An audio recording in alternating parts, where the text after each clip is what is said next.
Happy time zone, everybody, and may the 4th be with you because it is Star Wars Day here. Might still be the 3rd for some of you, but it's definitely the 4th of May here. And that is going to inform our theme today a little bit. But we'll give everybody a chance to settle on in. Mr. Bones, could you please give RM McFrew back their brain cells? They might need them later.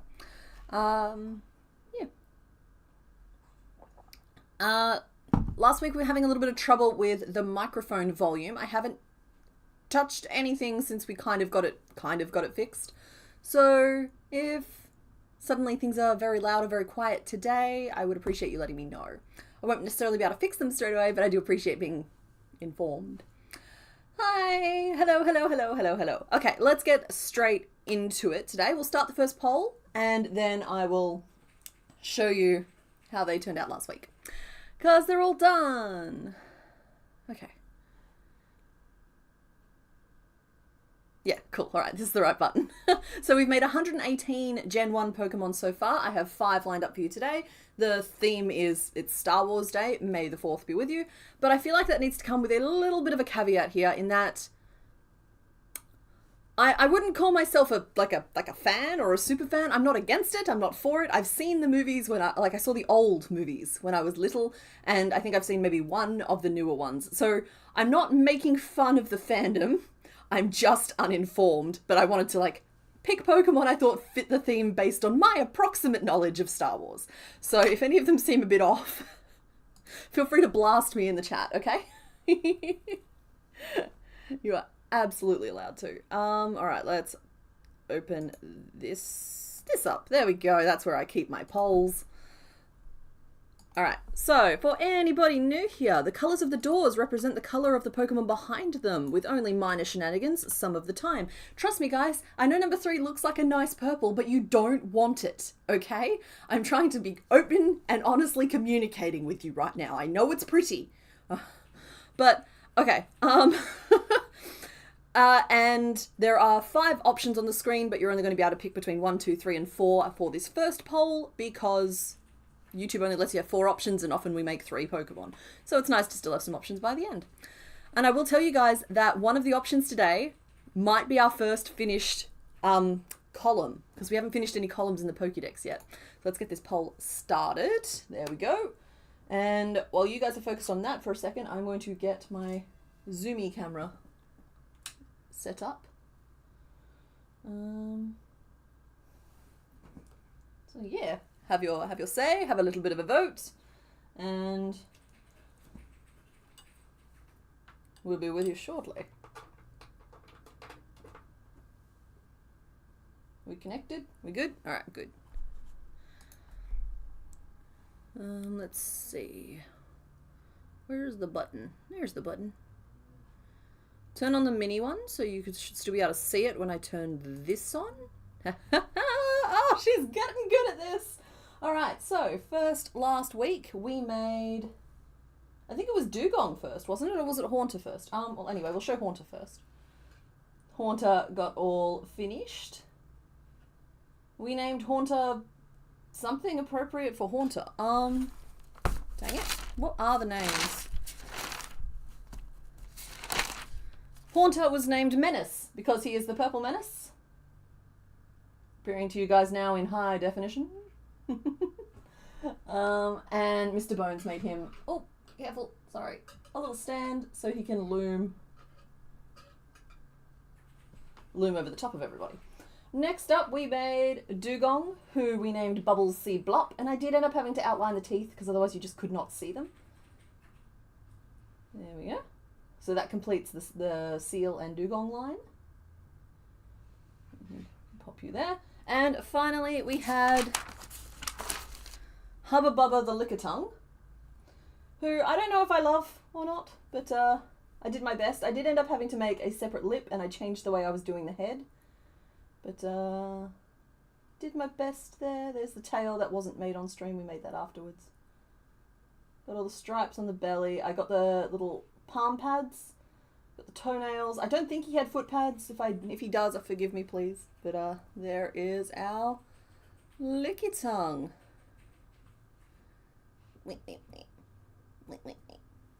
And he can join the crowd at the back there too, pushing poor Faceplant out of the shot.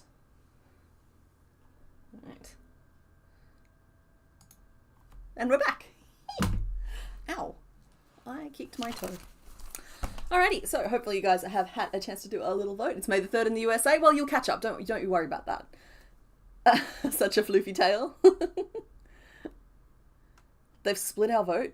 Boring Colour Brigade is winning. The Boring Colour Brigade is winning. That never happens. He's perfectly lickalicious. Well, that's a descriptor. Yeah, I'm a fan of Little Menace. I wasn't sure, because he's a little bit more chibi than I tend to prefer to go with these guys, but I think he's turned out okay. So I'm glad you guys are liking on them. But I've also updated, you might have noticed the updated intro has all of the updated Pokemon on it, but I also updated our Pokédex. So I feel like people who are going to vote have voted already, so I'm just going to turn the mini player off for a second. So this on screen at the moment is the Pokédex where we were on the 1st of March, and this is where we are now. Are you ready? It's so full. We only have, I think it's 33. Might be 33. Yeah, it's 33. 33 Pokemon to go. So that's where we are now. Let's do a little toggle back and forth so you can appreciate it. Whew. It's because I divided the purple lovers with 2 options. Ah, right, yes. Don't worry, I'm sure that'll come back to bite me at some point. So yeah, that is our current Pokédex. Okay, let's close off this vote and see who we're making first. With a bunch of clicking.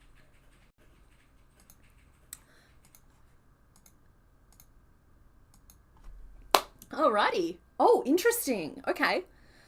So guys, this was a really close vote, but there is a winner that has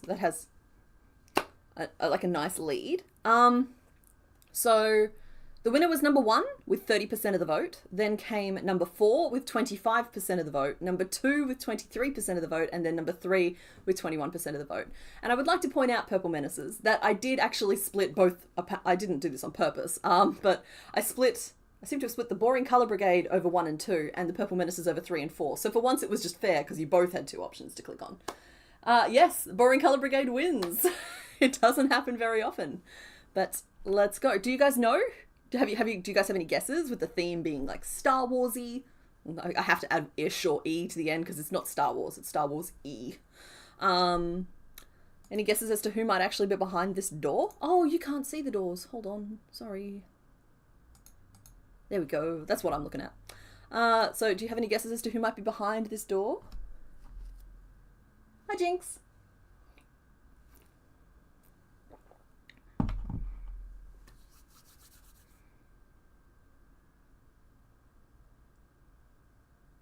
Not a clue. Okay, all right, let's go. So for our first option today with our Star Wars... Oh, that's not an eraser. For our Star Wars theme, I thought I would go for like a little dude with a lightsaber. And so we'll make Marowak. Right? It's a little lightsaber dude having a little lightsaber fight.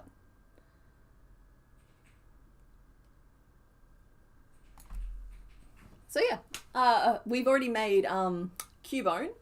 I thought, Marowak. Why not Marowak? Maybe it's Maybelline, maybe it's Marowak. I don't know why I'm digging for colours already. Let's do a little sketchy sketch. Gotta do all the resets of everything. There we go. Okay, we got a notebook. Excellent. Pokédex counts on the bottom of the screen. Marowak will be our 119th Gen 1 Pokemon. And we need a little sprite. That is not the correct Pokemon though. Give me 1 second. There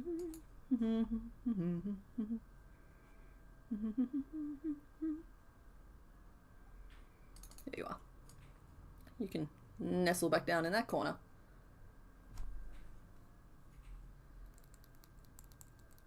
Yeah, making Cubone's parent, exactly. 2 might be far-fetched. We've actually made far-fetched already, Corey. I understand that it's hard to keep track, but I gotta keep track, and so like flash that up on the screen for a second there. You'll see far-fetched is on here somewhere. Any second now I'm going to spot him. Where is Farfetch'd? What number is Farfetch'd? Oh, there he is. He's sort of right dead smack in the middle of the screen between the overly bright Doduo and the slightly too dark Magneton. I need to take new portraits for a lot of these Pokemon. Okay, so let us draw Marowak. Hopefully I will get some butt pics in the Discord soon. If I haven't already. I haven't scrolled. Okay, there we go. Thank you, Mr. Bones. Like, this guy is kind of just a taller Cubone. I probably should have prepped the Cubone pattern. So that I could just, like, take, come on, inspiration from the shapes and shaping techniques I'd already used.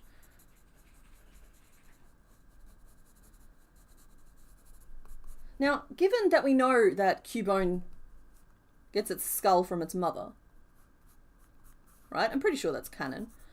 Does that mean that, like, the same skull has been passed down through the generations? Oh my goodness, I'm just now realizing how likely it is that I'm going to be crying at some point while making this thing, if you guys don't tread very, very carefully, which is not fair of me, but I'm a little bit of an emotional lightweight, and there's a pretty good chance that overall themes of Marowak are gonna make me sob like a child. Not that there's anything wrong with that. I can say I'd be sobbing like a fresh little Cubone who's just realised where his hats come from. There we go.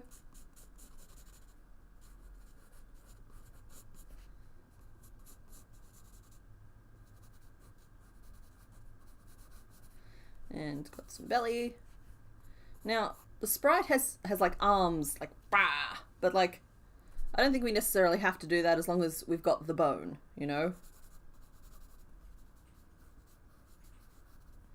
I'm just going to move it down here for now, but we do need, like, an armored thumb, so if I was holding that, the thumb would be up here.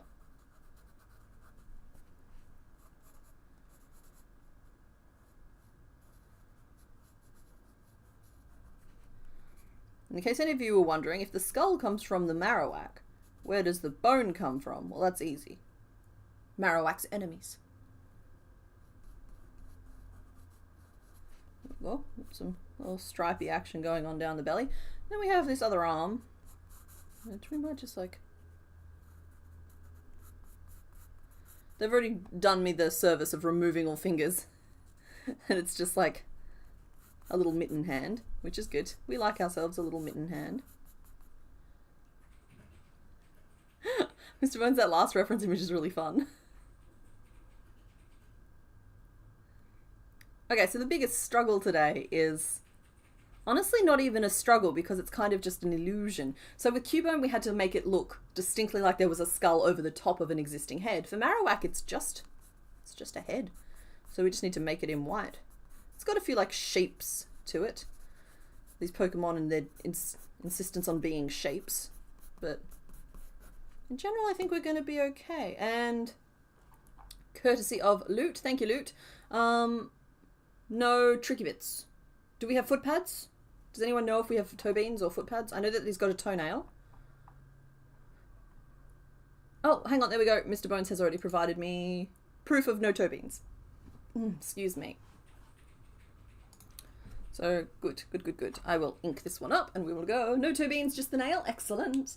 You're playing Pokemon Soul Silver right now and you've never played any Pokemon before and you're out-leveled in this battle and not in a good position. Oh, I'm sorry, Gem.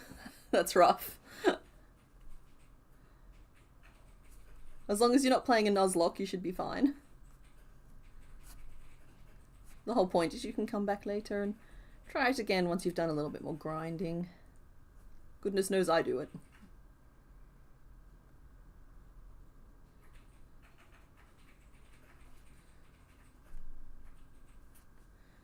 The back of the skull has a little point on it as well. I don't think that's anything too shape-changing, though. And we got...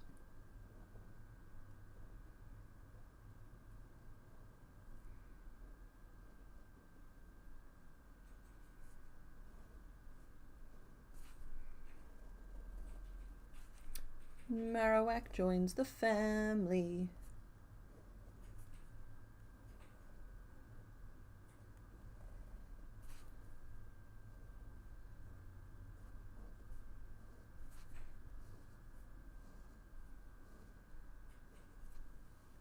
There we go. Alright, so we need some colours, and I'm going to try and stick with the same sorts of colours I used for Cubone, which would have been cream for the belly, white for the bones. Hey Tortoise, what are you doing in there? And we need, I'm pretty sure we used this shade of like brown, right? Dang it, I had the colours nailed last week, and this week they're kind of just, they're a scooch off, but like they're pretty close, so I won't fiddle with it. It's more of a golden sandy brown. So those are our colours. I have a hook. We're 19 minutes in. Did we decide on a name? No, not yet. We haven't started taking name suggestions yet. Oh, Obi-Wack. Obi-Wack has no beans. What's up, Lo? I was just eyeing I didn't do a piece colour you breakdown. were going to use for the skull, being an expert on bone. Oh, right, yes, of course. We had to call in our skeleton expert. Yeah, it's an excellent colour. Excellent choice. I'm glad you approve. Thank you very much. Alright, so the arms are going to be little tubes. The legs are little chunks. A lot of them just have embroidered details on. So like the thumb will be embroidered, the toes will be embroidered. Or I'll, depending on the sizing of them, might stitch them in the way I do sometimes. What's up? As a fellow skull haver, I was going to give him a brush to keep his skull clean. Okay, please put the toothbrush back wherever you found it. The chaos is hitting early today. Today's theme, for anybody just filtering in, is Star Wars adjacent, because it is the 4th of May here. May the 4th be with you. But it's coming from somebody who isn't like very caught up on the Star Wars. So I'm going to do my best, but I've picked ones that felt Star Warsy to me. So there might be some inconsistencies there, and I'm just disclaimering that so that nobody feels attacked by my lack of knowledge. I'm a little worried about that. There we go. I'm happy to like tell you guys some of the honorable mentions who didn't make the cut today, if you're interested in that, but maybe we'll get to that later. So we'll just do a little belly panel. The body and tail might end up being 2 pieces, but I always start them out as 1 piece, because why wouldn't I? And I'll do the skull in a completely different piece, because again, why wouldn't I? That is now the skull I could break down into 2 pieces, like an underlying teardrop and then an overlay piece, which would have our points and our horn, though the horn could be separate as well. And that'll just let me have a lot of control over the shape of it without having to worry about how it's going to stuff. Plus, it means that, I don't know, if I'm putting the eyes in on the underlay or the overlay. Underlay. Cross that bridge when we get to it, and then we have a bone that we need to make. So a couple of puff stitches on either end of a tube should get that job done. I think that's all that we need. Oh. Alrighty. First one is a great choice so far. Thank you, Sith Assassin. Like, in particular, given your choice of name, I understand the pressure I'm under here with the theme I have chosen. I'm gonna need a little bit more approval from you guys today, I think. So, I've got my brown. Let's start with this body piece, shall we? We're going to start from the base of the neck. We're going to work up a little nub, longish nub. Got to start my notes first, though, so that we can duplicate it afterwards. Oh, anybody still waiting for last week's Pokemon notes? I only finished sewing them together at like 11 o'clock last night. So they will be typed soon. You'll get them within the next week. I'm so sorry. I think Cubone is wearing his mum's skull. Marowak is a battle-hardened Cubone whose mother's skull has evolved around him. Yeah, but then hypothetically Cubones come from Marowaks. Like, I understand that's not necessarily how it works, because Cubones can come from other Cubones, but does that not mean that they are taking the skull from Marowak? Or am I misunderstanding something there? Oh, and just as a reminder, Cubone's name be namin'. I know it ends with fastest femur in Pallet Town. It's Bam Bam the Bone-Wielding Man, fastest femur in Pallet Town. I didn't even need to read it. It's just one of those ones that stuck with me. So that's what you named the little one. So, please do not use your naming powers for evil today. Because Marowak has no name yet, but yeah, it's Bam Bam the Bone Swinging Man, fastest femur in Pallet Town. There we go.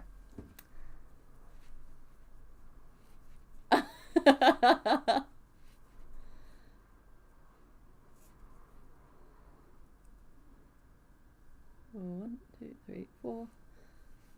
Oh wait, it looks a lot like Kangaskhan. That's right. Yeah. Well, I mean, wasn't it originally planned for Kangaskhan to be like the third, or for like Cubone to be the baby or something like that? I'm a little vague on my Poke lore at the moment. It's also fun to consider is breeding Cubones for shinies. Where do the skulls come from? I always thought, I get that it's fun to like hypothesize, but I always kind of just assumed it was like the snail shells. It's just like, you know how hermit crabs have shells and snails have shells, but hermit crabs have to find their shells and snails grow their own. Like, I kind of just thought that Cubone was a snail.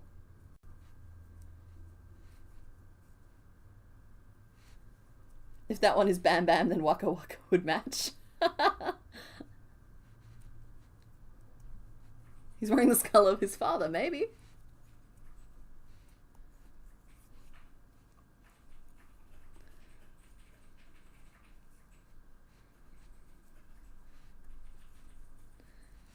Alrighty.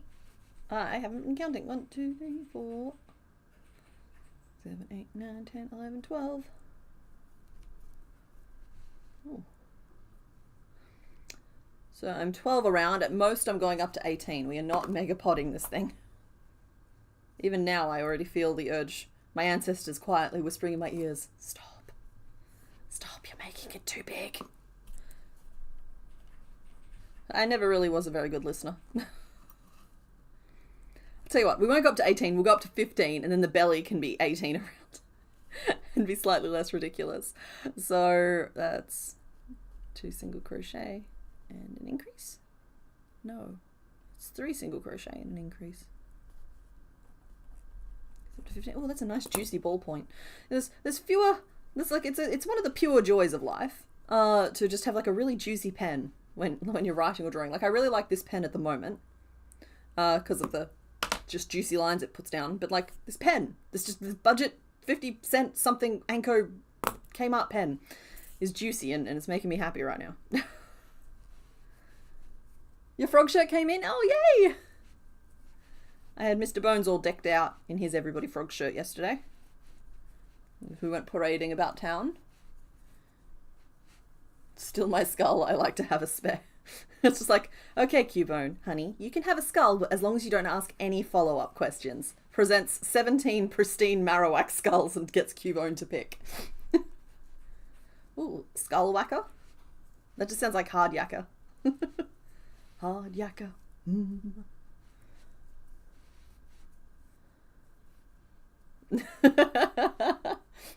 The name Bonita. Do you feel Bonita? I hope you all feel Bonita.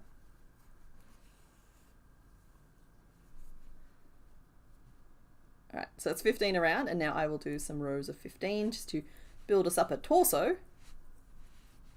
You definitely frog? Well, we all do.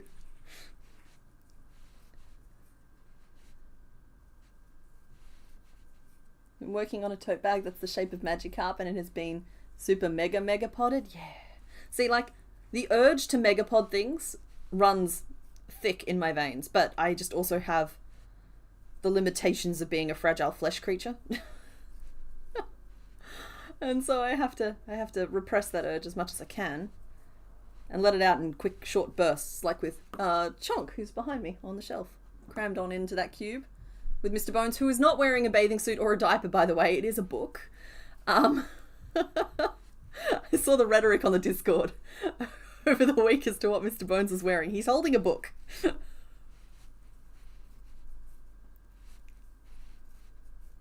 You're working on your version of Benjamin. Ooh. I still haven't done that. I still have his wheels sitting to one side and his eyes got co-opted for some storage jars that I have. So I need a new pair of eyes for Benjamin. His name is Bucket. Oh, I love that. Bucket and Benjamin.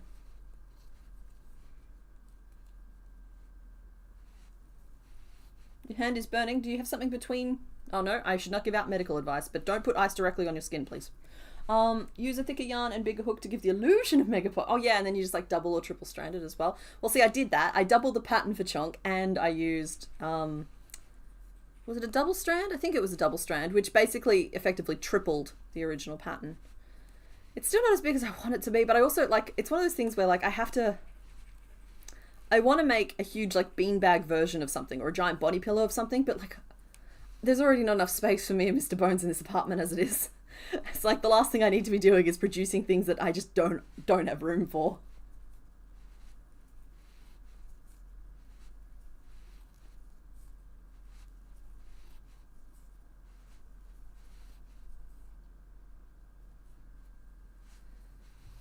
Okay, so that was 3 rows of 15, which is probably the point I should start paying attention again. So Marowak has a cute little belly curve, curves out at the front, but also has like a little bit of a slope at the back as well. So I think that 3 increases per row is going to do the trick, because it'll allow us to grow in a triangular formation, which will give us some growth at the front, well, to like slopey sides, but growth down the spine as well. So yeah, and we might even do the spinal ones, we'll do them as increased 3s so that we get that nice even growth, whereas like the front can just be regular increases, because we want that to be rounded and we don't need to find the exact middle every time. My ear is doing this weird popping thing every time I'm talking, and it's kind of annoying. You caught 2 shiny Magikarp today in Pokemon Go. Wow! You lost your game file for Pokemon Leaf Green yesterday. No! Oh!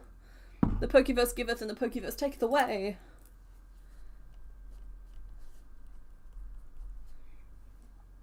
Okay, so this first one, lining it up, is kind of important because we've already done 3 increases technically.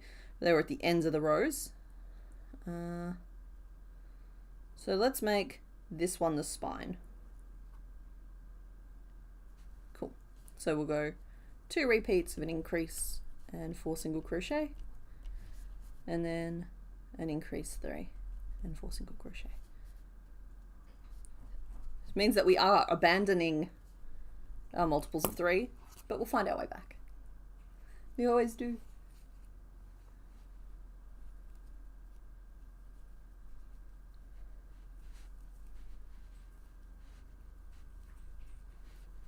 So here we go. Now there was no reason to evenly space these increases, but I decided it would work okay for this particular body shape.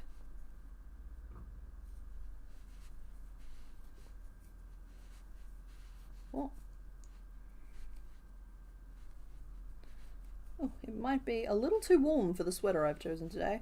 It might be a quick costume change at some point. Chewbacca. Bam solo. Those are great. You all might want to pace yourself a little bit, but they're great.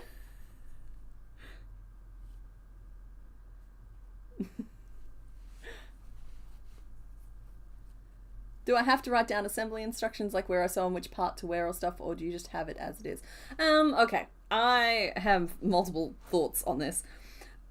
So for like when I'm doing like a proper pattern and I'm like trying to like fancify it up and I test it and make sure it's all like, you know what I mean, like when the real polished ones that like I sell for money, you pay attention to things like, where are you attaching things? People want to replicate the exact result you have. They don't want it left up to their own, you know, artistry or decision making. When someone's following a pattern, they want to be basically as guaranteed as possible, and this is fair, that their end result will come out looking like the one you've taken a photo of.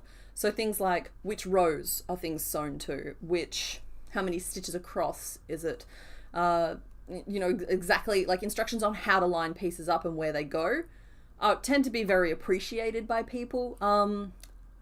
Admittedly, when I'm putting out like crochet notes versions of things, which tends to be a Patreon thing, because it's otherwise I wouldn't distribute these notes at all. So like, okay, you guys can have them in the form they're currently in. I tend to just like sew legs on and assume that people can like move things around and put them where they want to go. So they do require a little bit more work from folks who want to follow those patterns. So there is like multiple ways to approach this, and it depends on your intention. If it's just for you, like if I'm writing notes just for me, which hasn't happened since I started the channel, but if I was, I don't put assembly instructions at all, because I'm just like, okay, you sew it together.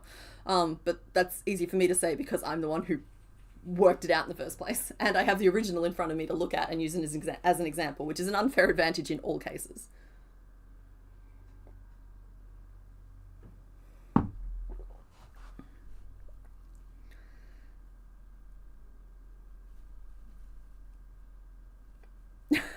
I can't keep up with all the puns happening right now in the chat. You made a giant unicorn with 4 strands. It's huge and you're hoping you can find someone to love her. We're in a 2-bedroom house and she's 2 foot tall. Yeah. Sorry, checking how many L's or I's I'm saying there. Ellie Dorney. You're almost Elle Dorney for a second there. Ellie Dorney. That's exactly the issue. Because, like, I only have so much shelf space. And like, chunk there is already kind of, like, bursting out. So, I gotta try and control myself. At least while we're in... I gotta think like a goldfish. I can grow to the size of the container I'm in, you know?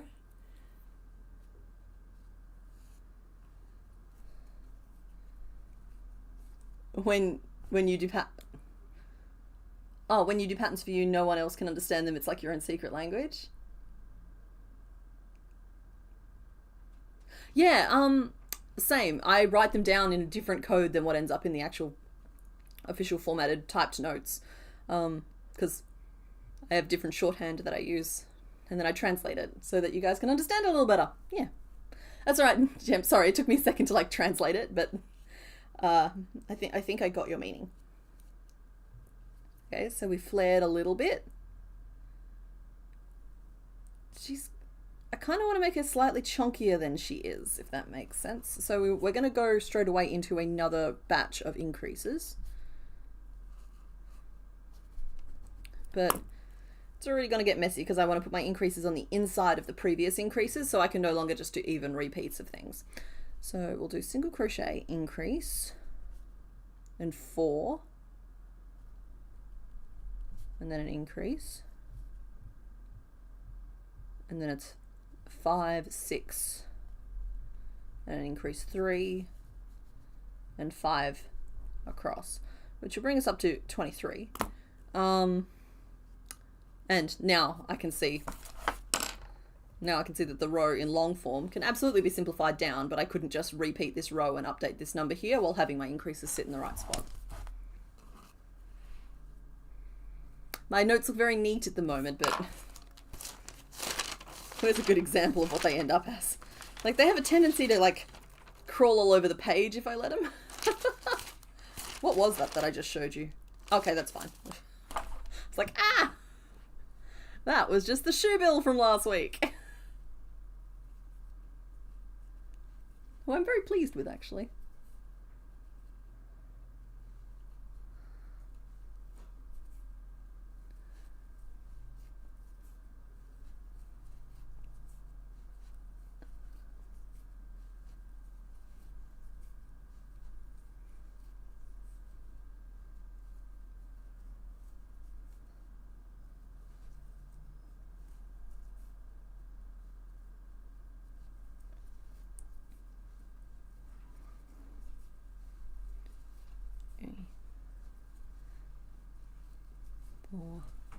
Hi. Megapod, the amigurumi Luke. You've got this. We're not doing that. We're not megapodding them. Not today. We want to get 3 done today so that we can stay on track and only have 30 to go next week. Guys, we're getting so close I can taste the end of this project.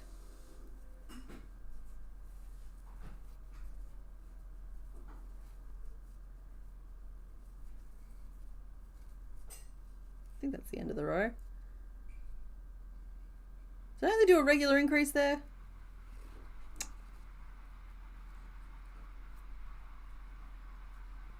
Okay, that's my last increase. 1, 2, 3, 4, 5, 6.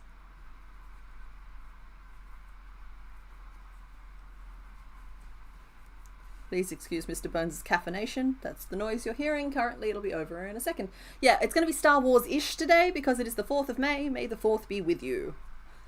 And the ish is from my lack of knowledge and my lack of interest in finding out more information. 1, 2, 3, 4, 5, 6. This is weird. This is weird. I feel like I'm coming up with too many stitches and it's not right. Hang on. 1, 2, 3, 4, 5, 6, 7, 8, 9, 10, 11, 12, 13, 14, 15, 16, 17, 18, 19. Something went wrong. 4, 5, 6, 7. This is 12, 13, 14, 15, 16, 17, 18, 19. So that should have been 19. And that should be 19. What happened? Did I? Oh, I didn't move my starting marker. That's for one. And then there was an increase, which is another. Going back to trusty old landmarks that never let you down. 1, 2, 3, 4, 5, and we're good. Landmarks are so much more reliable than counting. Or stitch markers that you forget to move. Stitch markers are probably the most reliable if you remember to move them. But that's just not where I am as a person right now. So we'll trust the landmarks instead of the map.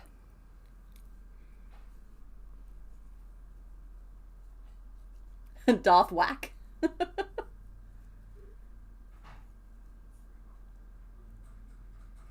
Oh, Rainstorm, that is good news. Congratulations to your sister.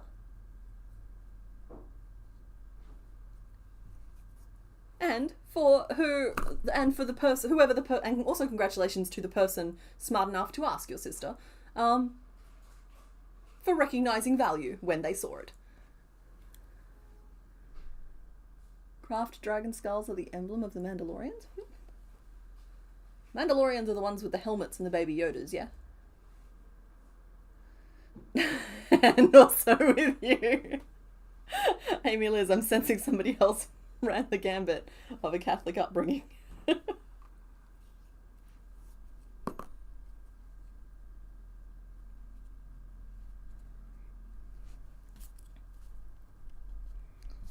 Lift up your hearts. No, we're not running mass. He's got to be a tiny bit taller than Cubone. He will be. Don't you worry about that. Cubone's just a little fella. Cubone's also in a bag somewhere. I did not pull out any of the Pokemon that have buddies hits. Oh, hello. Guys, I have bad news. I've just glanced up and Cubone is straight on eyeballing me from a shelf. And this is not, in fact, the colour we used for Cubone. We used flesh. But I feel like Marowak was a darker brown than Cubone anyway. Hold on. I bet I can prove it.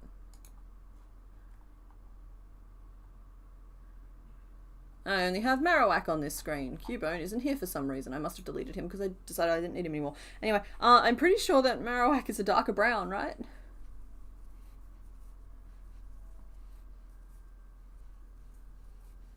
But, I will find that flesh tone and we'll use the flesh for the belly instead of cream. And then it'll look like he shed a layer or something. I don't know. We can open it to the conversation. I'm not going back, though. We used flesh. And so flesh would work well for the...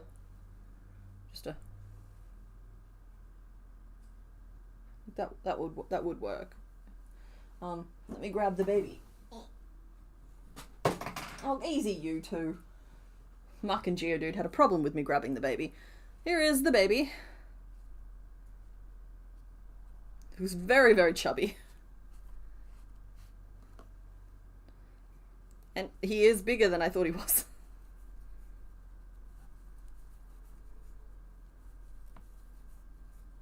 We used flesh.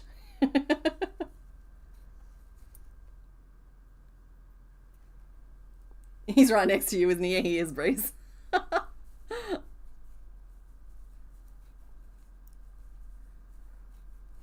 Quite unexpectedly too. I mean, I also have Jinx for some reason, who never ends up in a bag. And I'm not sure why. I think it's because I wanted to keep Muck out because we haven't made Grimy yet. And then I didn't want to separate Muck and Jinx because they were so cute together.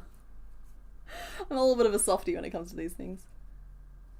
Yeah, Baby is a chunky baby. He is a top 1 percentile Cubone. The Marowak might just be an average Marowak, guys. Just brace yourselves for that now.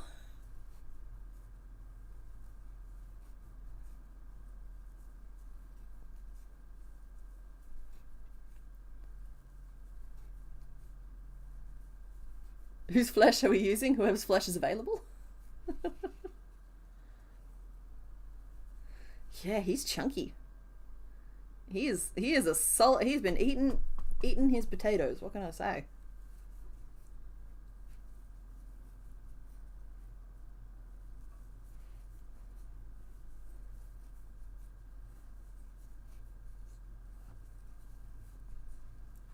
All right. That was meant to be 1 round of 23, but I fear I may have accidentally done 2 rounds of 23. I think I autopiloted that. I might just have to count and check. 1, 2, 3, 4, 5, 6, 7, 8, 9, 10. 1, 2, 3, 4, 5, 6, 7, 8, 9. Yeah, I did. I autopiloted a second round of 23. Is this Silence of the Lambs? No.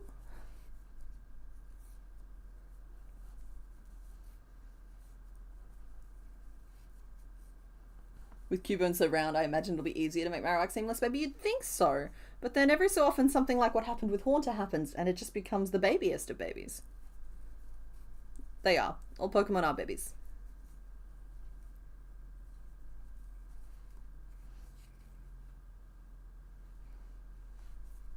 Okay, here's the thing. I think this is me coming up with a metric on the spot, so like it's not been completely tested, but if they chuck a tantrum for food and your immediate response is that's adorable, then they are baby. If they chuck a tantrum for food and your response is anything but that's adorable, they are no longer baby. They might still be child. They might still be, you know what I mean? Like they don't have to be completely outside of the realm of affection for obvious reasons, but they are no longer baby. Just the silence of the Bam Bams.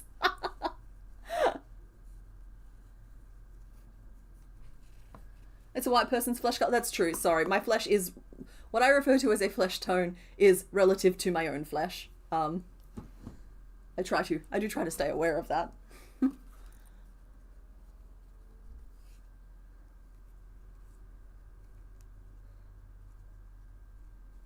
Because like a cat at any age can throw a tantrum for food and it's probably still cute, you know?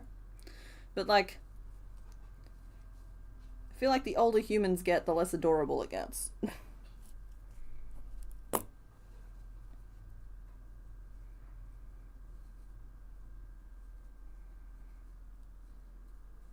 If I'm honest, that's not my flesh color. That's probably closer to my flesh color. Oh no, this is. Look, they make my tone. I call that shade ham that's never seen the sun. Just picturing Gyarados throwing a tantrum for food. No, he's baby. I'm sorry. You didn't imagine little Gyarados like, nah! Oh, hang on. It's like, let's give this a go. Oh god. I might need a reference image for my joke. He has a lot going on.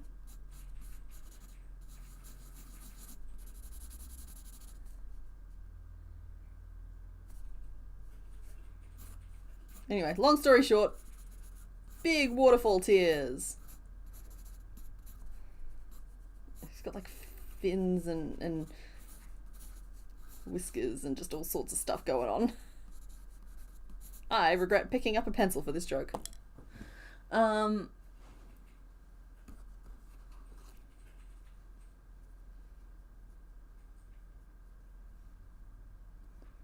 No matter how big, no matter how small, all babies are babies. That's right. I'm telling you. Let's say there are a couple that aren't. You know what? I can think of a couple off the top of my head. It's the Peoplemon. I'd be distinctly uncomfortable with the... Yeah. There's just a couple that are a little too people-y. Though, I mean, I could easily be proven wrong there, because obviously I'm thinking of, like, along the lines like Mr. Mime. And it's just like... When we made Mr. Mime, he stopped being quite as creepy and became a little bit more baby. Like, he is a very innocent soul, Mr. Mime. Now just try and make them go to bed. That's why you have Pokeballs. That's... You can put them away.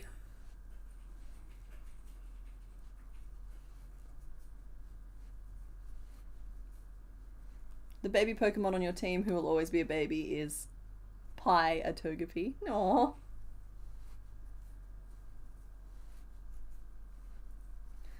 I don't think I've made Togepi yet. I've made Togetic, and I'm hoping Togekiss can help break the evolution cycle. Actually, you know what? I'm meant to be filming that soon, because I want to film the next chunk of gameplay at least, even if they don't come out anytime soon. I want to film the next chunk of gameplay so that I can if I encounter any Gen 1 Pokemon, there's still a chance that I get to make the Gen 1 Pokemon as part of that series and not just like be encountering Gen 1s while only being able to make Gens 2, 3, and 4. Now, the window is closing rapidly on that, but excuse me. Night Breeze, thanks for hanging out. But I feel like if I film it soon, with 30 still remaining, there's a pretty good chance that we'll be able to, like, make it work.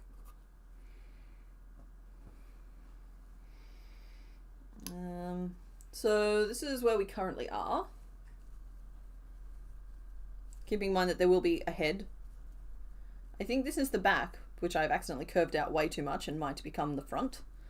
It happens sometimes. Bulbasaur's head from my Bulbasaur pattern. Designed it completely up the other way, flipped it, realised it was way better that way, and kept it that way. These things happen sometimes. 8, 9, 10, 11, 12. 12. Alrighty, so the answer, the answer. Question is, do I start curving out a tail at this point? Yeah, let's do it. Let's do it. Mountain, do it. Yeah, thank you. I'm glad you think the Pokemon are cute. I think they're cute. And this is something I've always wanted to do. Just go through it. And in hindsight, I kind of wish that I'd done, like, make them out of polar beads. Or, you know, something with a little bit more instant gratification. Maybe draw all of them. Because then you could just add to it as they release new ones. Whereas, like, this is time and space consuming. But it's worth doing. And if it's worth doing, it's worth doing. So, here we are. 1, 2, 3, 4, 5, 6. No, wait, what am I doing? This is the belly, and we'll be curving it in. So we'll go decrease 1, decrease 1, decrease.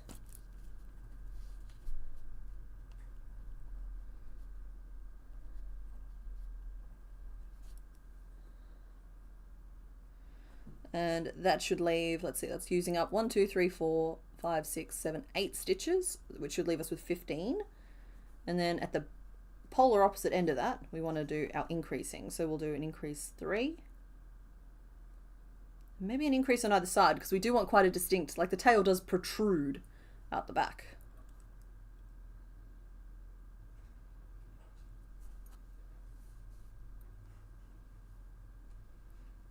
Four.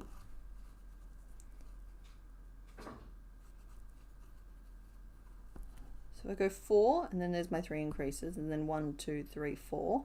There's too many stitches left. If I go 5,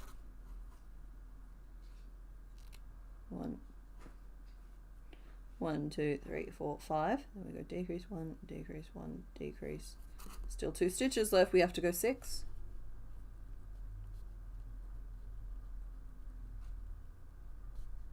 And 6. Now that's 12, 13, 14, 15. Cool, that adds up. So it's going to take away 3 stitches and add 4 stitches, leaving us on 24 stitches. There's always a plan to get back to the divisions. Divisible by 3 and divisible by 6. 6 is preferred. 3 will settle for. We can still land the plane if it's 5. 1, 2, 3, 4, 5. The raptor pattern. Are we talking about Peaches? Who's like, hang on, it's hard to work out where to lean my head. There we go. That one there. I'll grab him for you in a second. He's at least half a meter, but he's in very much a seated position because it's like, you know, it's crochet, so it's like sagged a little over time. I just specifically didn't use an internal framework on him, I don't think. Golly. Everything feels like a really long time ago, and it's hard sometimes because like people will watch a video and so it's like immediate to them, but it'll be from something that I haven't done in like 4 or 5 years, and there's been a lot of projects between now and then. So I'll do my best. We can grab Peaches in a second.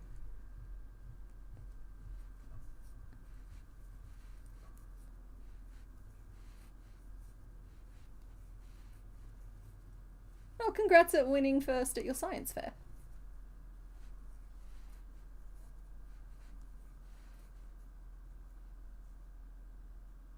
Let's see, 1, 2, 3, 4, 5, 6. we go. And now we'll decrease along the belly.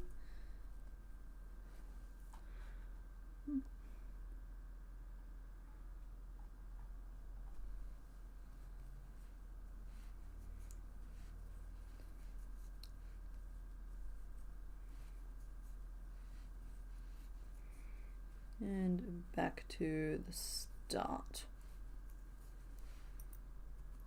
Okay, so to be fair, Cubone is also quite chubby, but Marowak has been given, Marowak hasn't been skipping leg day. Let's put it that way.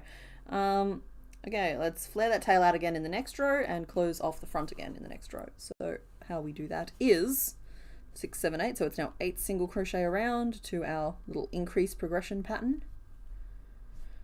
And then it should be 8 there as well. Ooh. Now I have the issue of I have 5 stitches and I want to put 3 decreases into them. That's okay. I could decrease 5, but I don't like doing that, and people get kind of weird on me when I do. So instead we'll do 2 there, and we'll just act like that's what we wanted all along, and we'll all just live with the eternal disappointment that is things just not working out sometimes. It's fine. So in that row we are adding 4 and taking away 2, so that means we are going to be up to 26. Speaking of old patterns, is there any possibility I'll release the pattern notes for the original crocodile? Tani, you might have to remind me, what original crocodile? Oh, the one I didn't like. The long one. No, I don't think I will, but...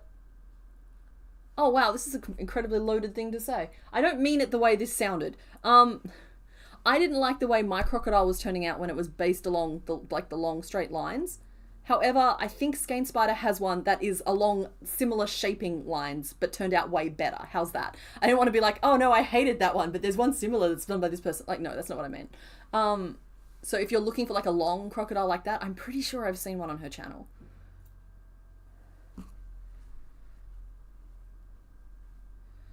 And I'm sorry, and I'm also not saying no just to gatekeep it. I genuinely would have no idea where to even find those notes at this point. I still had a full-time job working for someone else at that point. 1, 2, 3, 4, 5, 6, 7. Yes, you loved him? Okay. Yeah, sorry.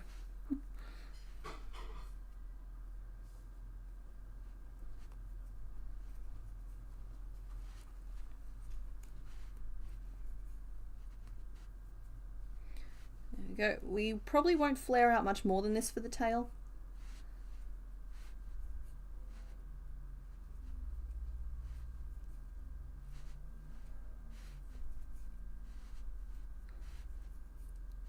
But it's just a good little scoop.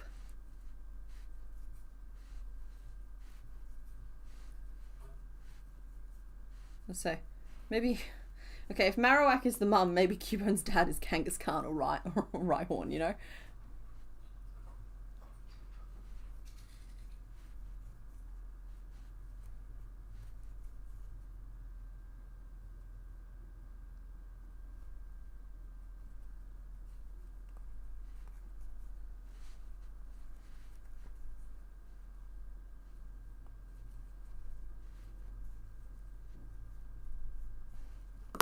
Oh, excuse me for a second.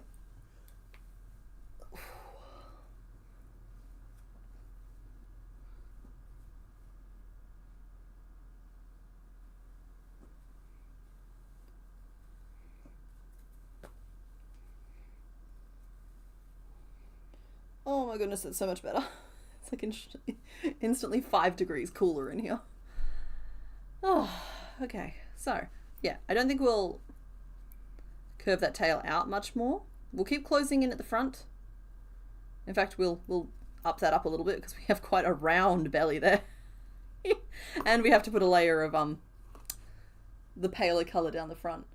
Kangaskhan is mum. Oh, that's true because of pouch. Marowak is battle-hardened orphan who can then mother non-orphaned Cubones. This is confusing, yeah.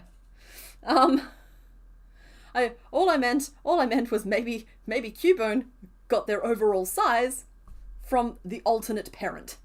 That is all I was getting at. Or maybe they like at the daycare center they applied like some, what's one that doesn't sound euphemistic? They applied some pokey items to the shell. I can't think of one that doesn't sound extremely euphemistic, and I'm not doing that. We ain't that kind of channel. We keep it clean. At least for the first couple hours.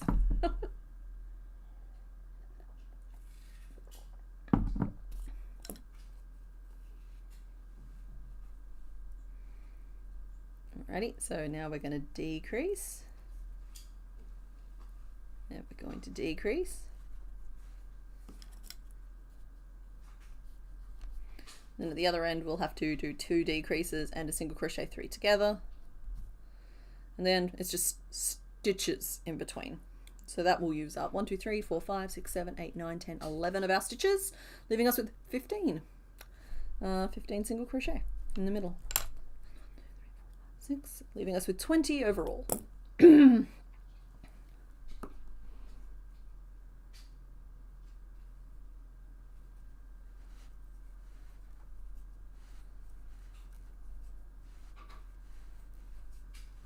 Okay, I can hear Mr. Bones getting up to mischief out there. He thinks he's being sneaky because I can hear him very carefully putting scissors down and such. But, I hear the tape.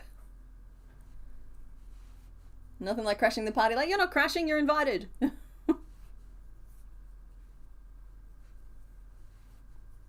wasn't tape or scissors. I can still hear noises.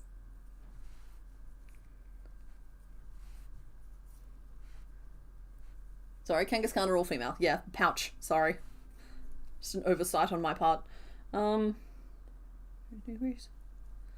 then I think I spent the whole stream the other day referring to Hitmonchan. Can't remember which way around it was, but I kept referring to Hitmonchan as like either he or she, and it turns out that they can only be one of them, and it was a whole thing. Guys, it's hard. Maybe Kangaskhan is the sibling of whatever Cubone's dad is? Yeah, exactly. Maybe instead of a Kangaskhan, Cubone's dad is a Kangaskhan. Please note the careful pronunciation of the A. Let's stuff this.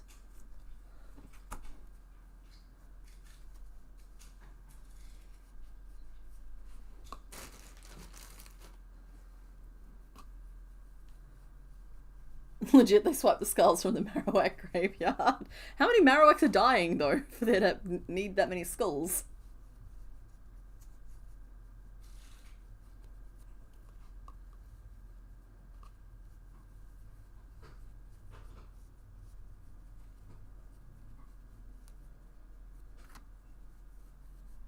Happy time zone, Kitticus Rex. You know what? I'm very pleased with that little tail. It's a cute little tail. Marowak's gonna look tiny next to Cubone, and I'm sorry about that. I did try to avoid that scenario, but I'm sorry about the voice, guys. We're having a little bit of a struggle today. What's funny is I know exactly why I'm having trouble talking today, and the reason is ridiculous. So I may have strained my, I don't know, my throat, my vocal cords. I don't like, not on like a serious level. Yesterday, as Mr. Bones and I may have been messing around with that scene from Shrek, with the, you know, the princess sings and the bird like sings as well, and the bird ends up popping. I was trying to do like the Princess Fiona bit, and that last little screech part, I did it, and then I felt like a clunk, and then it burned, and yeah, now my voice is a bit rough today. It was really sore yesterday. So yeah, I'm pretty sure that's what's going on. I played a stupid game and I won a stupid prize. Also, just to confirm for everyone, I was in fact doing the bird part. Well, yeah, I said that. Oh, I saw glue. He has wood glue. There's definitely something afoot.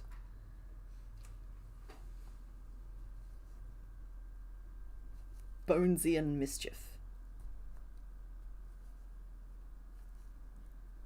Come on, let me do a decrease. Thank you. We're not calling it that. Oh. Oh, at least I can laugh about it, right? The mortality rates for female Marowak was fairly high. Chances are they use one of their mother's 2 skulls. In the event of twin Cubones, who gets the skull? What does the other one get? Paper mache or a bucket? You watched that Shrek not long ago. Is he making the drums? Oh! I don't know if he's making the drums. I had no idea what he could have been up to, but that's one theory.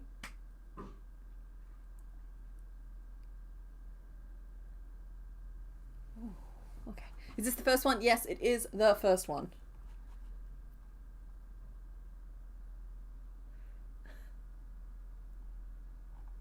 Okay.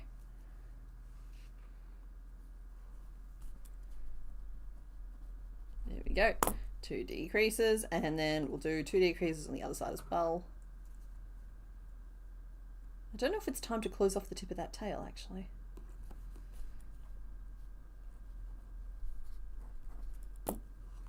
Let's see when we get there. 1, 2, 3. This might be one of those times when I do that thing where I just so shut the underside. Though again, I don't like it as a technique, but it seems to be coming up more and more often with these tiny shapes.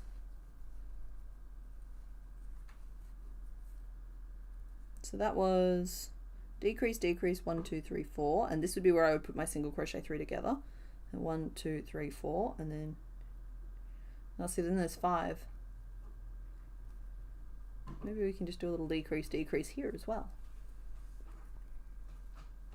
Nobody would have to know, except for all you, but you guys can keep a secret.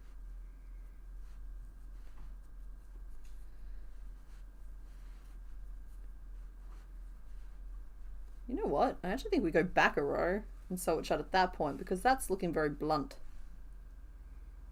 That's a hair. Yeah, so we'll do that maybe.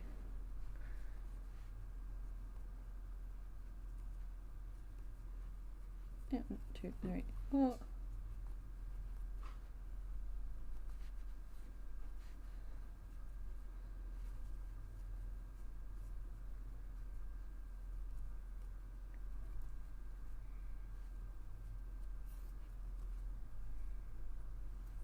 Can I just state for the record that I am perfectly happy for people to vent or rant or air what's grieving them within reason. We are going to maintain ourselves as a political free space, but yeah, no, like, feel your feelings in the chat. Keep in mind it is public and people will be able to read it later. As long as that's not going to bother you, that's fine. I tend not to engage with it because I'm unfortunately as clueless on stream as I am in real life when it comes to dealing with both my own and other people's emotions. But I want you to know that I feel things. I just choose to stay away from them and not necessarily bring them up as topics of conversation, because I do not want to trivialize the pain and the stress that some of you are going through. So I probably won't address this again. But I don't like seeing like them fly past and have people think that I just don't care, if that makes sense. But like, yes, no, feel free to keep. If you need to say the things, say the things. Since all entries are made by kids, what if Cubones and Marowaks just have a head shell that looks like a skull, and a kid just saw a baby Cubone that didn't have its shell yet and was near a Marowak shell? Maybe. It could also, like I said, I maintain I think Cubones are snails. And I think that, like, yeah, you're right. I forgot my own lore there, where the Pokédex entries are written by children. And it's like, yeah, okay, if I saw the Cubone skull, which clearly looks like a skull that's not, like, it could just not have grown all the way over yet.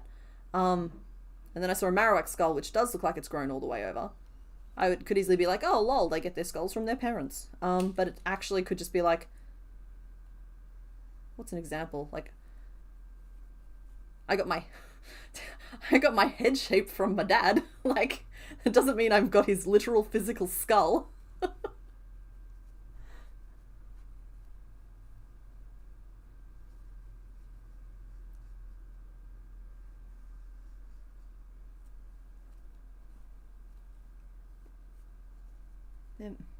their mother's shell/skull looks the same as the orphan's. They just swap it out of sentimentality.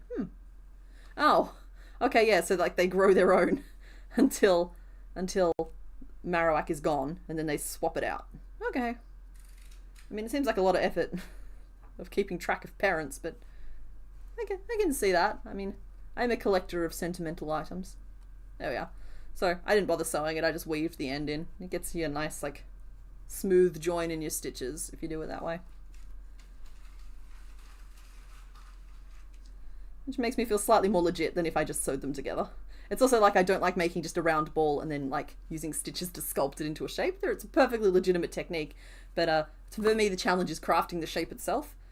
Depends on what you're trying to get out of the act of crafting. So there we are. We have our body. We have a little tail. I did miss the spike. I could have just done it as a triple crochet, but nevertheless, here we are. So that's finishing that off. That is piece 1 done, and we are just past the 1 hour mark, so we need to pick up the pace. Let's do some tube arms.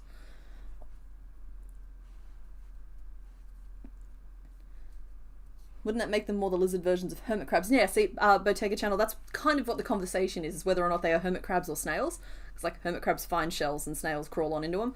Oh, sorry, snails grow their own and hermit crabs find them and crawl into them is what I was trying to say there. It just blended the two together. Yeah,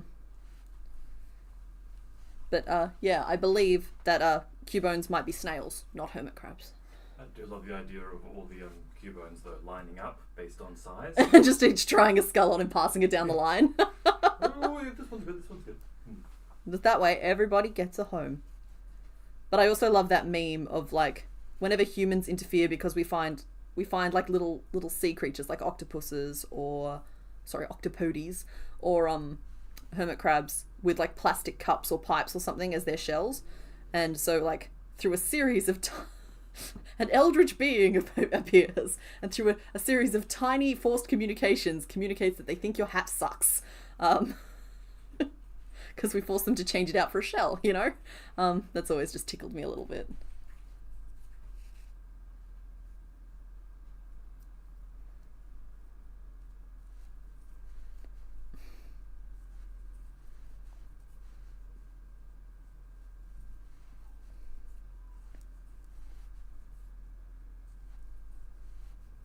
What is it? Wacky waving inflatable arm flailing tube man? Yeah. But like I insisted way back in my very first video ever that crochet shapes are all basically balls and tubes. They are. And this is a tube. Magic ring 6 single crochet. We've done 2 so far. Put my marker in. Okay, I do learn.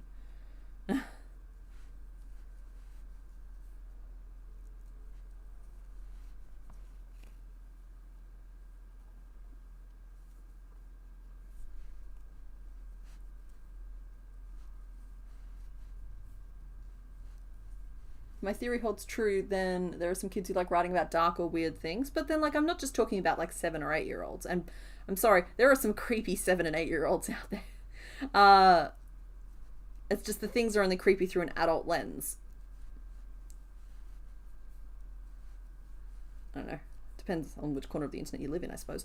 But yeah, it's just like I think you're canonically like 14. That's in like at least one of the games, and so like that's well and truly old enough to want to be edgy.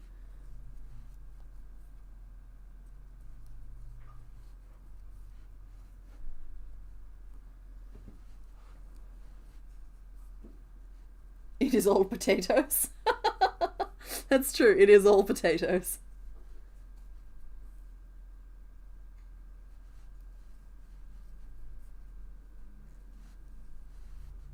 Learn to love the color changes and they will become your greatest strength.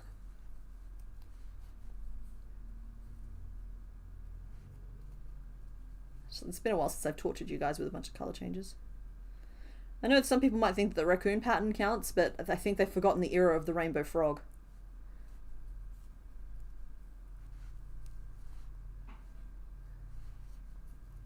I think that's a good length of arm. 2, 3, 4. That's 4 more rows of that. So 1, 2, 3, 4.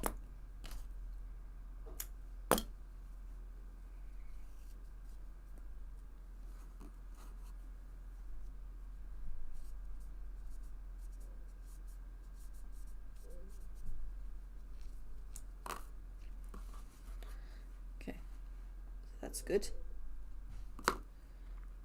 So that's the arm without the bone in it. It's a weird thing to say. I mean, it's the one that's not holding the femur. We could do the chubby little leg next if we wanted. That's a 5-minute arm. That's not a good pace. I hope the microphone's not picking that up. My stomach's going wobble. Oh, I hope it's not picking it up and then mimics it loudly so the microphone can hear it. Great. You made the hawk's head... The hawk's... Sorry, that's not your problem. This is me having an issue. I made the hawk's head moth. There we go. A little while ago. Color changes suck. Yeah, I'll admit that I tend to avoid things with spots and stripes. Unless I'm like specifically setting out to do the thing, you know? Plus, I'm sorry, writing them sucks as much as trying to follow them afterwards. Because like, those patterns end up so bloated from just having to have like, change to this, do this now.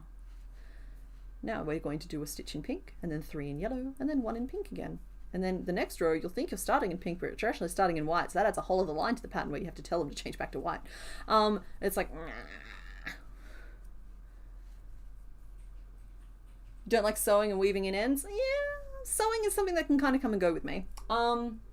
Like last night, I made all of the pieces that I needed for the various Pokemon, and then I just sat there, and it took me like 2 hours, I think, to sew them all together.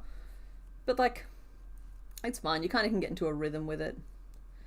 When I hate something, I kind of try and work out why. Like, do I hate it because I think I'm not good at it? Because that happens a lot. Do I hate it because I'm stressed about something else and I feel like I don't have time to do it properly? Because that's a fairly legitimate one too. But it's just like, there's always something you can do about it, you know? Because like, if it's like, I hate this because I don't have time to do it, that's different to hating the activity itself. And if I hate this because I'm bad at it, cool. Why do I think I'm bad at it? Okay, it's because it looks ugly when it's finished. Okay, cool. Why does it look ugly? All right, well, it's because the stitches are jagged and uneven. Cool. So how about we take a little bit extra time and try and make those stitches smaller, or try and make those stitches more even and more regular. What can we do to help with that? Okay, well, let's use the crochet stitches themselves as a guide because they're pretty regular. And like, you can like chip away at the things that you hate if you explore why you hate them. You're also just allowed to hate things. I'm just saying, if you didn't want to hate things anymore because it's like, yeah, anyway. And I will also state for the record that I do consider crocheting the pieces to make an item and the sewing together of those pieces as 2 separate hobbies. It's kind of like buying yarn and using yarn. 2 separate things.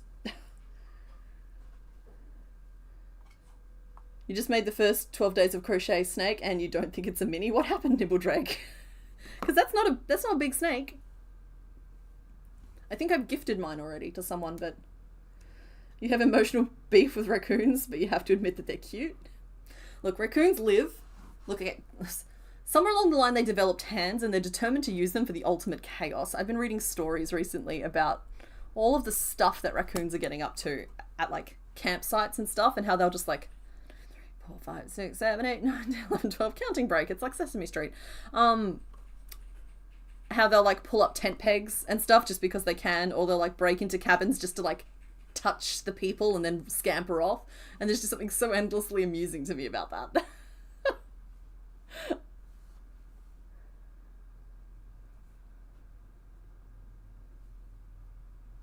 Since you stopped leaving long ends and just use another piece of yarn, you don't mind it so much, Kitty. Rex, it's so funny that you say that. Because like, I see so many people swear by leaving long tails for sewing, and I used to do it at the start. No. Different strand is where it's at. I waste way less yarn that way. So maybe it's, and also it's just easier because like you can like start things from a more logical point than like the finishing off point necessarily is. Yeah, I don't believe in leaving long tails for sewing. Also, sometimes it makes way more sense to sew it on using a different color than that piece was originally, depending on what you're sewing to what. Is that an increase? That looks like an increase. Should have put a stitch marker in. Using those little hands to wash things, yeah. God gave raccoons hands, but not shame. 1, 2, 3, 4, 5, 6, 7, 8, 9, 10, 11, 12. Yeah,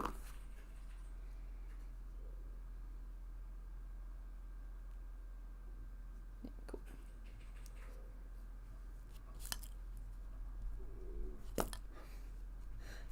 Sorry that my stomach is gurgling like that. Okay. What shape would you say this is? I'd say we could do a little toe and then work it front to back. I think that's the plan. I think that's a good plan. So we'll do the toe here, because you're only a little guy. 1, 2, 3, 4, 5, 6, 7, 8. I'm sorry, it's making me laugh. We'll do a treble for a toe. And then 3 single crochet. You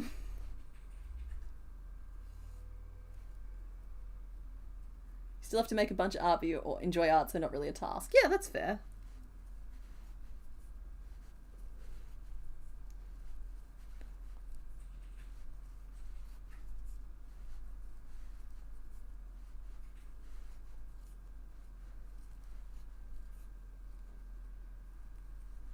So that's to 8. I actually think we're going to go to 9. Grab a little strand of our white here. It's my last ball of white. I need to go buy more white yarn. But it wasn't on special when I was at Spotlight yesterday. And also, I couldn't find any curved needles at my Spotlight yesterday. They were all out of stock, which is a problem because my needle is on the cusp of breaking. It started to get like that pitting along the curve, which tells me that it's like wearing out. And I wanted to have like some replacements ready to go, like a responsible creator.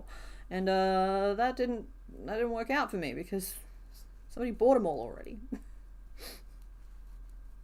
Wah.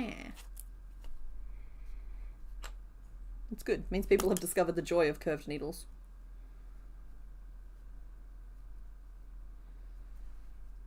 Don't even think I'll stuff this piece. I think it's chunky enough on its own. We'll just decrease around. 1, 2,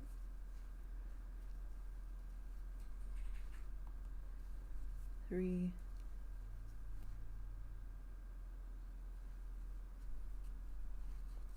4, 5, 6. Where's his little foot? Where's his little toenail? Just a tiny little guy. Never sew with plush yarn. I don't even like to crochet with plush yarn, which is a shame because I love how the finished items look. But honestly, I find it so uncomfortable to hold. And then like, even if it's like that velvety stuff, it catches on, like, this is an overshare. My hands are very rough, right? It doesn't matter how much moisturizer I use. I deal with so much acrylic yarn and so I do like so many crafts with my hands that my hands are basically leather at this point. Like pins and needles don't bother them anymore. So like that fuzzy, fluffy, soft stuff catches on that. I hate it. Oh, it makes me want to peel my fingernails off.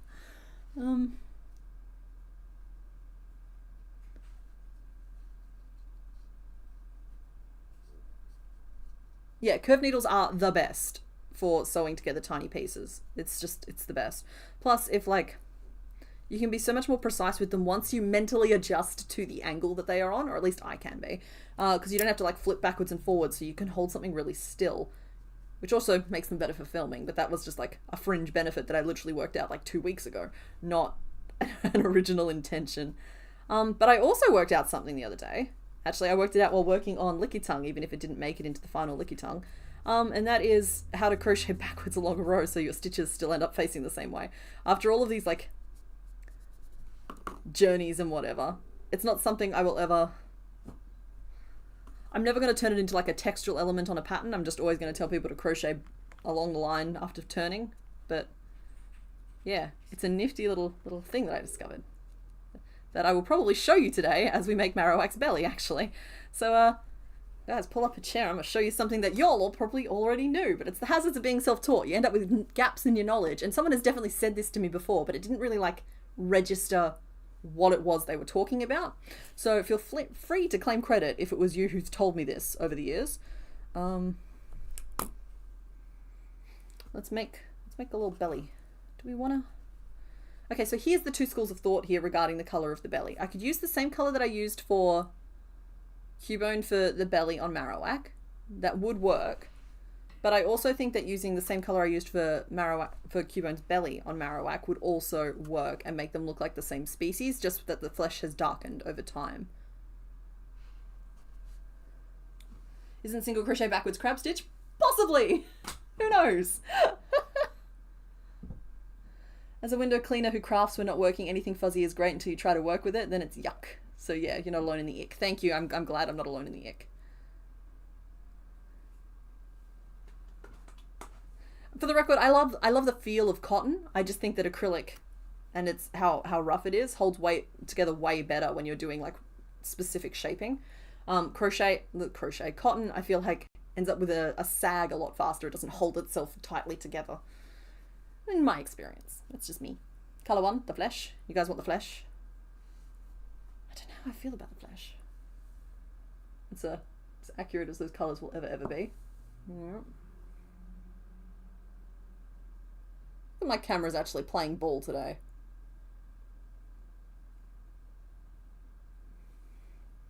Flesh. Okay, everyone's chanting flesh. Flesh it is, I guess.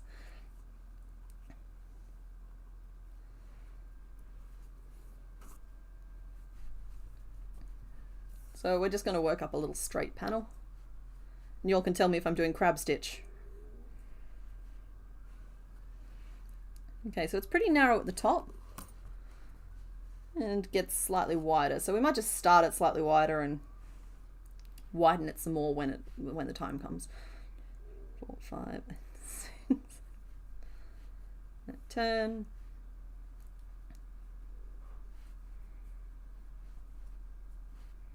Now I'm a little clumsy with it, but it still kind of turns out. You'll see.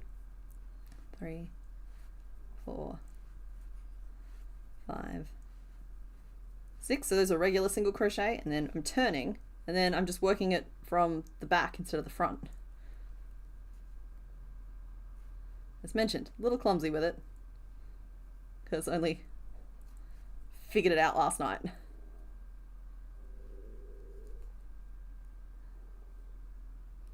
But it'll keep all of my stitches facing the same direction. Right as rain. There we go. I'm getting the knack for it. I gotta remember that I can roll the hook. I don't have to like like bring the yarn around with it.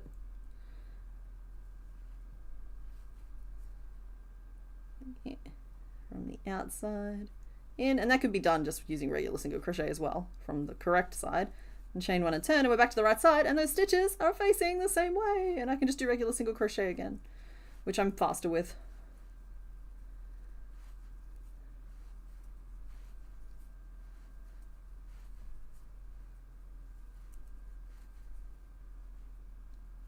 And like, yeah, okay, they still look slightly different, but you don't get those like really odd, like in and out type of rows.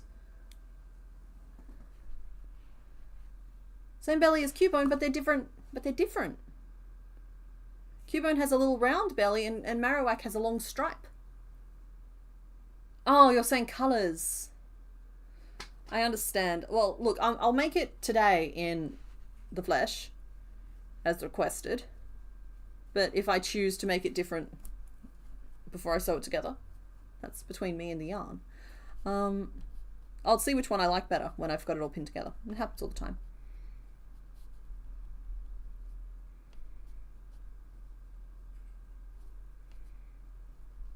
Okay, I'm going to increase up now to get us up to 8, and then 8 should be enough. Keep catching your hair in your crochet, extra fluff for the dinosaur, I guess. Oh, bug. I feel you on that. I shed like a yeti. There is not a single item of crochet I have ever made ever that does not have at least a dozen strands of my hair somewhere in the mix.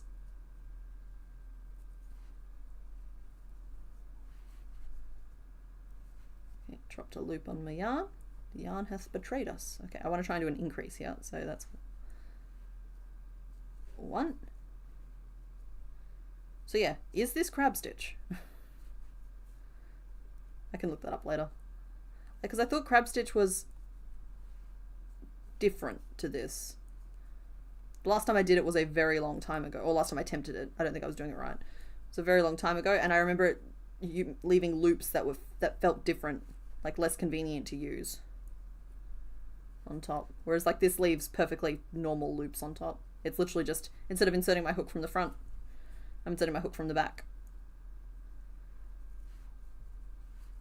Which is only the back because I've turned it.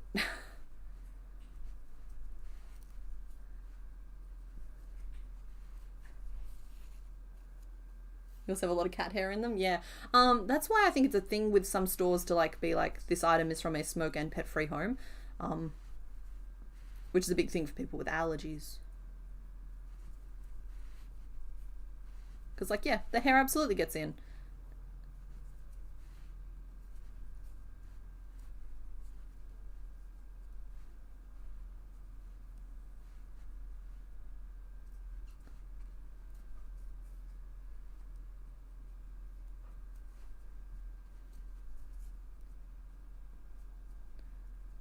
Hair ties do nothing for you. Yeah. The hair is free range. Oh, I get it. I do.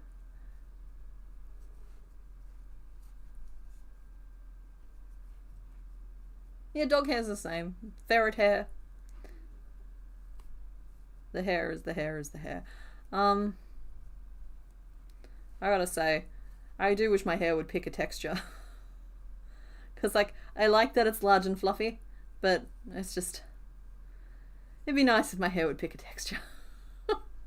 It's been a 30-plus year endeavour trying to get it to calm down a little bit. Got distracted by Minecraft and forgot about the stream. Are we taking name suggestions from Marowak? We are. Actually, no, Mr. Bones, what is the current name list?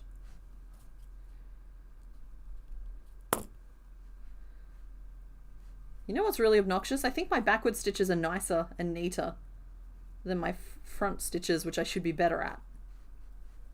That is really obnoxious, and I don't approve. Maybe because I'm so like slow and methodical with them, so it's just like each one feels very placed. But anyway, in case the difference I'm talking about here is... No, that was created in the round. That doesn't count. Where is one with a flat piece? That I can show folks what I'm talking about with the lumpiness. Because it might even just be me that suffers from the lumpiness. Do I really not have anything with any lumpy pieces here? I avoid them. And that's annoying me now because now I don't have a ready example. Oh, you'll do. Hold, please. I'll grab Peaches while I'm at it for... Forgive me, I can't remember who it was that wanted to see Peaches, but hold on.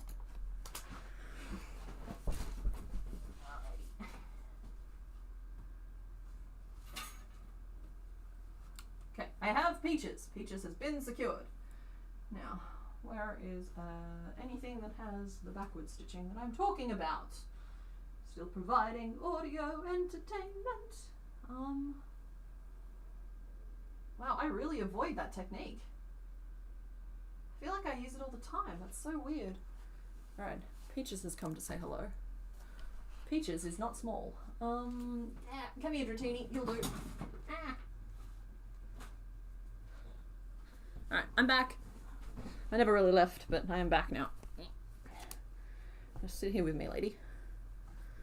How do I turn the camera back on now? There it is.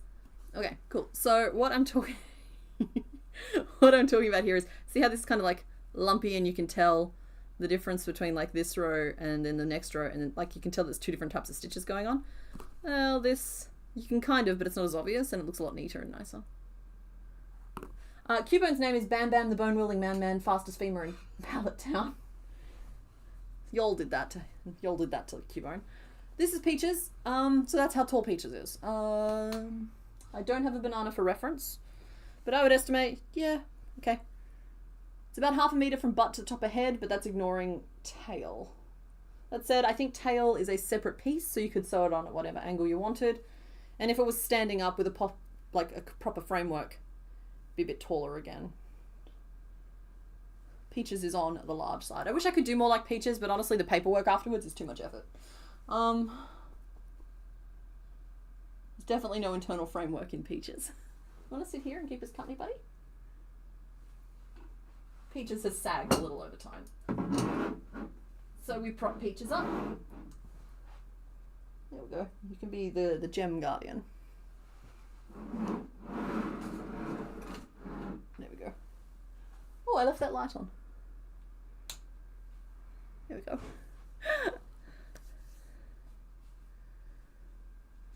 Let fish gently nibble you instead. I think I used crab stitch on the edge of the mushroom dragon. Ah, that was a twist. I called that twisted single crochet. Might also have been counted as crab stitch. I'm clearly very vague on what crab stitch is or isn't. Because yeah, that was just you pull up a loop, you twist. You pull up a loop. Yeah, I think we'll... The hours this technique could have saved me over the years is quite obnoxious. But it's good. It's good to still be learning.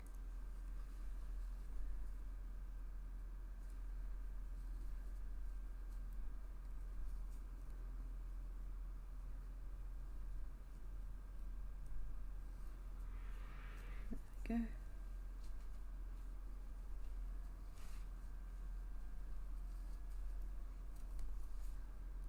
Right, I'm decreasing now down to like the point. I don't think this color continues under the tail, so I'm just going to curve it off with the end of the belly. Sorry for the frustration there. There we go. To decrease 2. Turns for days.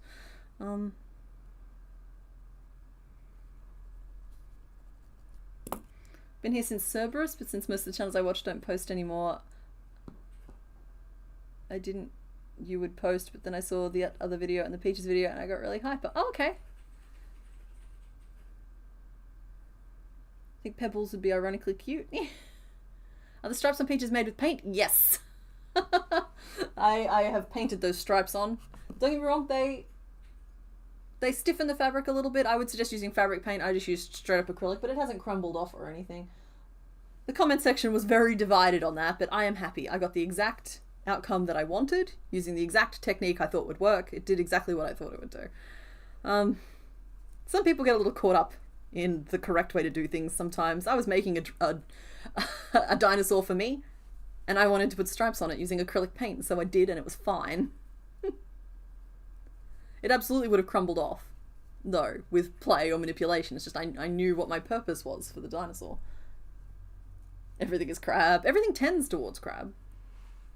I have not tried this belly piece on nearly enough, but I think that'll do it. I might just check back into the Discord. Yeah, okay, it definitely finishes at the end of the body, so that was decrease, 2 singles and a decrease. And then we'll just do 2 decreases and finish off. Oh no, we're at 1 hour and 40. I've been trying this new thing where I try and do, each Pokemon gets like 2 hours of time, right? Because it allows us to like keep on moving. But we are not, we've missed some key features of this guy so far. Well, that's not true. We only really have the bone to go, and we have 20 minutes to do it with. Challenge accepted, right? I like that it naturally gets the stripes in it, so I don't have to stitch them on later. So let's just pin that in place. I don't do duplicate pieces on stream anyway. Let's slap that on, and let's try and make us part of the head. So let's whip up this rounded teardrop that I want as the underbase first.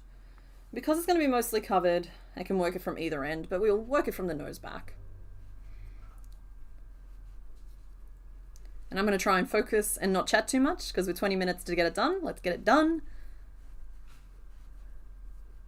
You made sprinkles and his face looks like Kermit. Oh, I like that. Is he green? It's not easy being green. 1, 2, 3, 4, 5.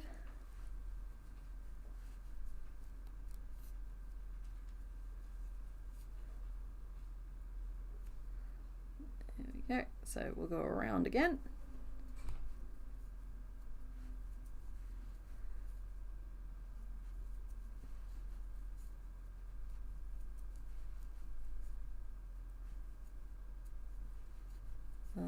And 6. There we go. That's the tip of the teardrop. Base head. Slowed down slightly by having to stop and write everything down, but nevertheless, it is part of the job. And we'll do 2 increases per round for a little bit, because we don't need it to be huge, but we do need it to increase. And I'm going to stagger those so they're not always falling in the same place.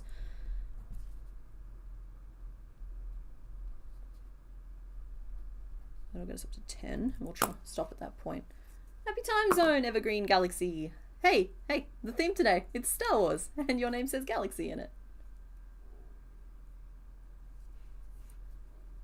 Found an article instructing crab stitch, aka reverse single crochet. It's much like single crochet, but worked in your opposite direction, side to side or around. Yeah, so like to me that doesn't sound like... Because I'm still working in the right direction. I'm just... Yeah, it's just I'm chaining one and I'm turning. So I'm still working the right direction. It's just I'm inserting my hook from behind the stitch and holding my yarn in front of the stitch instead of the opposite way. Because like here I'm not paying attention to what I'm doing. Dang it. 1, 2, 3, 4. There we go. So like for a regular single crochet, the yarn is behind, the hook is in front. And we sorted out that way. Whereas like what I was doing before was inserting the hook from behind and the yarn was in front. Just basically working the stitch backwards. Mirrored? No, mirrored's not right either. Precise language can be difficult sometimes.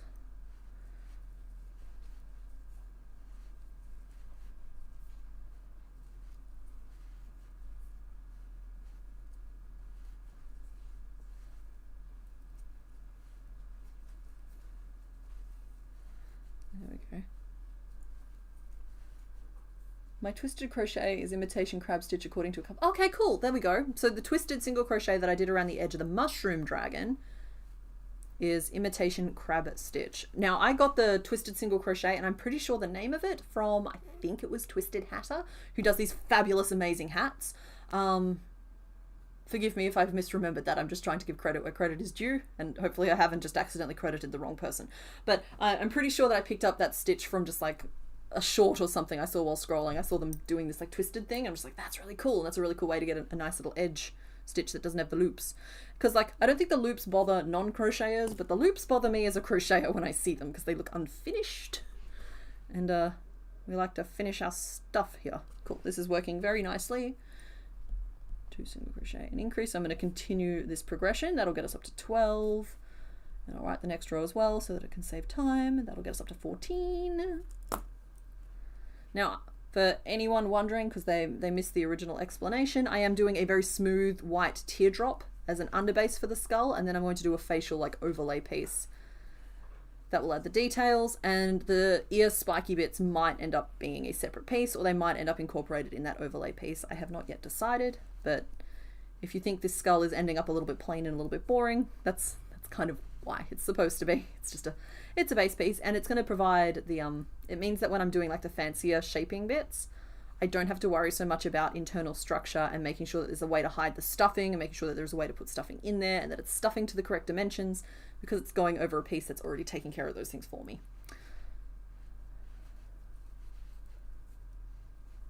Oh yeah, okay, cool. We're May the 4th, but it's Star Wars-ish, because I'm not super well informed on the subject, but I'm doing my best and I want to join in, and I'm enthusiastic. So our first one that you guys picked was Door 1, and Door 1 held Marowak, who looks like a little dude with a little lightsaber, right? He looks like he's in a little lightsaber battle. A little lightsaber dude.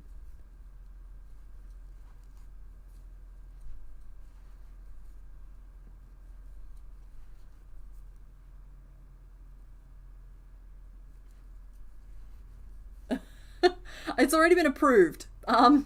Sith Assassin has already approved my joke. And if this one bothers you, just wait until you see some of the others, because they get good. Oh, I am very pink. It is warm in here. I might have to do that costume change that I was talking about. But I'll try and hold out for the break. Okay, cool. This is coming along nicely. So I'm at 14 stitches around. I'm going to try and get up to 18 this way. So it's just 2 increases per round. I'm staggering where they are, as I mentioned, so that they don't... I'm not trying to like warp the shape, I'm just trying to like row it outwards evenly. And with 2 increases that can be a little tricky, but like there are harder things. There are way harder things. Calculus homework, for example, that's harder than this. 7 single crochet and an increase, and that'll get us up to 18. Okay, 2 more rows and we should be at size. Now, it has not been said, though it has been practiced throughout this stream. Hydrate or dihydrate, everybody. Take a moment and stretch and save your work and get a snack.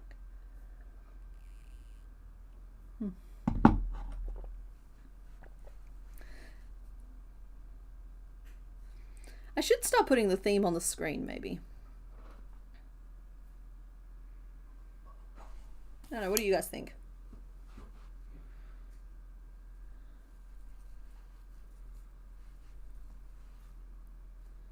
Might just help people, because like I know that over the course of the time we spend together, people do kind of pop in and out. I don't mind repeating myself, but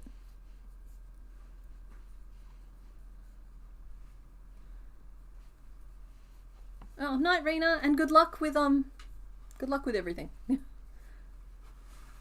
forget the word. I know what it means, but I forget the word, and I don't want to like burble around it. So be like, good luck with the thing. 1, 2, 3, 4, 5, 6. Induced. Good luck with your inducement.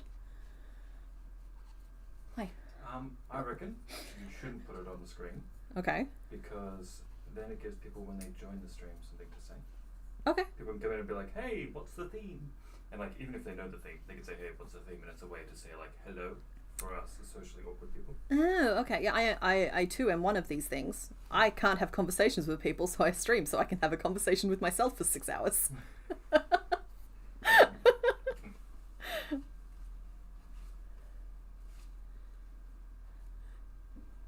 2, 3, 4.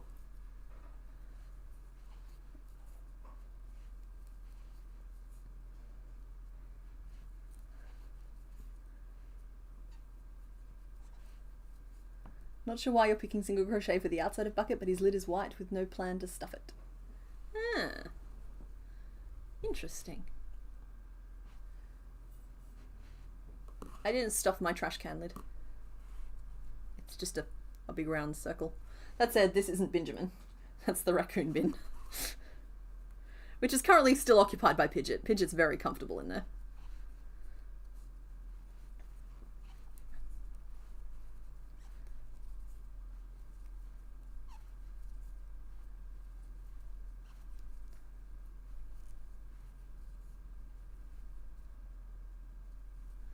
I may have lost count. We'll find out. If this is 18, I'm fine. 1, 2, 3, 4, 5, 6, 7, 8, 9, 10, 11, 12, 13, 14, 15. It's 18. Cool. Alright, so we are at the maximum width I'm willing to go to for this head. Mr. Bones, would you mind giving me an updated name list? I'm sorry, I know I asked you for it before and then I forgot to read them out if you posted them. But I'm very curious, because like there were some really funny ones happening and I was just wondering which one's stuck. Plus we're approaching the point where y'all are going to have to make that decision. So let's start narrowing it on down.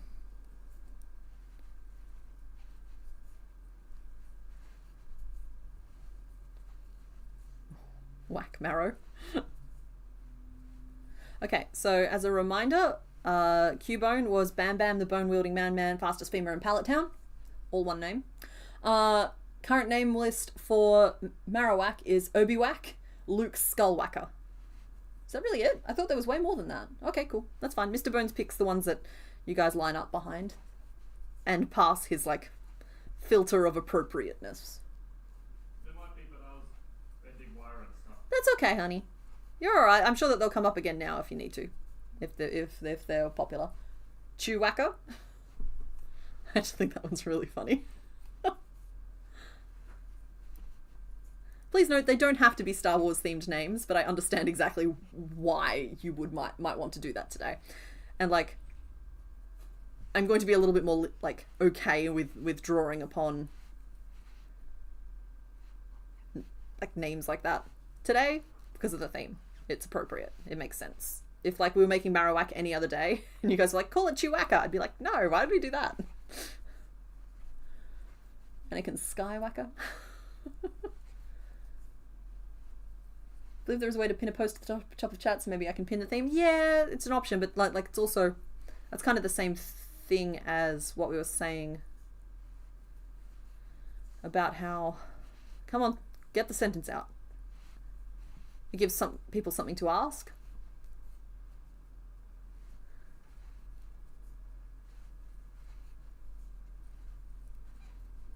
You know what's really funny is if I was making this as a pattern, having made the base in the shape I wanted, I would totally just go back in and add little frills where the skull needs them.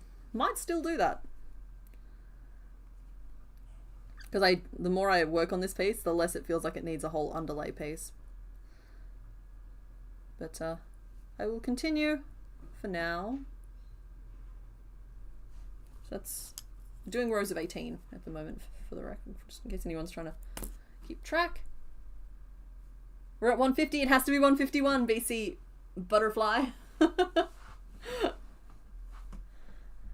So there's a very rare phenomena that happens sometimes where we end up with exactly 151 people in the chat or currently watching.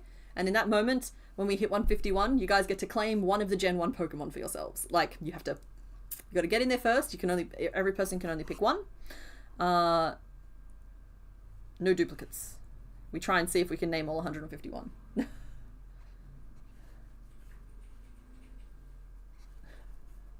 Currently in hospital. Oh, I'm sorry to hear that, Dark Hour Rose. Hope you feel better soon.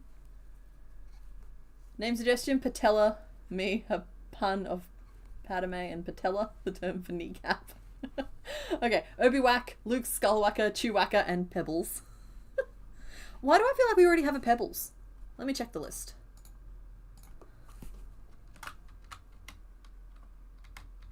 Okay, yep, no, there is no Pebbles.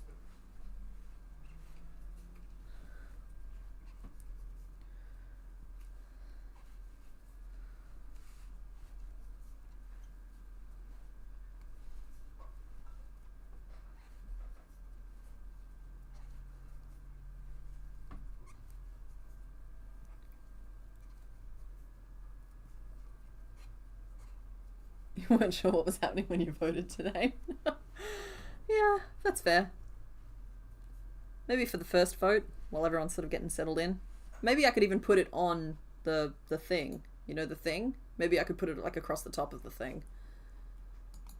That said, sometimes the theme kind of, not unlike my sketchbook, migrates over the course of the thing. Is there 151 now? I don't know. I don't look at it. Sorry. I normally wait for you guys to call it out. Let me check. It's 156. Night, Nibble Drake. Thanks for hanging out. Some themes are better put into themes than others. Yeah. It's like if all 5 boxes are yellow and I'm just like, today's theme is yellow. I feel like that kind of speaks for itself.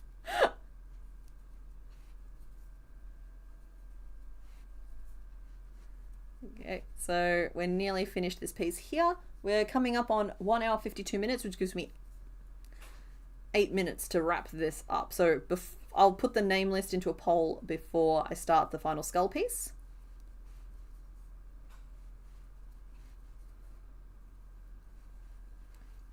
There we go. So that's 1, 2, 3, 4 rows of that. 1, 2, 3, 4. But I also still need to finish this base piece before putting the cart before the horse a little bit. It's funny to me that Cubone has like distinctive spikes on his back, which were fun. Love discovering secret spikes halfway through making something. But Marowak seems to be smooth. She's smooth. Snorlax is big.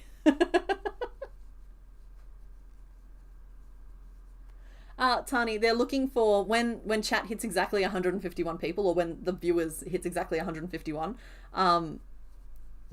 everyone gets to chant their favorite Gen 1 Pokemon, but like you have to be first off the mark for certain ones. No duplicates. It's just a fun little game we play.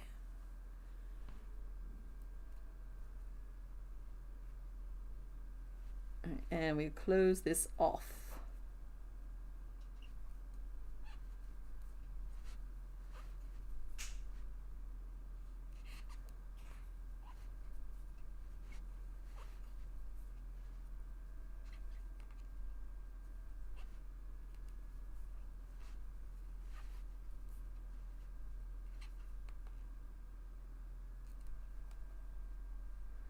It's funny, some colours just always seem to like split a little bit more than others, and this white today is high up on that list.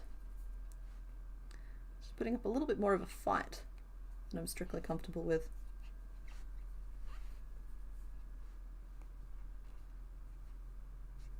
Okay, that brings us down to 12. Come on. There we go. Brings us down to 12, and we'll go down to 6.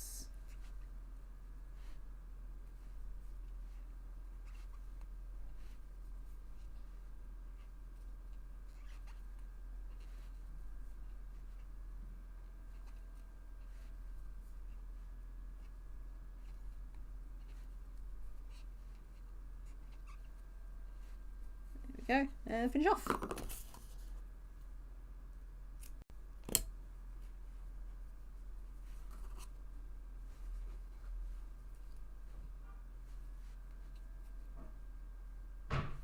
So that's the base.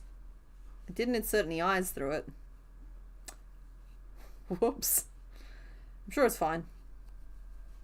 We'll make it work.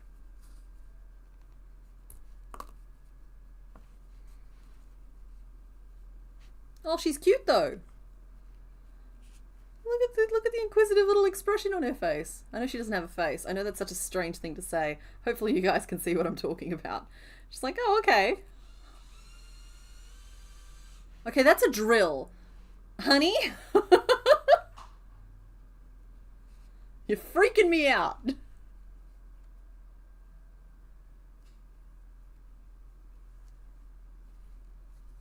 Like, she's cute. She's cute though. Okay.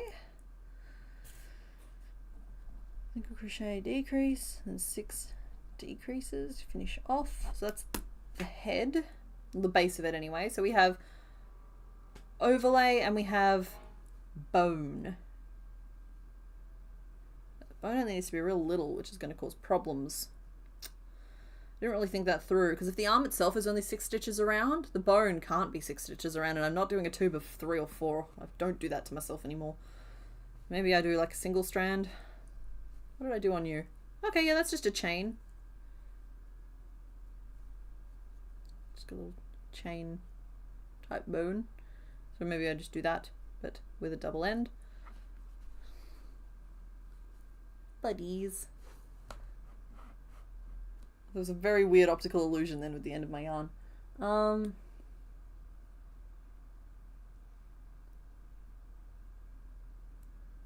He better blink normal. Nobody check. We can pretend he looks normal as long as nobody specifically looks it up. Alright, let's do skull. I did say I'd start the name vote, didn't I? It means the name vote might be going on for a little bit, but I think you guys will be okay with that. So, start a poll. Name the whack. Let's see. I'm going to write them in the order I remember them. So we had Chew Whacker. There was Luke Skywhacker. There was, what was it, Obi Whacker? Obi Whack. Luke Skywhacker, Chew Whacker, and Pebbles! What's funny here is that, like, if the Star Wars fans are going to split their votes between the 3 Star Wars themed ones, and Pebbles is going to win. Prove me wrong.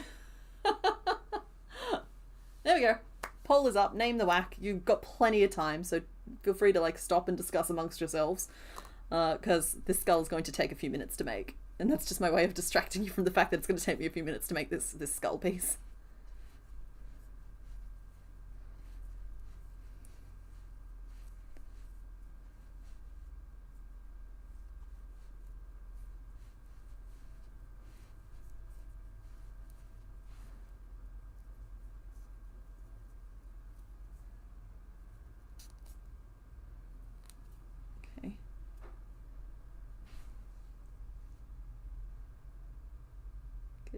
Good.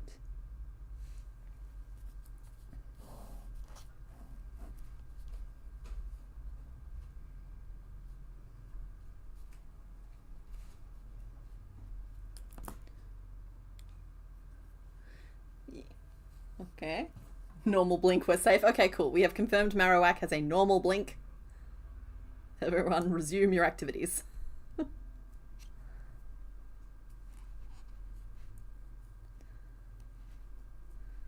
We'll do an increase, and then a single. Okay, but actually, honey, that's freaking me out. What's going on out there?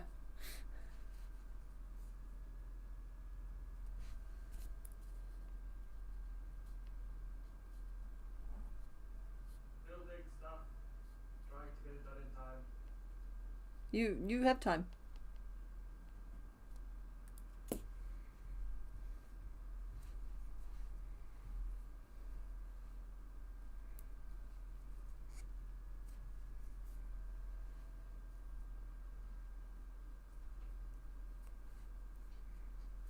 Two.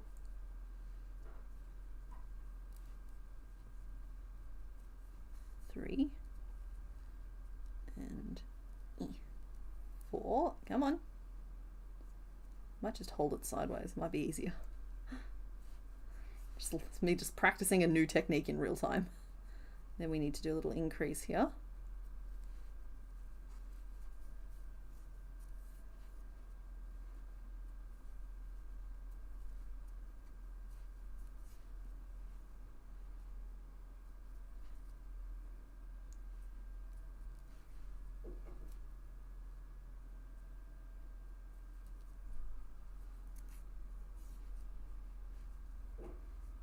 And then 2 single crochet. Sorry guys, I focused a little too intensely and got lost in the stitches.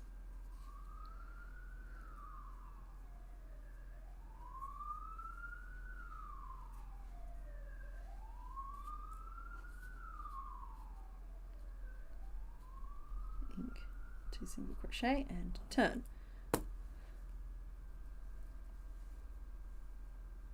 You know what? I don't think that chain 2 really adds anything. But there we go. So that would go over the top.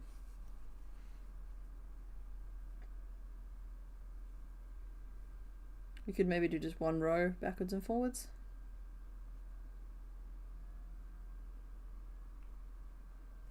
Cool. We're making progress. Okay, there is a clear and decisive winner on this name poll. The sirens have come for Mr. Bones. It's cute that you think they'd be after him.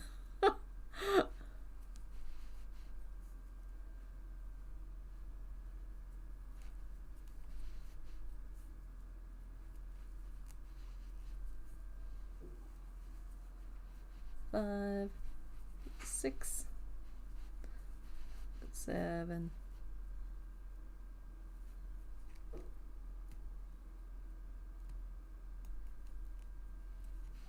8. Okay. Gonna be trying this on along a lot. Hoping they're not fire related. Nah, those are cops. Those are coppers.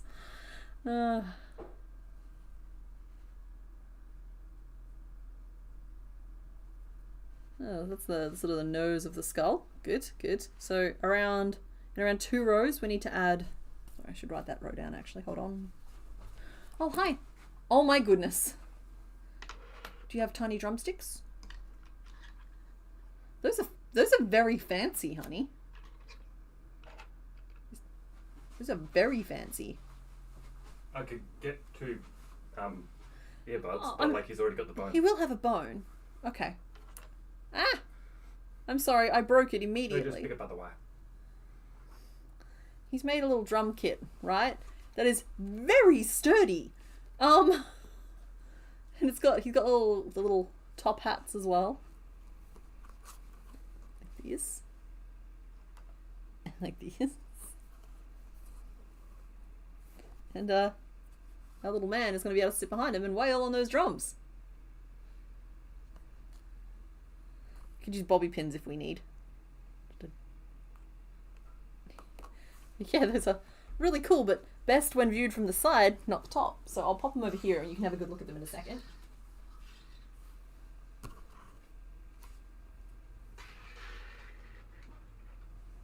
After we're done.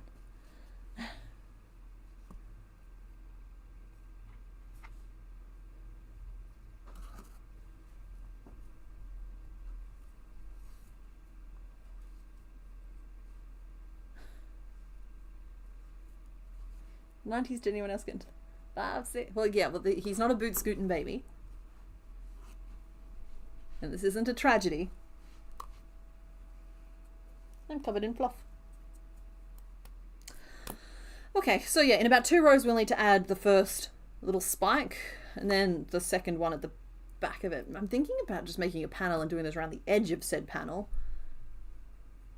But again, it just kind of feels like I might be looking for an easy way out of something that doesn't need to have an easy way. I feel like I've let down the whole team regarding the eyes by not attaching them through that base piece, but I can just stitch eyelids over the top of the skull piece when we need it.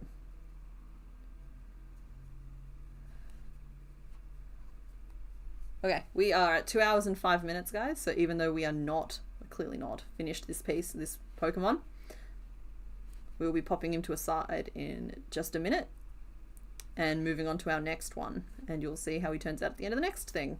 If we end up with time left at the end, we might come back and keep working away on them, but like in the meantime, like for example, if we do the next one and I decide like, you know, this can't be done in 2 hours, and then we end up with like a weird amount of time left at the end, we'll come back to this guy. But for now, we are going to pop this to one side, finish off that name vote. So, oh wait, sorry. Anybody who hasn't voted yet and has been biding their time, get in there and vote now. While I wrap this on up. There's a cable right through the middle of that. Yeah. And I can even trim this off for now because I can just reattach later.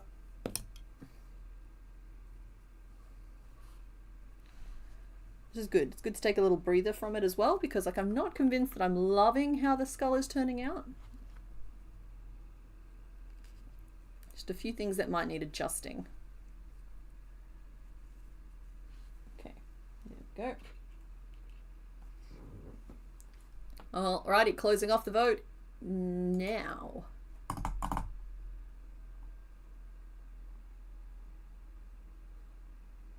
Alrighty, so we've named the whack. The name is Chewwhacker with 36% of the vote, and then Pebbles came in second at 31%, Obi Whack at 20%, and Luke Skywhacker at 11%.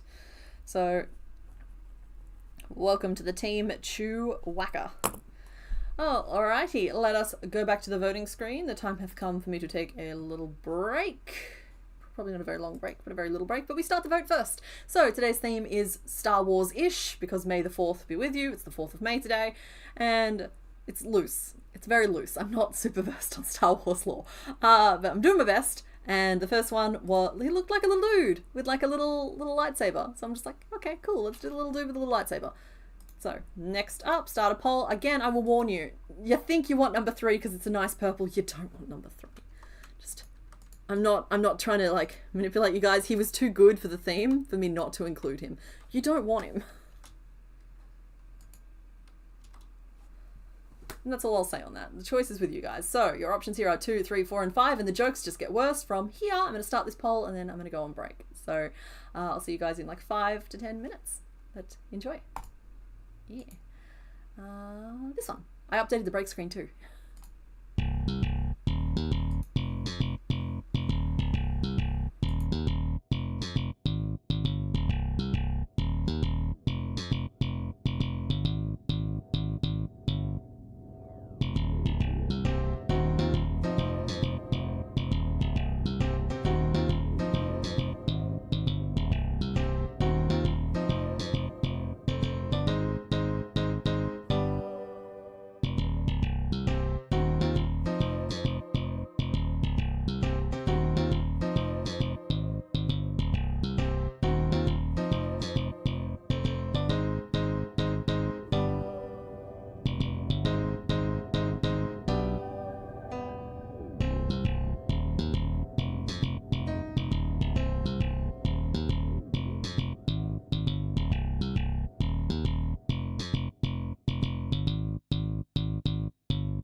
LeChonk. Good job, LeChonk. Look at me being back on time and everything. Yeah, so we kept the volume turned down on that music and it seems to be a little bit better. LeChonk is our boy. Do you think it's Kabutops, Mewtwo, Starmie, and Hypno? Interesting. Okay, it looks like number 5 has won the vote. Well, I'm sorry, it looks like it has, but we won't know until I close it off. So let's do that now. I'm loving the guesses. You guys aren't nearly... Y'all aren't on the wavelength I'm on. That's fine. We'll get there. Okay, so it looks like number 5 won with 32% of the vote. Then came number 4 at 29%, number 2 at 23%, number 3 at just 13%. So let us reveal who is behind door number 5. And guys, you're going to be so excited by who's behind door number 5, but you're not going to understand my reasoning at all. And that's okay. Sometimes you have to make peace with that sort of thing. So behind door number 5, keeping in mind that this whole thing tells a little bit of a story, so you've skipped straight to the end. So it starts with a dude with a lightsaber, and then at the end, we have someone who gives me like Yoda energy, right? He's our little Yoda. There we go. He just looks like he'd be happy being like lugged around in a little backpack. So yeah, we're finally doing Abra. Abra, who has teleported away from every single poll so far. We got him. We got him finally. We got him in kind of a weird one, but we got him. Yeah, so we're making Abra. Abra is our 120th Pokemon. Whew. 120th Pokemon. Well, 120th Gen 1 Pokemon. It's like 190th or something overall. Where is my count? There's my count. 20. There we go. All updated. Had to push 2 buttons. Alright, change the sprite from the whack to the bra. Excuse me. You are just in time for the baby. Understand I do. Excellent. Yeah, it's like good. I'm glad that I don't seem completely left field with this. It's just like, I was looking through them and I was just like, he's kind of giving me Abra energy, you know? Let's draw us a little Abra fella. And I will draw it over here. And I'll be moved all the way out of frame. No, I don't want to do that. Maybe I'll try and draw it on an angle. So he's got a little pentagonal head. Just a little pentagonal head. Dome on top.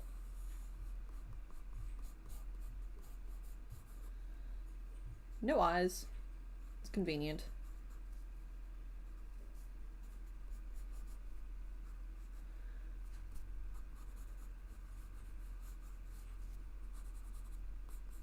It's almost like a little yellow fox, actually. Foxes also have pentagonal heads. Now, he is in his footy gear, so that is something to be mindful of. He's kind of got like a little bowl of a body. That's yellow underneath and brown on top.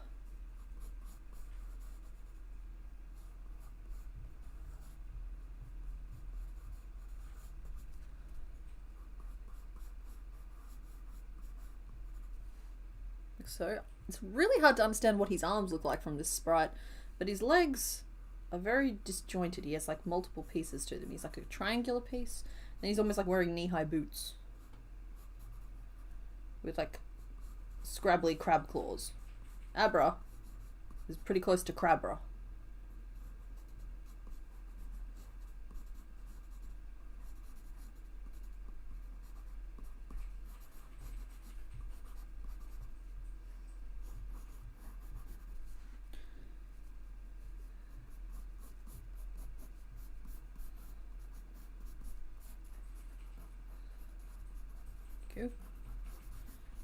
You. And then his arm kind of just like drapes, but I can't really see what it's doing, so I'll just blob it for now. And his other arm is draped over there. He's like a little sagging puppet. He's a little marionette doll with its strings all cut. It's a bit sad, really. Might have to jump over to the Discord for help with the reference images. Thank you, Mr. Bones. Oh, I forgot he had a tail, and it's right there. There's plenty of tail.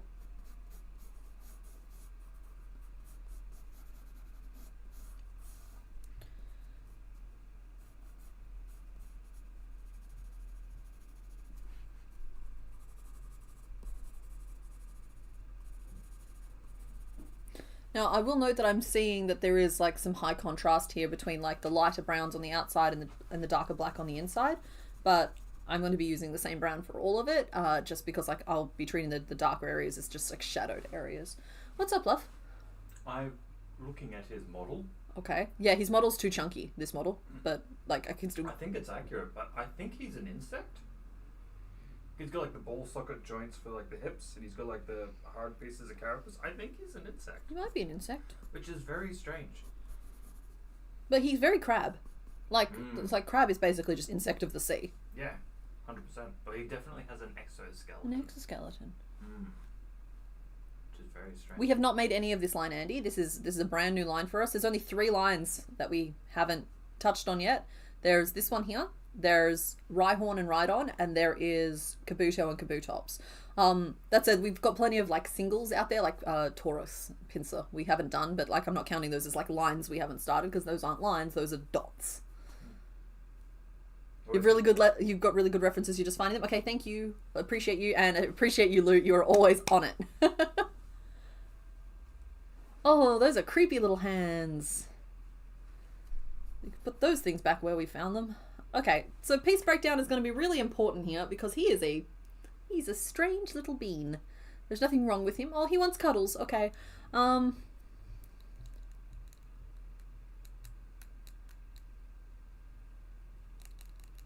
Okay. All right, we got this.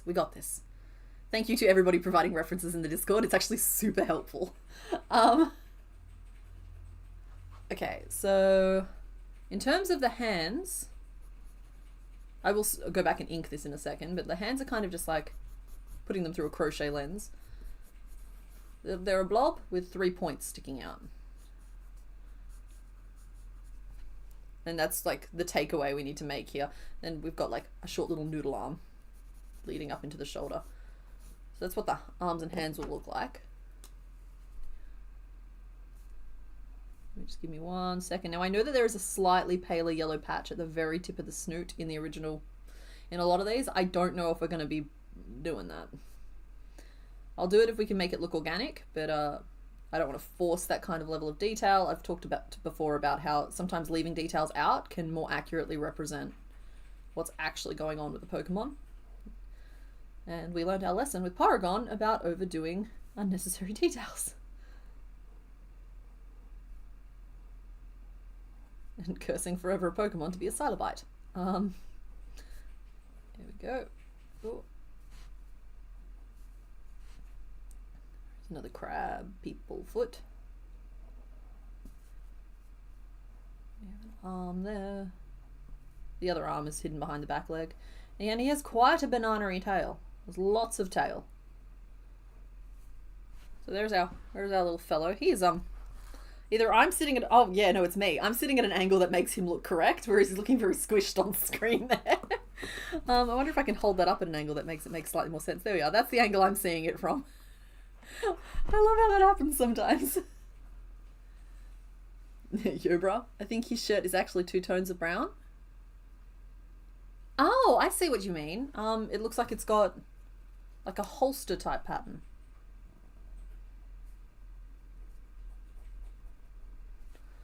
But that could so easily be head shadow. No, it's there at the back as well, and he can't have light sources consistently from both sides. It doesn't make any sense. Alright, I'll take that under advisement because I think you're correct. I'm just trying to work out if I care. Yeah. Okay. Brown. And we need yellow. I don't think he's this yellow. I think he's actually finally... Oh, I don't know. Is this yellow? There is not a very bright, like, lemon yellow. We have, like, a bright orangey yellow, and we have a pale yellow. And that's kind of the 2 choices we have. So, pick one and commit. I'm tempted to go for this one here, which is, funnily enough, the colour we ended up using for Dragonite and looked perfectly orange for Dragonite.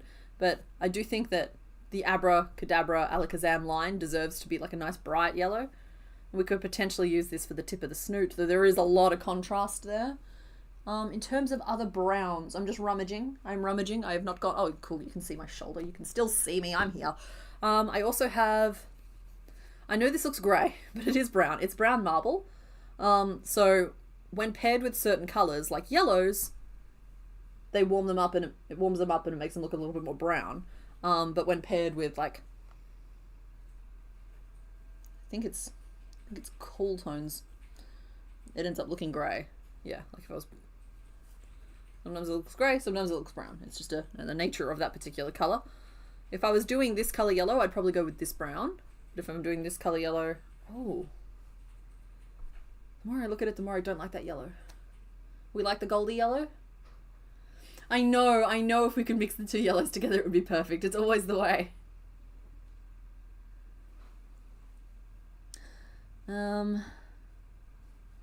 Sadly, we do have to make a choice. Oh, I also have Hawthorn, which looks a little black on screen there, but it's actually brown. It's brown. It's brown. So I was thinking this is the right brown, but it makes the yellows look wrong, which means this is the wrong brown. That's too brown.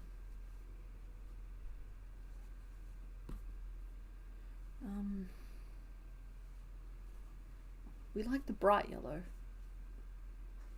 So we like... I don't know. The 2 brown could be used good for the black. Yeah. Like that could be if I end up doing the holster and the inside, but that would mean I'm doing those cups as double layered and I wasn't planning on it. Got a really weird pitch. Pitch it. The one just underneath the colourful frog. That is acid green. That is green. This is what he's pitching. He's pitching shiny Abra. Funnily enough, that is one of... Are you sure those are the same colour? The one directly under the coloured frog? Yes, I am. Okay, well, yeah, I think that colour's pretty close. Like, it's closer than the yellow. No? It's pretty close. It's closer than the yellow. It's not. It's closer than the yellow. It's halfway between those other two today. in terms of, like, brightness and saturation. It's just the hue is slightly off. Yeah, but the hue is what matters.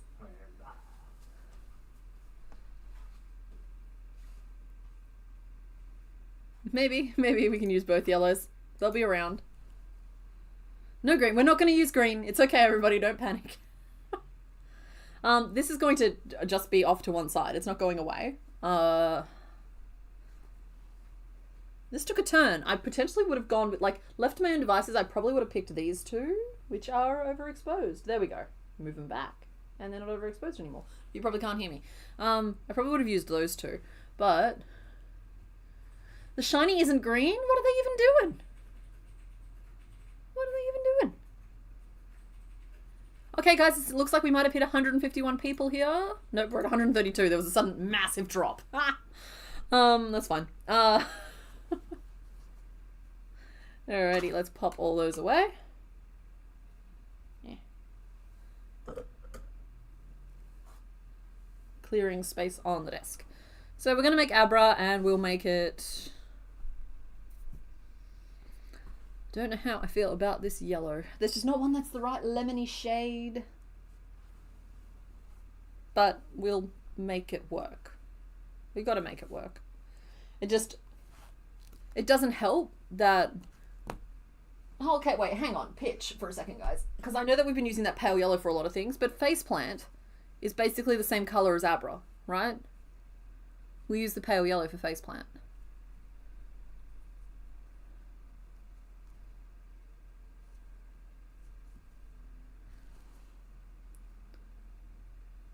No, it's pale. I like the lighter yellow. Yeah, I'm leaning lighter yellow, and that sucks because I really thought this was finally the time for the bright yellow.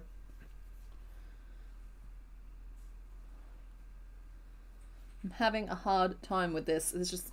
It goes to show you can have all of the colours available and still not have the right colours for whatever project you're working on. I'm using the pale yellow, I'm sorry. We'll use the browns that we picked together, though. Alright, piece breakdown.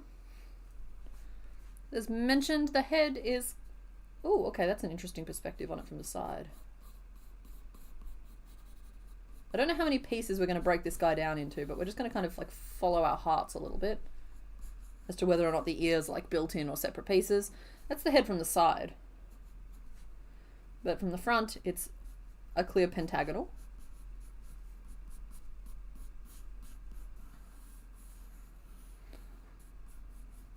Which means... For the sake of row direction, I think we'll start at the tip of the nose and work backwards. Which means like this. I think that'll work quite well for us, and it does allow us the option of building those ears in if I'm feeling it at the time.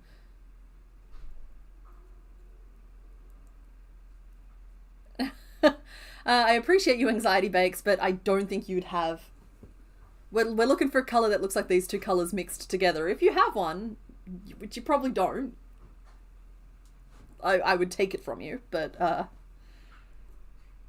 I shopped for your yarn with you, you remember.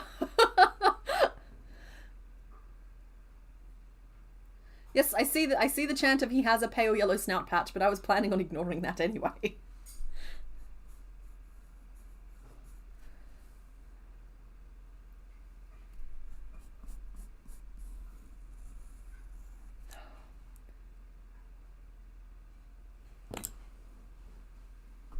My problem is that I think that the pale yellow is more accurate for Abra, but the bright yellow is more accurate for Kadabra and Alakazam.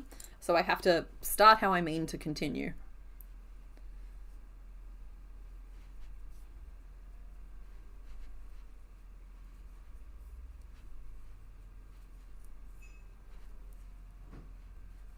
The idea that shiny Abra is basically just this pale yellow color is alarming to me.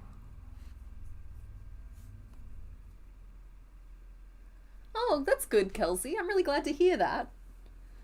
See, people who have just started to crochet are some of my, like, the favorite people I have following my patterns, because you guys are just, like, so... I think it's because, like, when you're learning something, you're used to not understanding things. This isn't targeted specifically at you, but, like, you're used to not understanding things. So if you hit something that you don't understand, you're happy to, like, ask for help or look it up. Whereas, like, people who have been crocheting for 20 years hate me. Which is just, like, an endless source of, like, complicated feelings. Just go with the pale yellow, make a shiny Abra. No, I'll do a little nose patch, and we'll see. We'll see if we like it. If we hate it, it's going to be obvious real quick.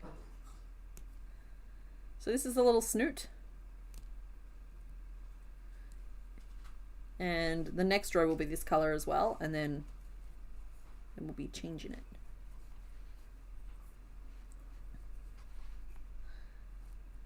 3,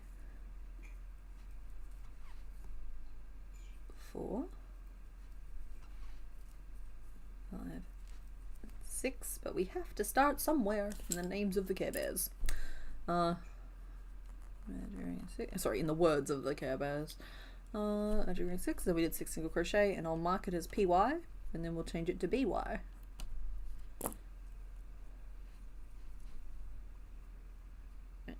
Oochkum.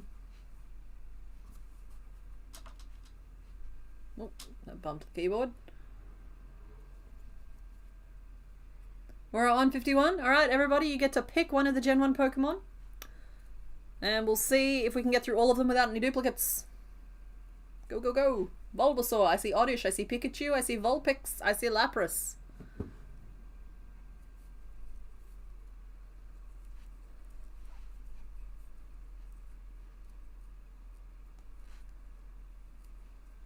You've been crocheting for 55 years. You do not hate me. Thank you. There must be a sweet spot right in the middle.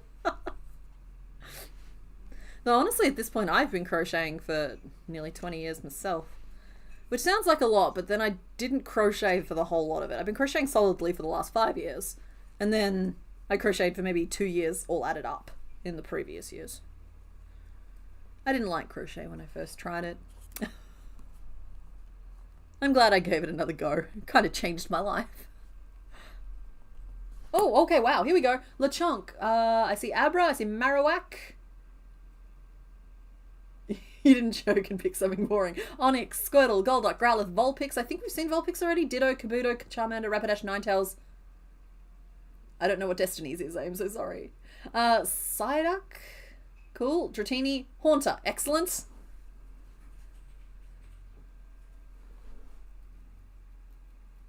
Pikachu! Vaporeon.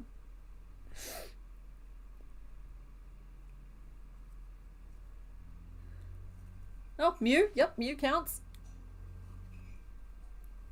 There has to be like some sort of plugin I can get that will actually track if we've hit them all or not. Nope, none of the other Eevees got picked. Oh, we got Muck.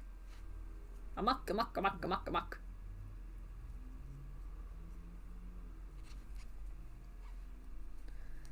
Alright, I'm flaring out the cheeks on the Abra in the meantime.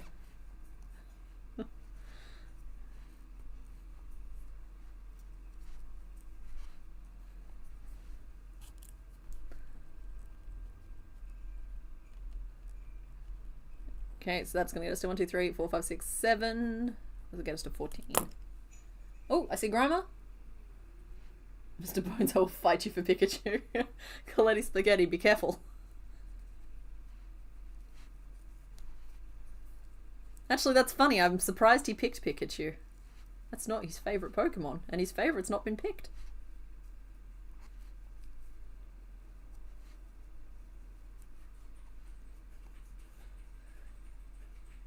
Did I choose a name for the Sherry Tubular Dragon? It's not so much that I've picked a name, it's that I found a pun that I really, really liked. So one of the patrons suggested Marowak. I can't say it properly. It's like Marowak Cherry. I'm just like, perfect. That's as close to a good pun as we're going to get for him. So yeah, you can. But like in terms of names, you can call him whatever you like. So yeah, like Maraschino Cherry. It's a Marowak. Marowak. I feel like it's losing something in my attempt to pronounce it. Snip.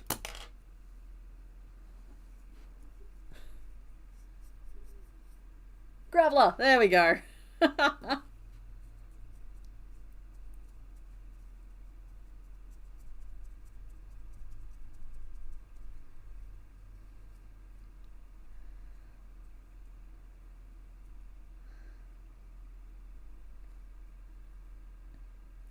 Is that nose too nosy?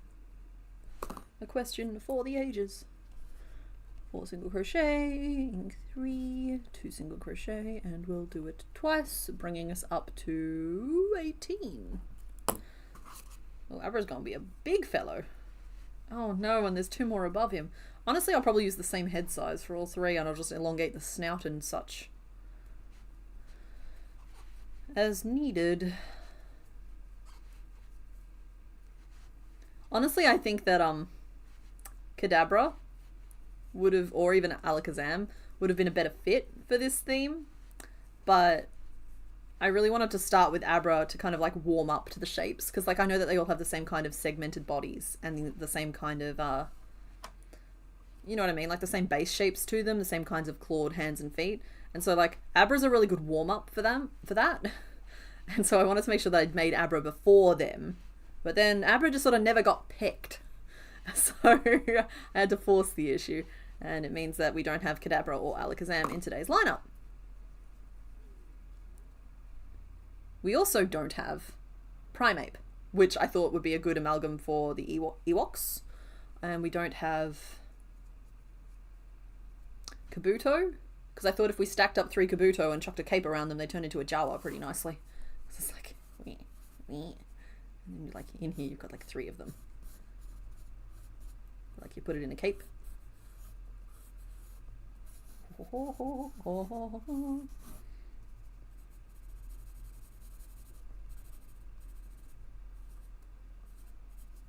Tell me that does not look like a Jawa. I mean, my drawing doesn't, but tell me that 3 Kabuto in a cape wouldn't look like a Jawa. I would not believe you.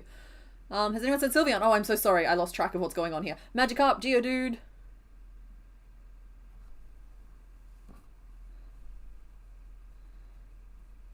Very cool. We got some good cheek flares happening at the moment.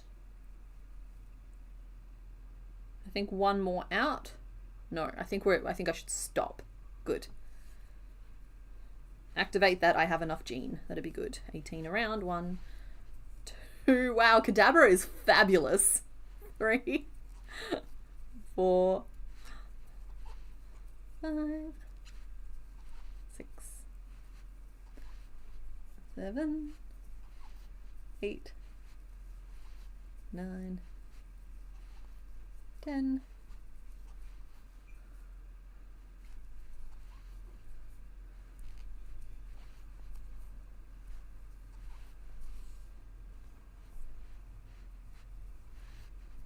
Mm, 16, 17, 18. Okay, so the reason that Kadabra and Alakazam hold spoons, because I just saw the question in Discord. I don't really engage with Discord, but like I just saw the question in Discord. The reason he has spoons is because of, it used to be like the spoons used to be linked permanently with like, or mimetically I suppose, with psychic phenomena. Like one of the things you should have been able to do if you were psychic is bend a spoon with your mind. And so like they took that and they riffed on it for Kadabra and Alakazam, and they gave him spoons. Vaporeon has been selected. Sorry, you are still allowed to play along.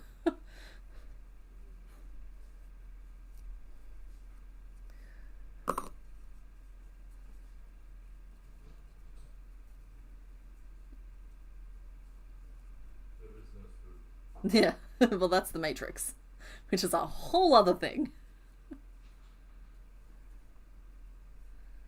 God, we had the best stories. Alright, I think I'm going to do 18 again. I just did 18 around. I think we're going to do 18 again before I start narrowing off into the 5 head. I need a stitch marker. Love not having to worry about safety eyes. Marowak kind of derailed for me around the time I realised I hadn't put them in. Not an issue here. Abra has very politely closed his eyes.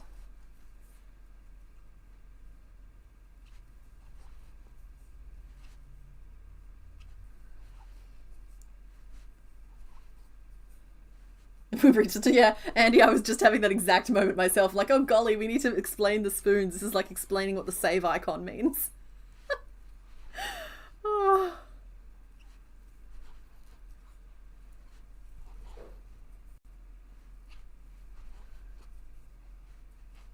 Mr. Bones, do we have any names coming through yet? Just out of curiosity, I just saw what somebody suggest Grogu is all, and I can hear you in the kitchen, so I'm not sure you would have seen it.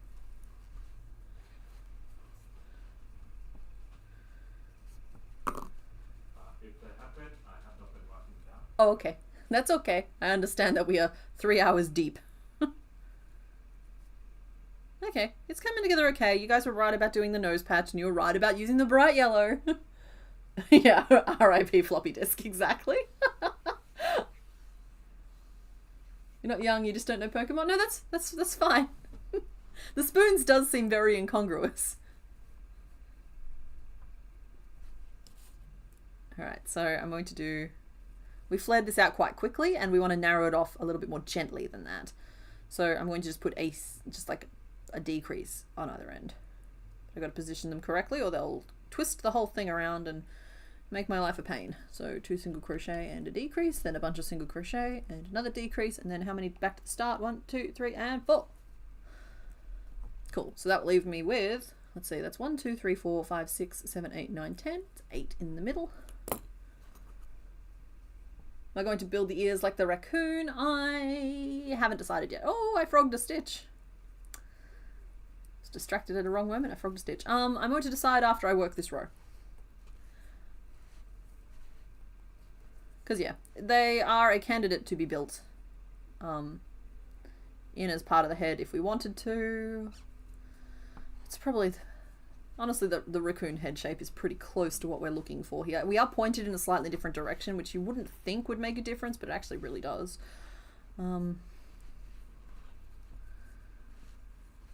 Sometimes it's just easier to sew pieces on. 1, 2, 3, 4, 5, 6. Okay, 2 more. 7, 8. That felt like a lot. If I change that to 7, we end up with 2 even sides. I don't know if we want 2 even sides, but we have them now.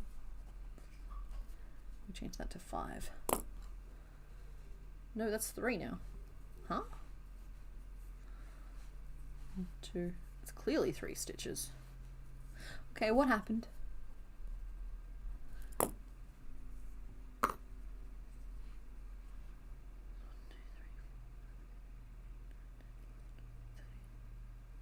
$14. Must have only gotten up to 16 before. I must have only done regular increases, which means my 18s around were only 16s around.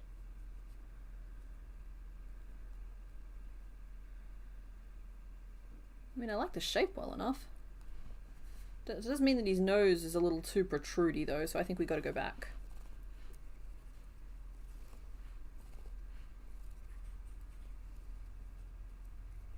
So to answer your question, we'll work out the ears in a minute. Oh, night Makona Barb, thanks for hanging out.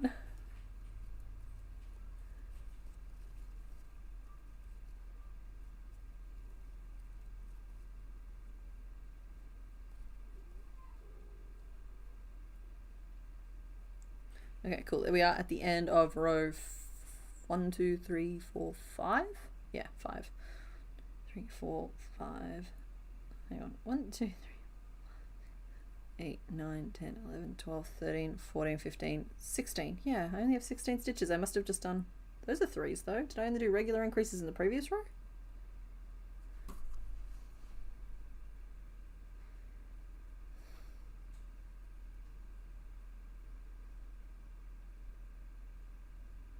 I like that slope though. Okay, cool. It's fine. I worked out where this went wrong.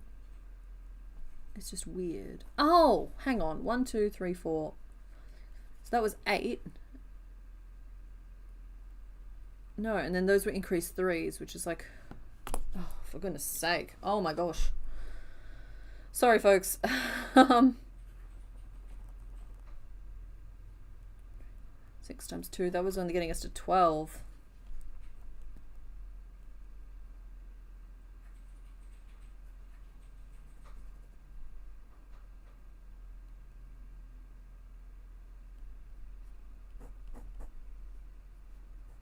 And then we were at 16 there. Okay, cool. I know what's happened. But it means that we are misaligned. So I got to go back, but it won't take me long to fix. It's a fundamental issue that occurred. So that was that last increase 3, and then it was like 1, 2, 3 back to the start, which is fine, that can stay. 1, 2, 3, 4, 5, 6, 7, 8, 8. Cool. We've got our 8 stitches, we've done our 3, and now we're doing 1, 2, 3.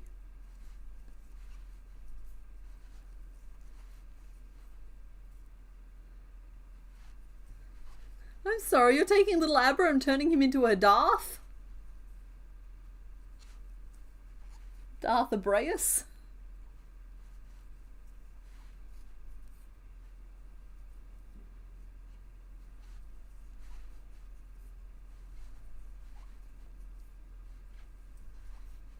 I also like yogurt. Why are we calling him yogurt? Because that's so funny, he's just a little petite miam.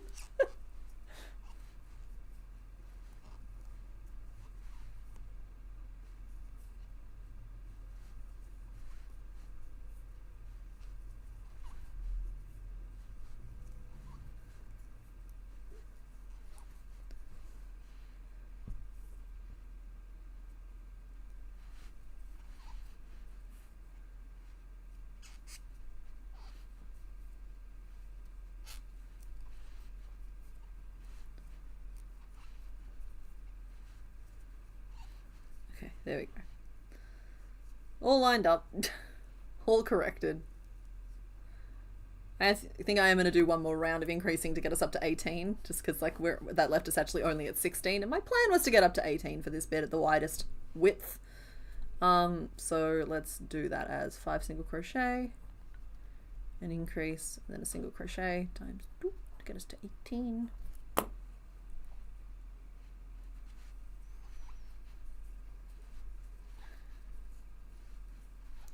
Three, 4, and 5.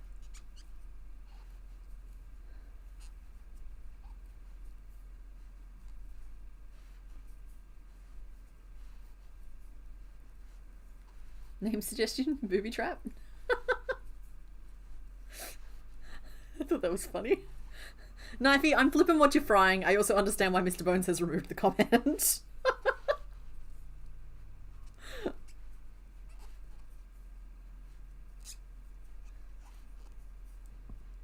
Yeah, Mr. Abra, for goodness sake. Mr. Abra. Yeah, no, he's been available a couple of times. I have a spreadsheet that tracks the exact number that I don't have access to in here, unfortunately. But yeah, Abra has been available to you guys a lot and has never been picked. He's always managed to teleport away. 1, 2, 3, 4, 5, 6, including, I think there was a whole stream themed around Pokemon that got away, and Abra still managed to not get picked. But we caught him. All we had to do was go looking for Master Yoda. Oh my goodness, we're nearly through the first hour of this particular one, but that's alright. The rest of the body pieces will come together very, very quickly, and I shouldn't let myself get stressed about that. This head is one of the more complicated ones. Then we've got what, like a little blob of a body in 2 different colours. Some legs that have some double trebles as claws. It's gonna be nothing. It's gonna be easy.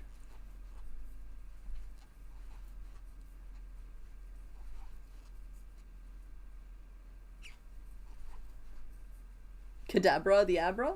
Well, technically, Kadabra is the name of Abra's evolution. So I think that might get confusing if Abra is Kadabra and then Kadabra is what?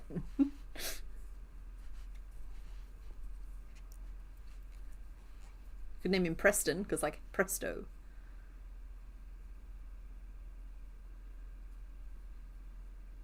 Okay, well, we are achieving wide head. In case there was any doubt. Did I use the brown on the square when we didn't pick him?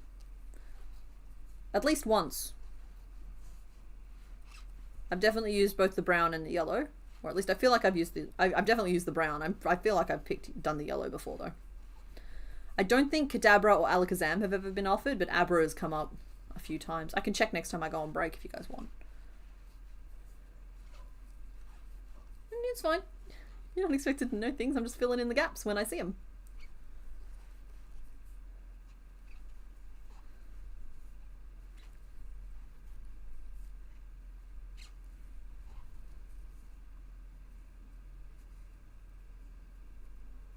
Okay, good. 4, 5, 6, 7, and then a decrease.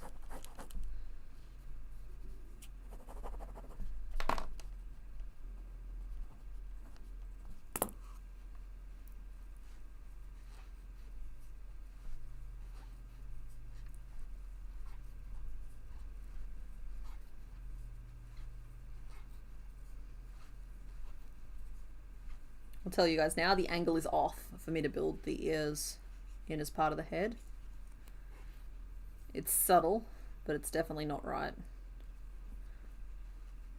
I'll still see if I feel that way at the end of this particular row, because this was the row I was going to make the decision in later, or like last time.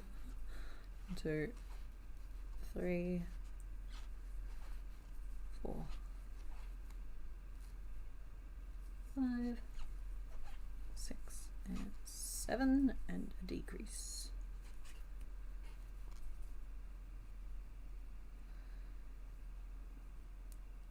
Okay, yeah, no, I think I'm better served by closing off the dome at the back of the head and then just having the pyramids of the ears positionable where I want them specifically. I consider sewing the lesser of two evils a lot of the time.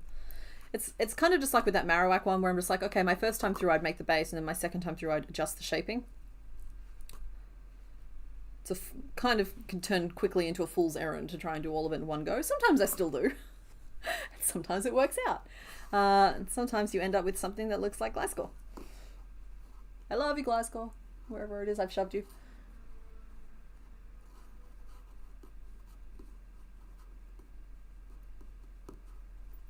Ah. Abracadabra, exactly.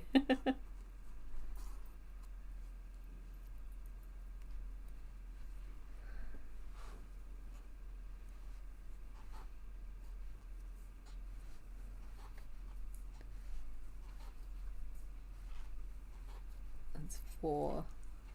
That's 5. I think we want to do a little 3.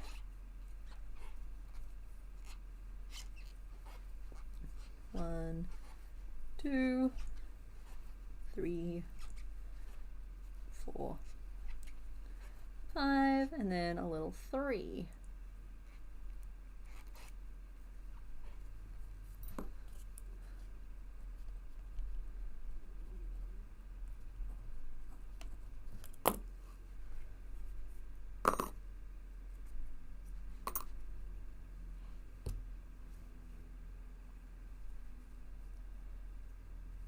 Gaga or Mayhem?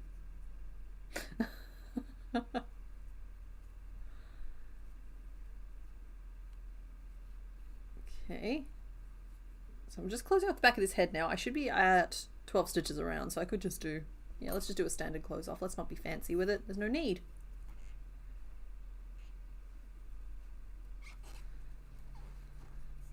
I think that nose is too long to be cute. I think I've accidentally made him too snooty.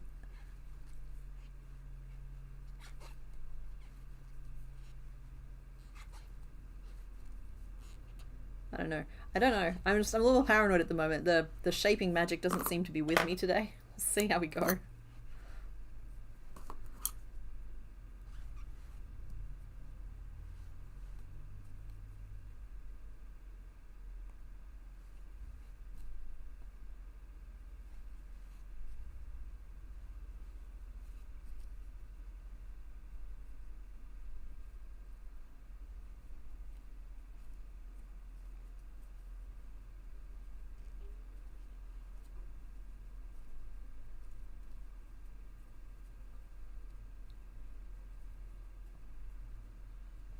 What do you think? Too snooty? He's kind of long snooted in the pictures. I'm worried I haven't given him enough of a forehead now that I'm looking at this. Maybe I gave up on those rows of 18 too early. Look, he's looking...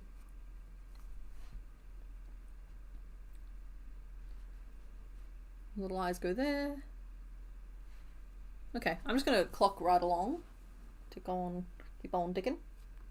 Ticking with a T. And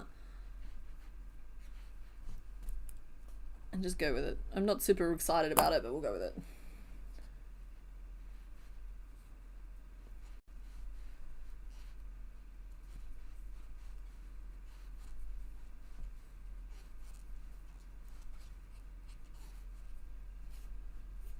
Gross. It's only 4 stitches around.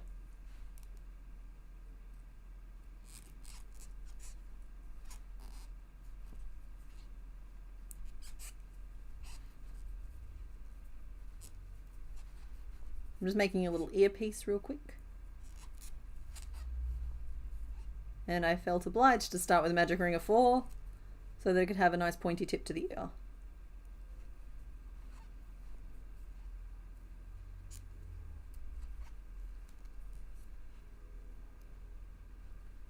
Good. Good.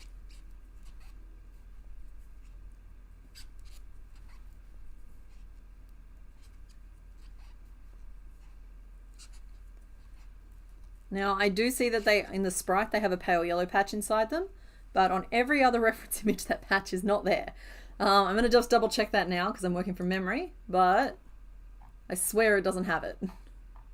Oh no, okay, it's there on home. Oh, okay, yeah, it's there on that one there as well. Okay, so it has it, but I'd rather it didn't. Still like Houdini? I like Houdini as well. He escaped from us a lot. We could also call him, like, Potato, because he's a teleportato. Seems like something I would do. Alright, I will potentially stitch a small yellow triangle onto one side of these ears. Okay? I didn't write that ear down at all. Panic!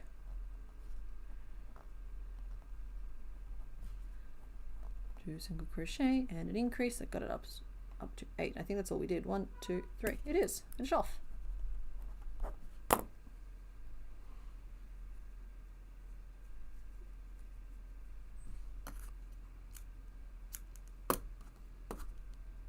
There we go.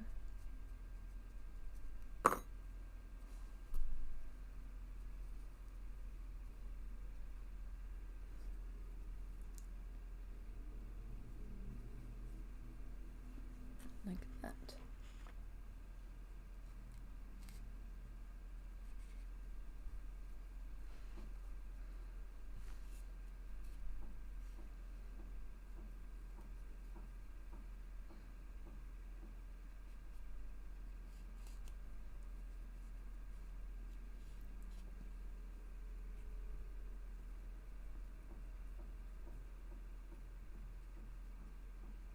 Okay, other little ear will go off the other side. We could whip that up now if we wanted. Yeah, let's just do it. Let's just do it so it looks okay. Terrible joke, you love it, the teleportato. I can't take full credit for that joke. It's a pun used in Don't Starve, but it's also just one that I adopted as my own.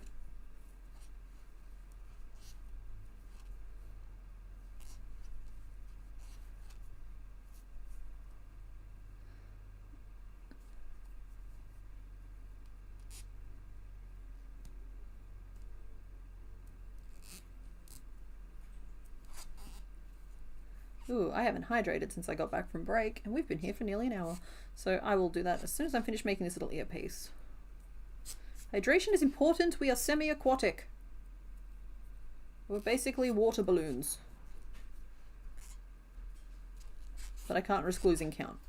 So there is a hierarchy of needs at play here.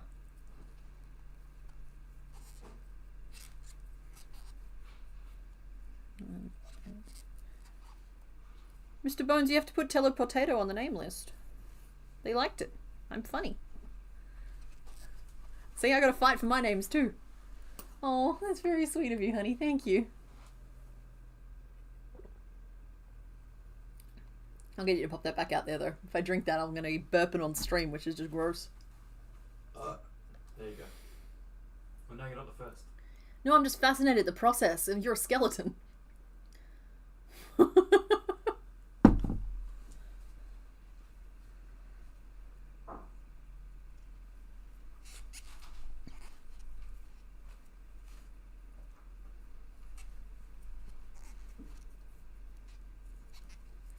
Oh, can you imagine if Abra blinks by, like, horizontally? Like, that's just one long pupil and it blinks like this.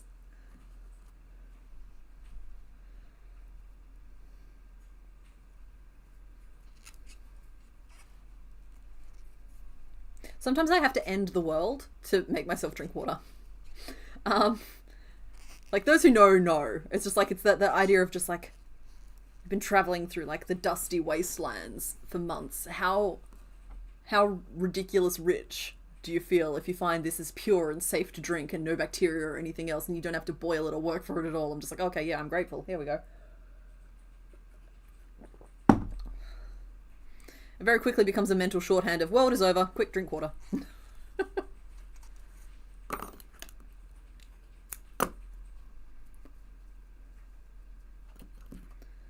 Usually I'm pretty good. I've just been pretty lax the last few days. It's good. Stream tends to be my, like, hydration reset. By the time I finish stream, I tend to be relatively hydrated, which tends to be a net gain for where I start.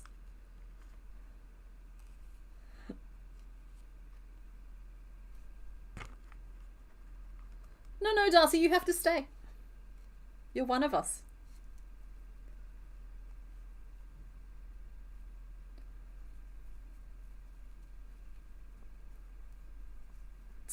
Fun fact, the end of the world thing used to also be how I would force myself to eat dinner some nights before Mr. Bones took over the cooking. We all have our skill sets, okay?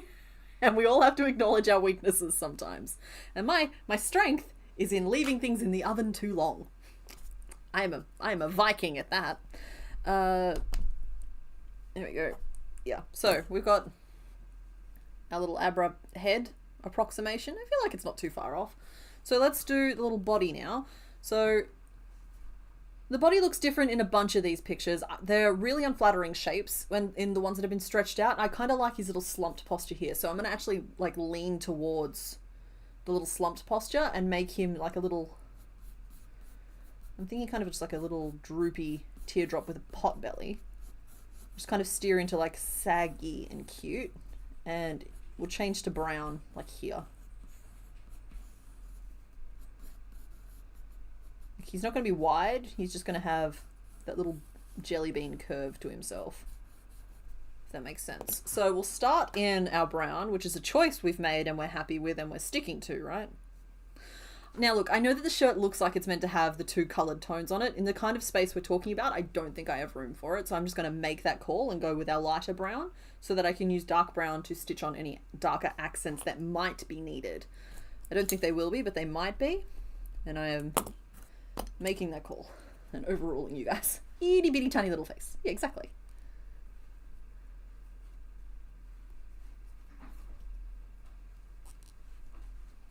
Part of the ship, part of the crew? Yeah. I've also got a theory about the original sprite that wasn't taken up for the other ones. Because in the other ones it looks like he's got a little vest over the top of his shirt, right? Yeah, it looks kind of like a little holstery type thing. But if you look at the sprite looks like you can see the top of the edge of the bottom brown piece. Like just along... Oh, okay, yeah, so like black, and then like that's just like part of the shell. There's just nothing there. Yeah, okay, I like that. A void. He's just got a floating head and floating arms. Don't get me wrong, I'm not making that, but like what Mr. Bones is suggesting is that like he's actually kind of like this black worm type creature that has... I was thinking the void. That has like this brown shell, like a broken doll, assembled around it, and then like the shoulder pieces are covering part of it on this side, the head's covering part of it here, shoulder piece covering, but like, you know, he is just like this little shadow that's occupying this robotic shell, which is a very cool concept, but I am not doing it today. The void, it calls to you. It does, regularly. I have it on caller ID. Do not block the void. Oh, thanks, Harichi Crochet. Thanks for hanging out.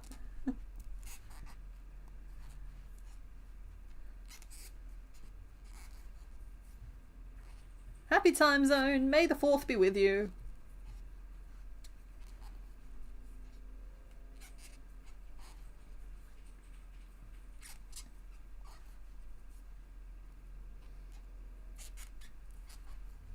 Okay, 1, 2, 3, 4, 5, 6, 7, 8. Cool. I had lost count, but now we're back on track.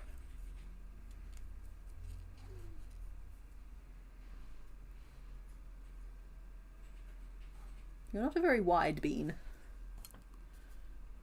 Brown, magic ring 6. Increase, And we'll do 3 single crochet, increase, single crochet. That once again staggers those increases, still gets us up to 12, but over an additional row, making us a little bit more gradually sloped, but without any kind of triangular. You must return the void's calls. You don't want the void to come looking. Oh, thank you. I'm glad you think that he's got a cute little face. I do my best.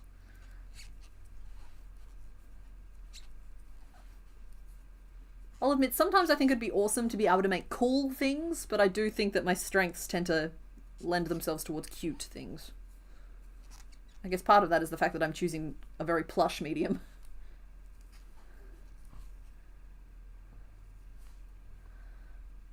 Alright, we're 12 around. I think that's pretty good for the upper torso, so we'll just do 12 single crochet.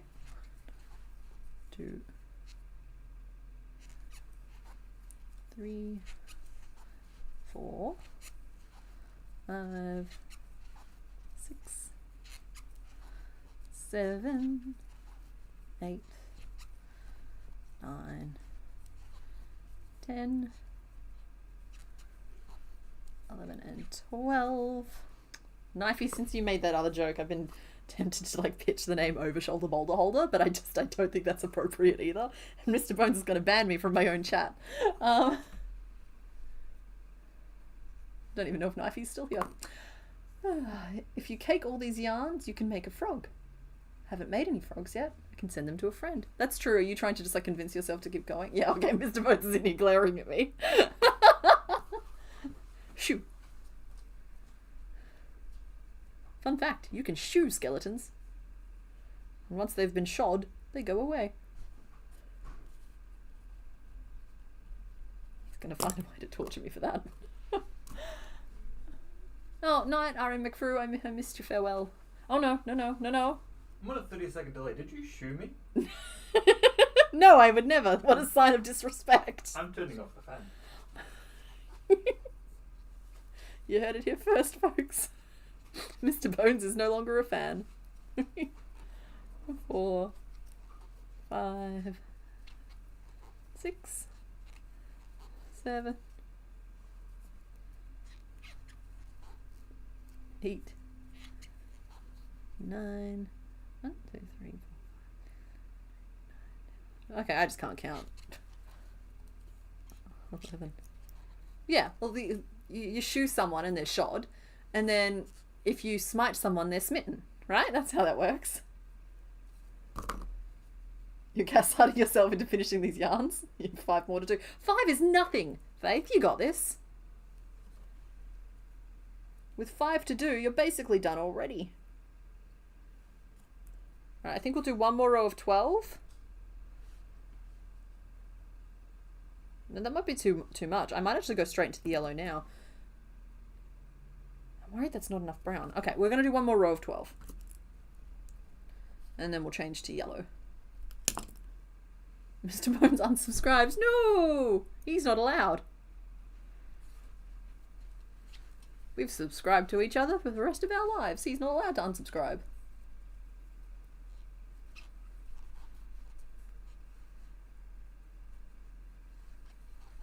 The skeleton was unaffected by the shoe.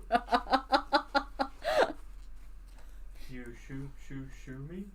It's got a picture of a train on it. Oh.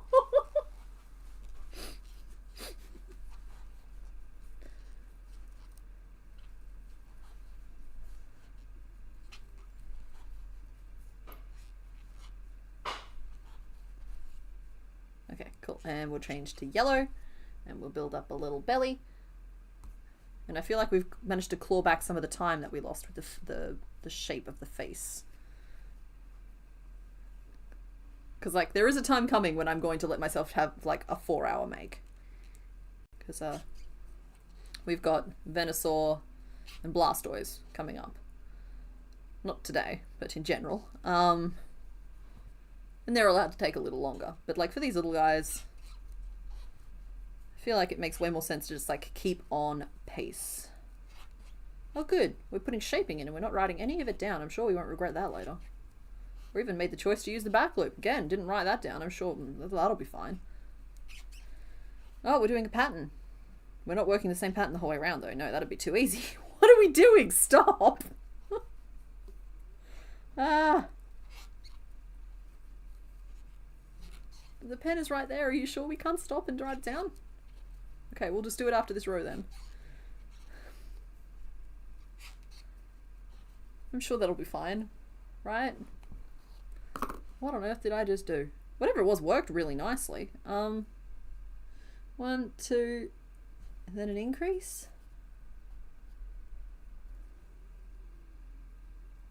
1 increase, 1 increase. Okay, okay, that's not so bad.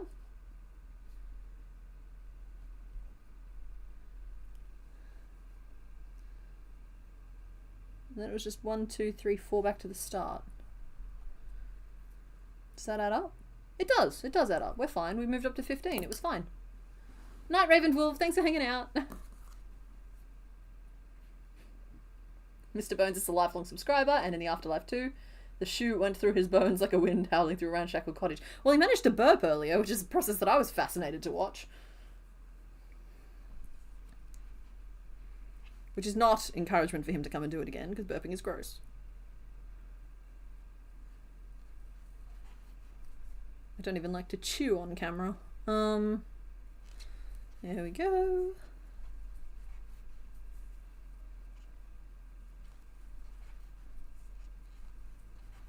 6, 7. Now the top section does look a little longer proportionately than you possibly think it should, but I'll ask you to trust the process here, because when it's attached at the back of the head you won't be able to see most of it, and it does leave room for like the arms and shoulders to be attached. That said, he's honestly a little on the small side to make this convenient, so wish me luck. Don't worry, you're a magic expert, clearly.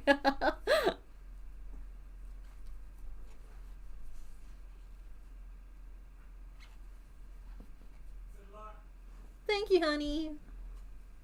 Oh, I'm getting a butt cramp. I'm so sorry. I'm just going to adjust my position here and look a bit weird for a second. I'm sitting on a giant hard rubber ball, right? Technically it's full of air, but that can be surprisingly uncomfortable to sit on. But like, it helps with my hips and back.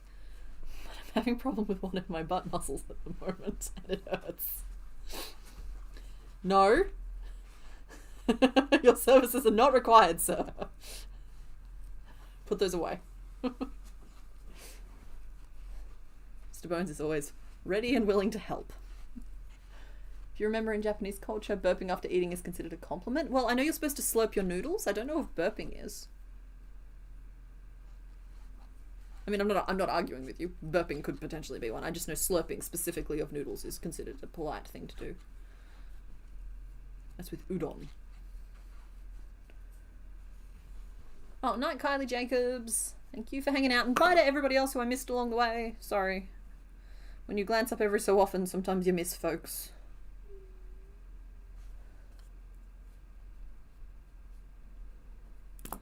That's 2 rows of that. I actually think we should probably... Oh, no, he's got a little more belly there.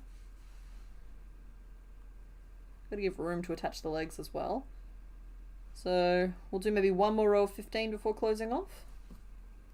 I can definitely trim off this brown now.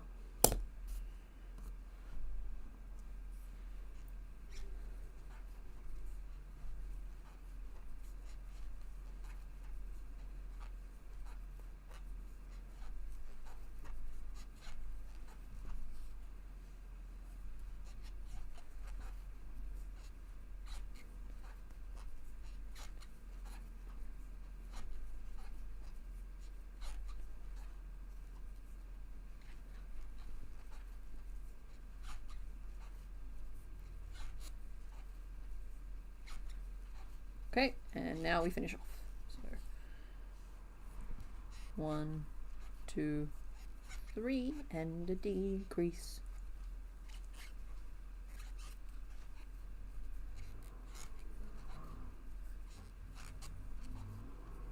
I just expect to see the skeleton grabby hands coming out the side of the screen, going towards my sword glutes. Yeah, Darcy, that's roughly what was happening. You sit cross-legged a lot. Every now and then your tailbone muscles get tense and you don't always know how to stretch that. Yeah, it's a rough one. Something I've noticed sitting on this ball the last couple of weeks. It possibly just means it needs more or less air. But I end up with like a sore spot under my left leg. That bouncing does ease, but I look a bit silly bouncing away on stream.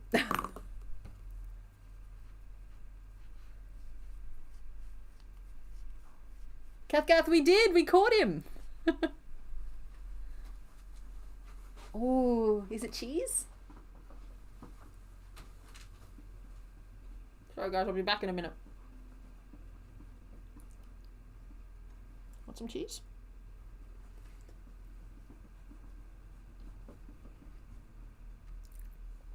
That is a great cheese. Honey, whichever cheese this is, we need to get more of it.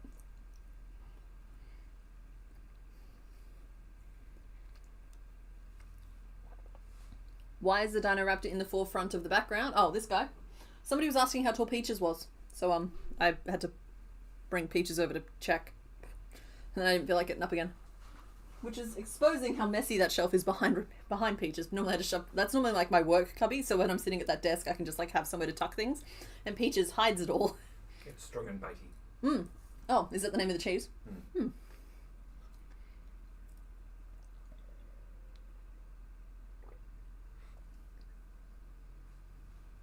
What are you drumming? Oh, right. Sorry, folks. I meant to show you something earlier, and Mr. Bones has just helpfully reminded me about it. There we go. So he built a little drum kit for Marowak, but Cubone is taking over for a second. So if you give me one sec, I will set up the alternate cam, and we will have a little look-see.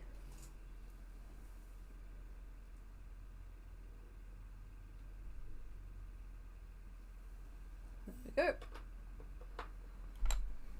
Takes a little bit of fiddling. It is this camera? Okay, I'm still here. We just have a better camera here. Mr. Bones made a 3-piece drum kit that will be for Marowak, who is standing right there, but for now is being played by Bam Bam, the bone-wielding madman, fastest femur in Pallet Town. It has a couple little side drummies, and it's got a big one. It's got a little side drummy. So that is what he was drilling and gluing and working on earlier. And also Peaches was there. Rawr. I do enjoy having the close-up cam. Pidget is very happy in her drum. Okay. That is all.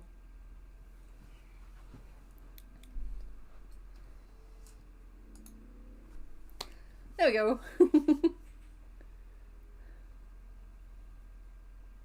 One time I was asked if dinosaurs could eat cheese by your niece. I told her that since milk wasn't available during their time, they'd be lactose intolerant. That's probably accurate.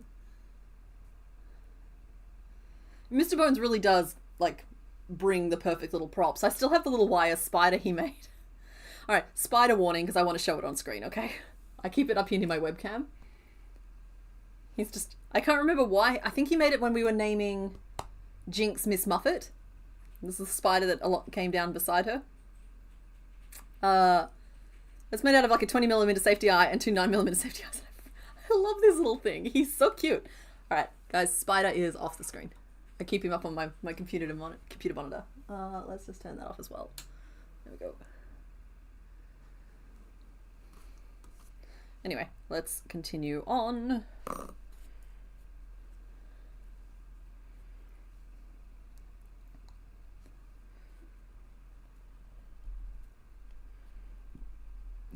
So I've gotten us down to 12. And now we will finish this off.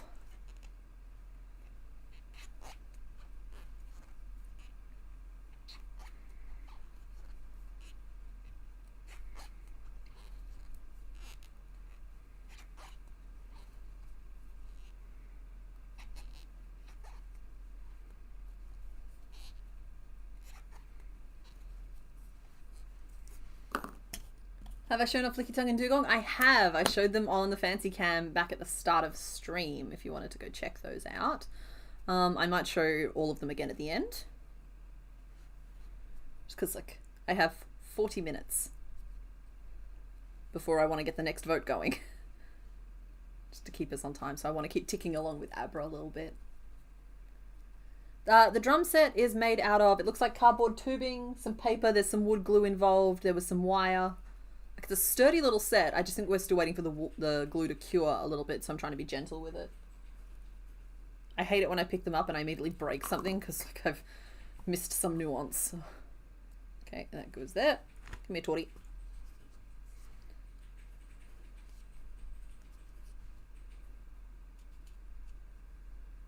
Okay, we've got our head. We have our body. Oh, you're a little cutie pie, aren't you? Alright, I suppose we should try and do arms next, or legs next. Arms or legs next? Oh, it's baking paper. There you go. Oh, it's baking paper cardboard roll for the small drum and poster delivery tube for the big drum. There you go.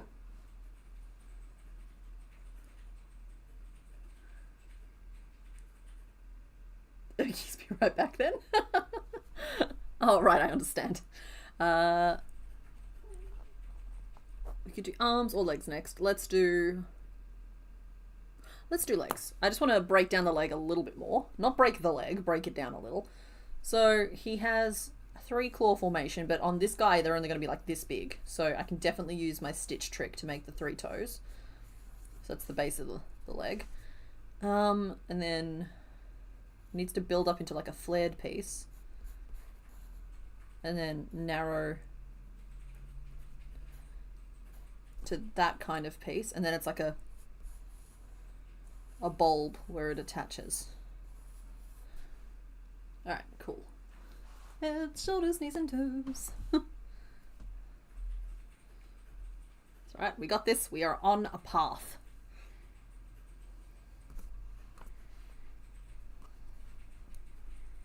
And I have to say, Abra is very well behaved because he has the good graces to only have 3 claws on each hand and foot instead of this 5 nonsense that so many Pokemon seem to have adopted. I'll boop the snoot if you like. Boop.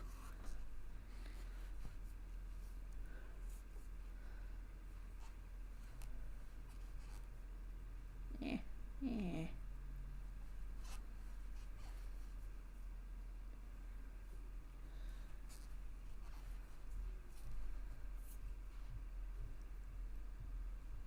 Got this weird bruise on my hand.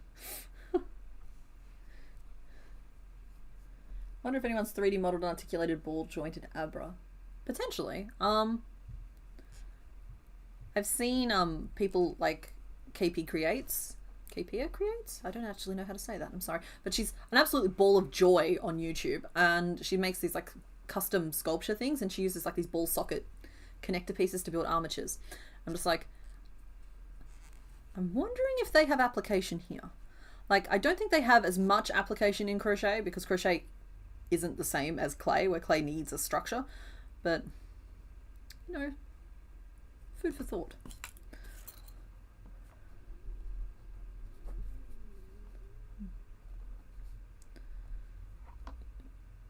Okay, pay no attention to the wailing of the stomach, and we'll all get along fine.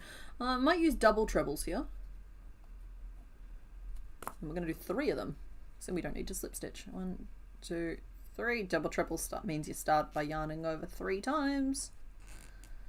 And then it's 1, 2, 3, and 4. And we'll just see if we feel like that's big enough. I feel like that'll be big enough. And then I can use trebles for the fingers, which is nice. It's nice to have a little bit of size distinction there.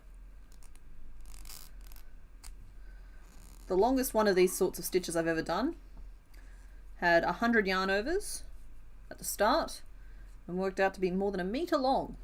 And I filmed it all, but then I decided it just wasn't interesting enough to be a video. Still have all of that footage somewhere. For the longest time, I think during that most recent box video where I was just like, oh hey, I'm gonna finally go through this box. I think I found that, and I possibly talked about it then as well. 2, 3.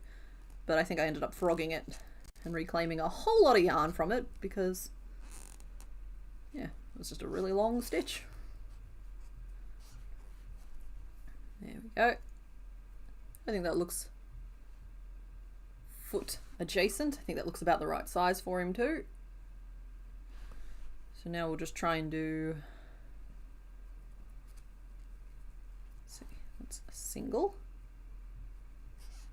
We'll do a single crochet 3 together behind, because that gives a little bit more of an exaggeration to the top of the foot. And it attaches the leg down closer to the ankle, which is, you know, more accurate.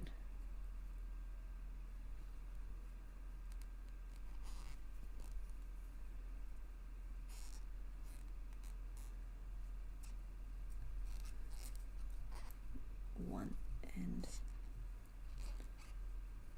two. Okay, I've got to write that down though. So that was a single crochet 3 together.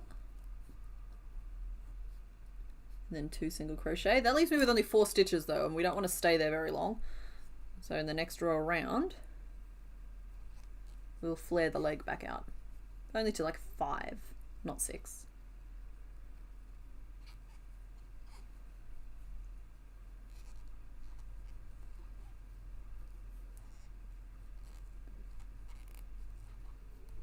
One and 2.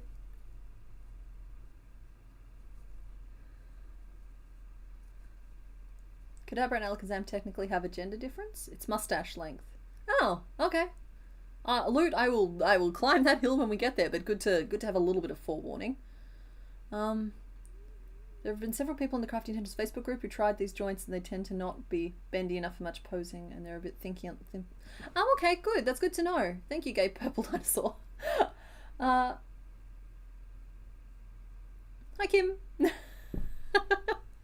Welcome.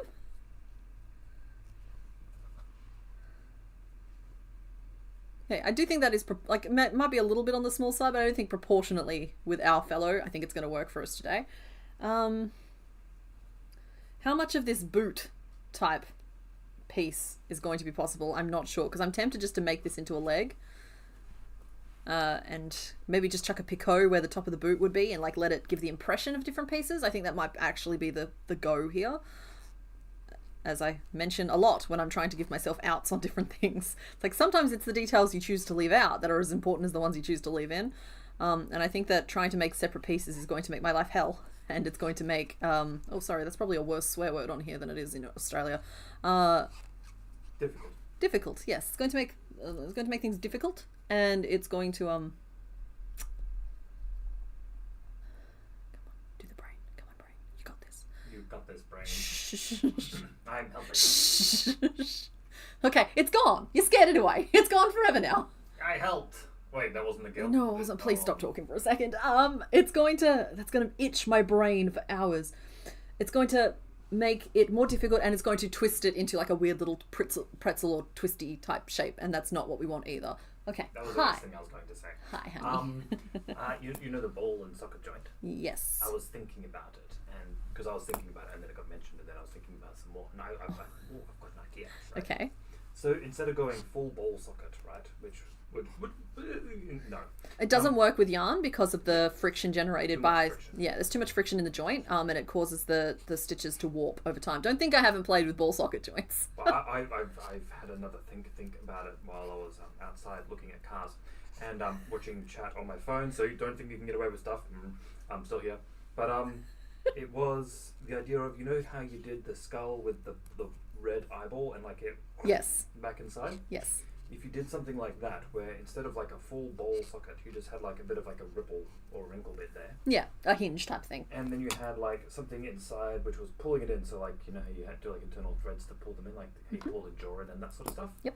So that way, instead of like popping out, it would pop in, but then as it rotates, it would. I don't know how to explain this. I'll draw a picture. No, I know what you're talking about because I've done it before and it works. It does. Do that. Yeah. And it works. See, I'm smart. I thought of a thing that was correct. The closest I've come to doing that in a pattern is probably the articulated slug. But you're talking about an articulated slug that sort of tucks inside itself a little bit more. Yeah, a little bit. Yeah. The thickness of the fabric still remains a dominant issue there, but that comes down to scale. If we were making something larger, it would be way easier because the fabric stays the same thickness regardless of how big the piece is. I believe the technical term is telescoping. I don't know if you're being rude or not. No. It's like when like. Okay, well then yes. Okay, we'll go with that.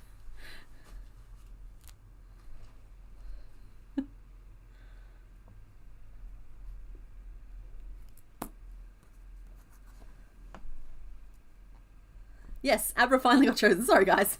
I'm just like, sorry for ignoring you. You think Abra would taste like butter menthols? You know what? I feel like that's pretty good. To me, he kind of tastes like a honey bear. But butter menthol is a strong second choice.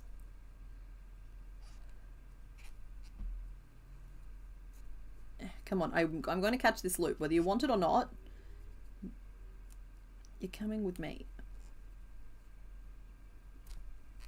Like, what even was that stitch that why would I stitch that tightly?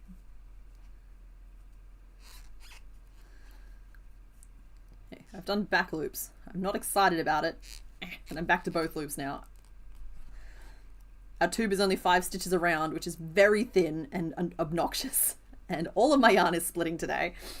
But that's okay, because Abra finally got chosen, and I'm very excited to finally bring him to life. Because with Abra done, it kind of lowers the barrier to entry for Kadabra and Kazam.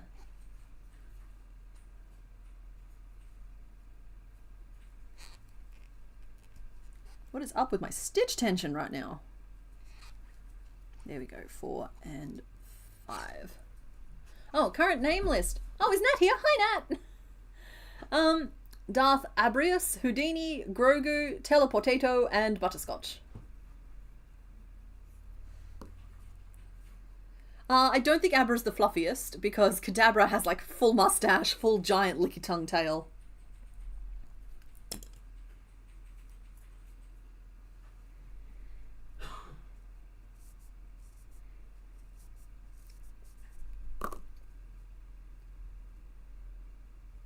You know what, I'm pretty happy with my workaround there. Instead of building a completely separate boot, I've used back loops and I've used a picot. It's kind of giving the impression of a separate piece, even though there is no separate piece to be found. That said, it might be, his leg is a little bit long. It's a little bit long, but we'll bulb it out now and call that. You okay, honey? Just give me some sort of sign. Okay, I heard the chair creak, we're good.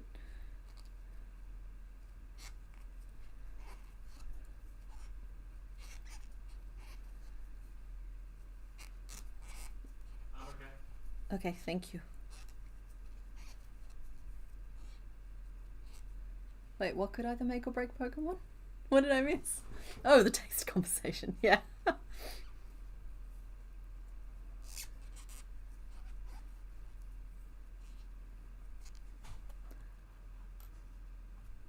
A biology book about Pokemon, that's so interesting. I saw someone was making like... So, the real ones creep me out a little bit, but no, that's the wrong thing. I was going to start talking about taxidermy bugs for a second, but then no, I've seen someone has done like these beautiful medical diagram type art pieces, like the old ones that like look like sepia ink and stuff, but like for like insect layouts and stuff, but they've done them with like Pokemon, and I'm just like, oh, I think I want that. 4, 5, 6, 7. I'm currently in that part of the SpongeBob meme where I'm just like, I don't need it. I don't need it. Need it, guys. I think I'm powerless to stop myself. I think that'll happen at some point. 1, 2, 3. Oh, what? Don't know what happened here. I think I started with an increase. There we go. That brought me up to 7, which is not many, but it is plenty for what we're doing here.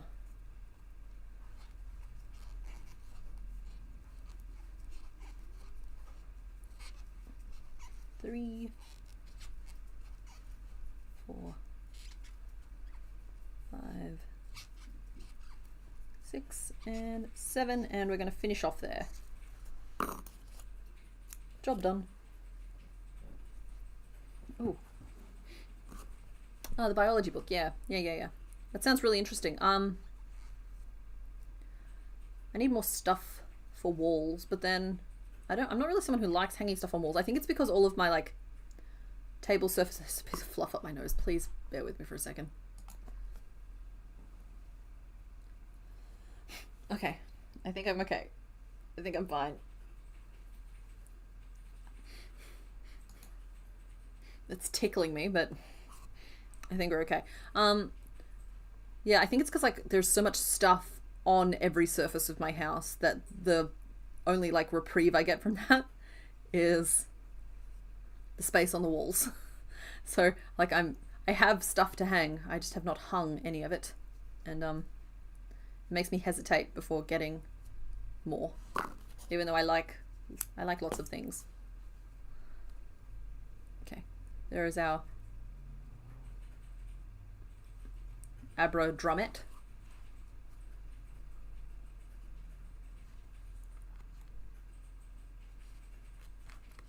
He's so little the pins stick all the way through.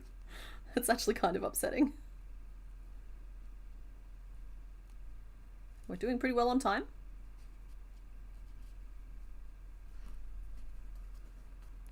And like I can pose those a little bit more slouchy later, but for now, oh God, I'm actually really pleased with how I got the distinction between the boot and the leg. So now we need to do the arm, which I've already kind of drawn out here. So let's start there. That's magic ring 6. Where do those claws go? Claws are on the outside. So, and they're all 3 in a row. So then we'll do single crochet, 2 treble plus slip stitch, treble, 2 single crochet. And that should give us a nice little hand. Because then if the hand stays at 6 around, then the arm can be 5 around, and the shoulder point can stay noodly because we've got just that little cup. Is gravel a sentient rock or rock covered meat? Yeah, that's true. Is he a spirit possessing an object? There's plenty of Pokemon like that. Or is he an object? Or is he an animal that has evolved to look like an object for safety reasons? Because I would say that Golem, the next level up, if you choose to believe that Golem is canon, long story, but he definitely looks like a creature emerging from a rock ball that has assembled a rock ball around him. So I would say that Golem hatches from Graveler, so Graveler is the egg.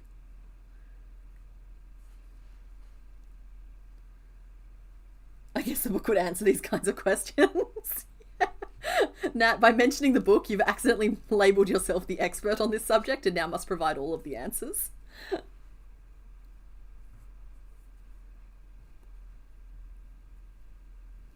Okay, and we do a little treble. I'm making some little fingies.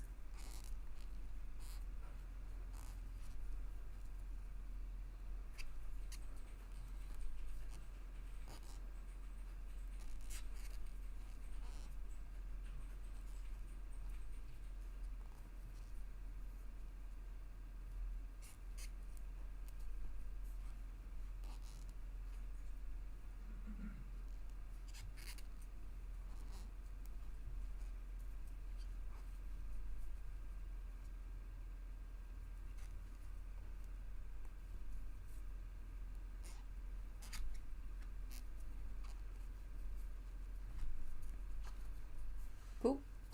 Alright, next row, single crochet 3 together. So we'll do the same thing that we did on the foot. Which brings us down to 4.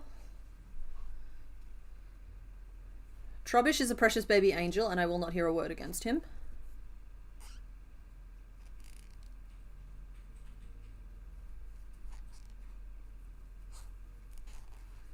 You've heard the expression about someone being so pretty they could make a potato sack look good, or they'd even look good in a potato sack. That's Trubbish. Trubbish is such a sweet baby angel that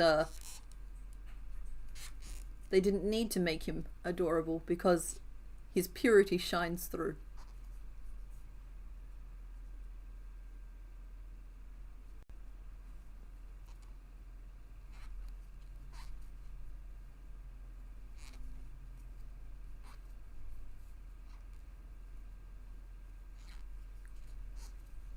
Abra has finally been caught. Hi, Emily.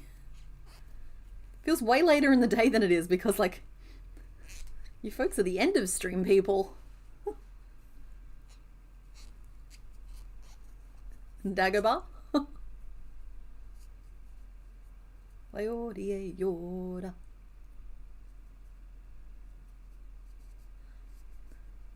Oh, today's theme. It's May the 4th. Today's theme was Star Wars adjacent. And so first we had Marowak, who kind of looks like a dude with a lightsaber. And then we have Abra, who gives me Yoda energy. And you guys have picked the... Like, I know that I've steered you firmly away from one of them because I don't think you want to see me make it yet.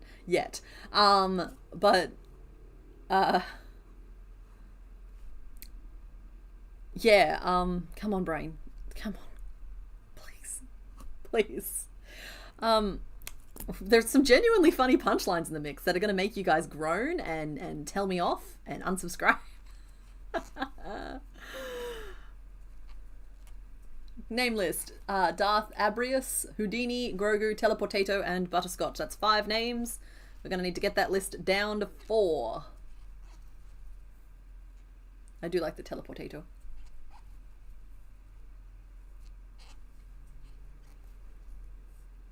Do we think we'll get a third today? We're going to try.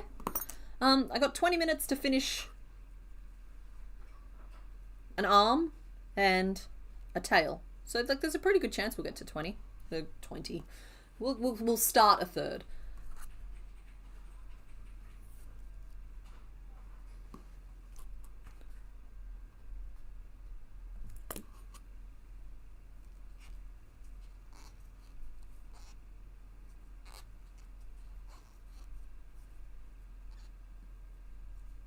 Does mean that I have to focus a little bit more on the crochet and a little bit less on the chat, and hopefully you guys aren't feeling that loss too much. 5.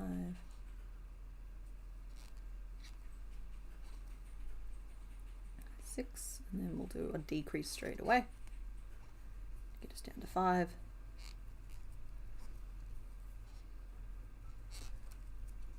The limbs look super accurate. Oh, thank you. I'm doing my best. It's I've said several times today, it's choosing which details to ignore. That seems to be the trick.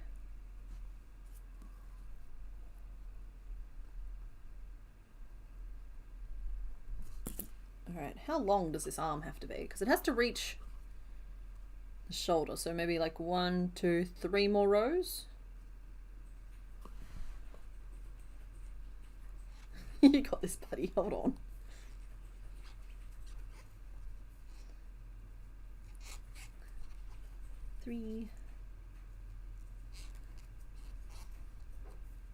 Oh, little buttercup.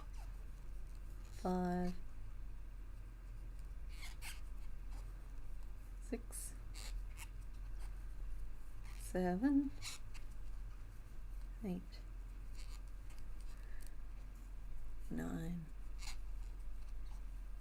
10, 11.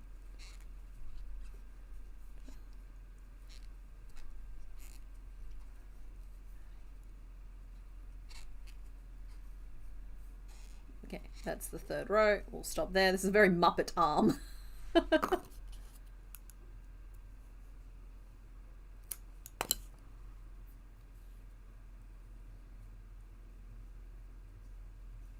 Is it a technique? I'm sorry, is what a technique? I missed the base of the... I probably said something that inspired that. Oh, why do I sometimes only do front loops only? Right,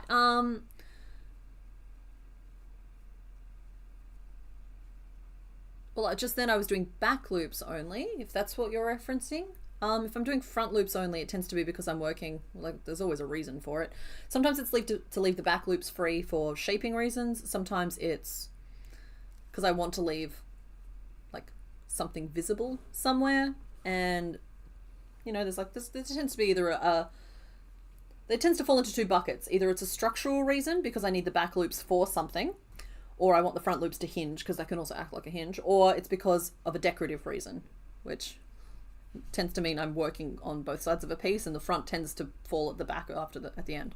So just then I was using back loops only because I wanted the front loops to add like a line, a very subtle piece of definition, because you can see here On the sprite, his arms are actually made out of 2 pieces, but I've cheated and only used 1. So I was trying to get away with it.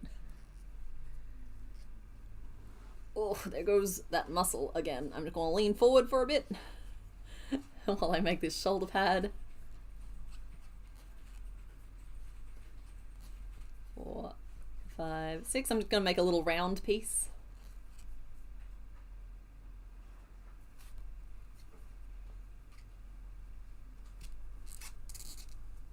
I'll get up and take a break in a minute, honey, I promise. I'll get up and take a break in a minute, I promise. Okay.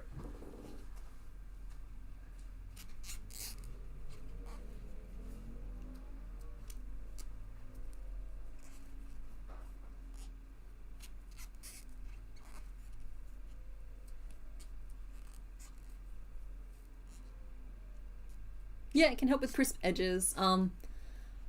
Back loop only can also help with like nice distinct color changes.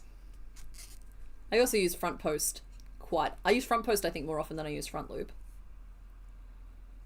That again can be structural or decorative. I have started trying to like point out when it's which when I'm doing pattern content, because I think it's good for people to know if they can swap out something that's a bit easier. Like if it's something only decorative and they can live without the slight little ridge being where the slight little ridge is, it's just like they should absolutely swap it and make it more fun for themselves. But if it's structural, that's something folks need to know. Actually, I think that might be enough. I don't even know if I need to stitch around the outside of it. Around the outside, around the outside. I think that's enough. Just a little disc. Okay, I'm gonna get that name poll started, so I hope you guys got it whittled down to 4, because otherwise I'm gonna go rogue. I'm gonna make my own choices. Mr. Bones hates it when I make my own choices. He puts so much work into curating perfect little name lists, and then I'm just like, you know what I like? The name's Steve. Cool. Alright, we have only the tail left to go. Let's do this. 4 choices. Excellent. There will be no autonomy from you. Yes, we can't let her start making choices. What do we want? Darth Abra. I spelled it wrong. I spelled it right now. I fixed it, but like there was almost some autonomy. Houdini. And then we have. Is that how you spell Grogu?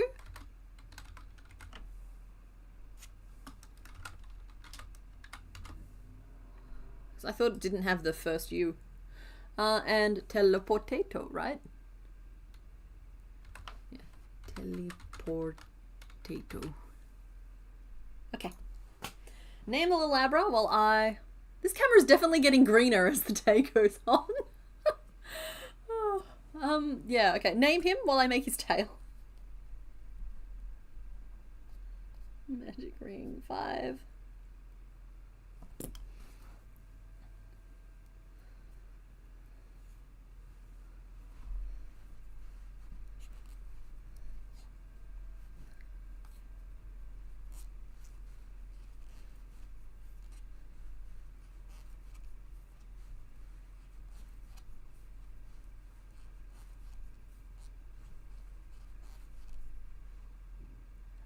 Grogu, Baby Yoda. Yeah, so I knew Grogu was the name of the Baby Yoda, but I thought the spelling had been different. But it turns out it was different. It was just Grogu. But it looks like Teleportato has a commanding lead in the poll.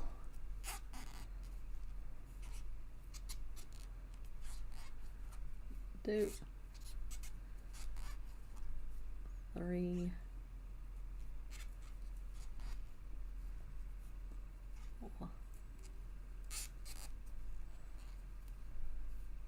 Oh, your guinea pig named Steven just looked up and squeaked when I said Steve. Steve, you're a good boy. You are the best boy, Steve. I hope they give you some nice carrots.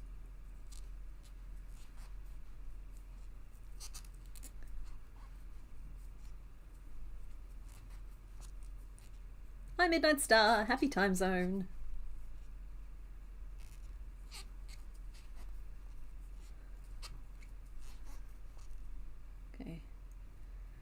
much yellow is there before we hit the brown? A little bit more, I think.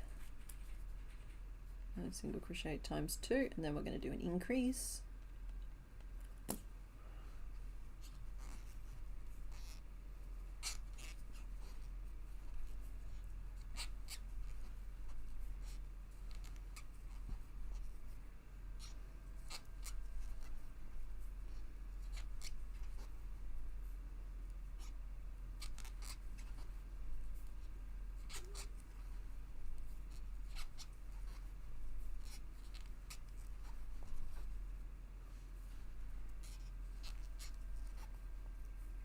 Okay, and we're going to change to our brown, and there is going to be a little zigzag. I'm not being super careful to make a beautiful, crispy, flat, whatever.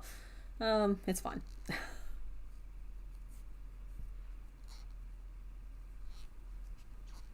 think it's only one row around in brown.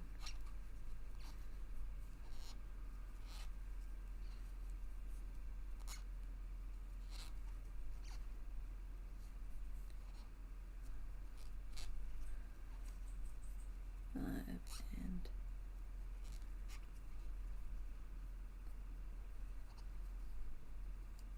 6. I gotta write notes. 6. Then brown, 6. That was bloops.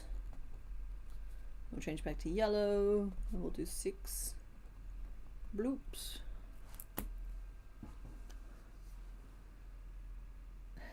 Definitely cannot figure out the tag thing. I'm not sure what's going on with the tag thing either.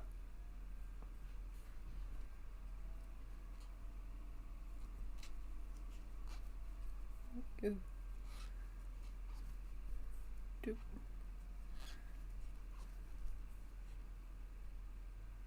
In this case, I'm using the back loops only so that more of each of the colour shows up.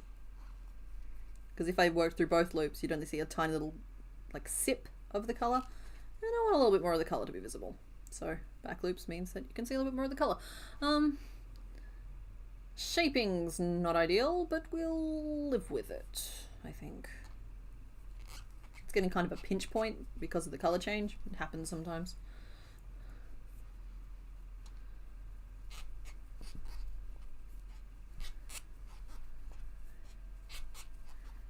Four, 5, 6. I don't think I'm going to make this any wider. Like, I get that it is meant to have a little bit more to it, but I think that in terms of the one that we're working on here, maybe I try and stuff it just to remove that slight bulge. But I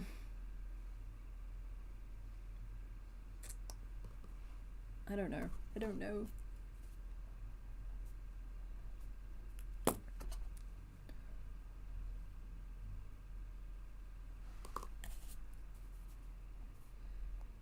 I'll do an increase. We'll go up to 7, and then we'll just repeat 7 around. I've made my choice. Because I think by increasing slightly, it'll help counterbalance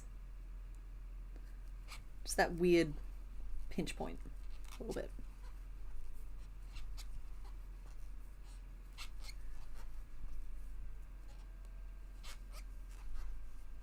Abra is very baby, and then Kadabra is, yeah, Kadabra is as a whole grown man. Yeah, you are not wrong.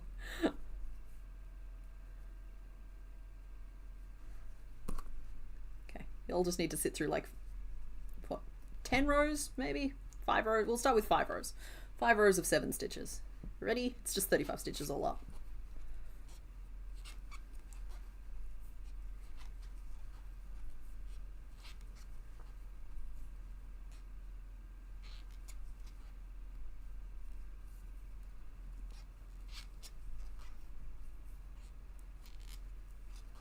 Oh, happy birthday, Coletti Spaghetti. Anybody whose birthday falls within 6 days on either side of this one gets a happy birthday from me today.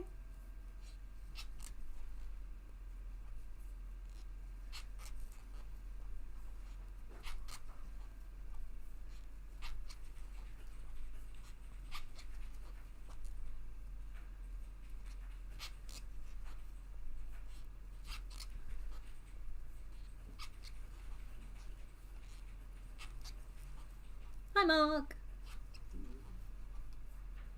Oh, and happy birthday, Nat. Good. May's a good month to have birthdays in. Best people are born in May.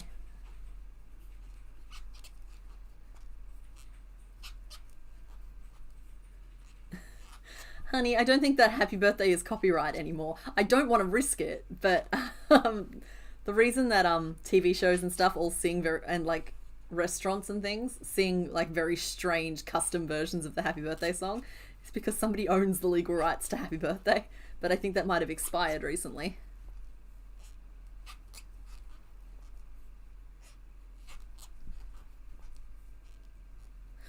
I agree. There are a few, but then like you also have to stand there and let them sing to you because they love you so much. And it's like, this isn't about you. This is about giving them the joy of torturing you for the 30 seconds it takes them to sing the song. Somebody did have to explain that to me, but now it's been explained to me, I get it. And so I'm like, okay, so you let them sing the song. Well, that's if you have anyone there to sing to you.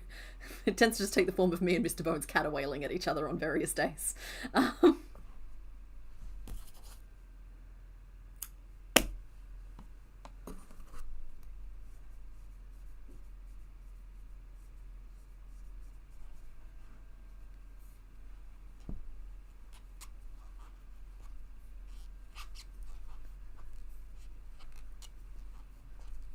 Yeah, I think we have a fairly conclusive victory on the name, which is good because I've nearly finished this tail. And Abra has turned out pretty dang good, unless he suddenly reveals any secret spikes or patches or nonsense that some of the others have pulled on me over the days. So 1, 2, 3, 4, 5, 6. I ended up doing 6 rows of 7. But I think that's good. I'm undecided if I'll stuff it or not, but it's an open-ended piece, so I don't need to pick right now.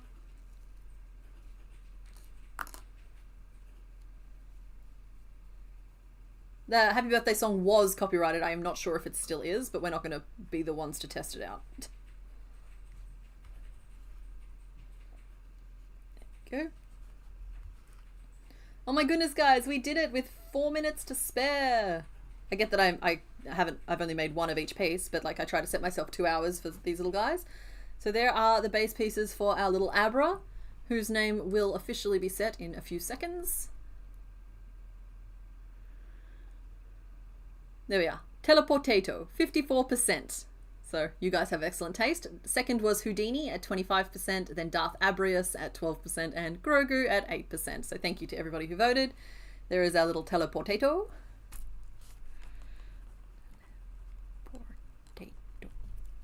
And we will move right along. I'll pop him over here. Gosh, he's cute. He's a cutie pie. All right, let's get going. We do have time to start another one. I won't promise to finish it, but we'll start the vote and yeah, we'll start the vote and then I will go take a break. Probably a longer one this time. My last one was only 5 minutes. So I'll take a 10-minute break this time and stretch everything. What am I doing? Come on, brain. You got to do the thing. Oh, right. That's the screen I'm looking for. Sprite giveaway. So we are picking who will be our 121st Pokemon. The theme today is Star Wars-ish because it's May the 4th. May the 4th be with you. And so far, to explain what you're looking at, we've got a dude with a little lightsaber, and then we have this guy who came at the very end, later in the series, and he gives me Yoda vibes, you know, and so like that's kind of what this theme is. It's loose. So we have 2, 3, and 4 remaining. I will get that poll started here. Start poll. 2, 3, and 4. And I'll put the little mini screen up for you guys as well. And I'll be back in probably two playthroughs. And probably, I don't know, maybe. Okay. All right. Bye.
Y'all, I'm having the best time watching you guys try and like work out my reasoning behind some of these. Because like, I'm going to tell you from what I saw, y'all get me. You do. Because I saw like, you guys don't know what's behind the remaining doors. I found my jar of jelly beans. You guys have nailed my reasoning for some of these, even the ones that aren't visible yet, and that's very enjoyable for me. I feel seen. So let's close this poll off and see.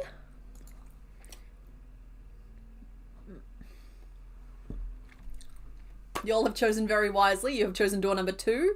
52%. That's a decisive victory for door number 2. Leaving the 2 purples on the field. So, cool.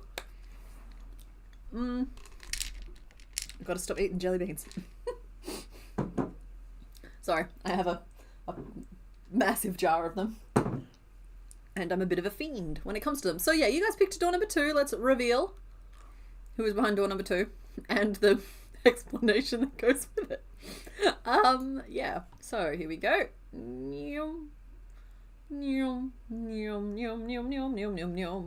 Now, you might be wondering, what's Firo doing here? I'm suddenly really shy to say this. Okay, he's here because he's the Millennium Falcon. And I'm actually relatively proud of that joke. So yeah, we're gonna make Firo next.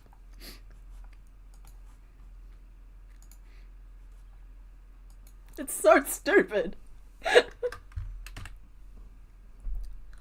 That's it, no more jelly beans for me. You want to guard the jelly beans instead of the whites?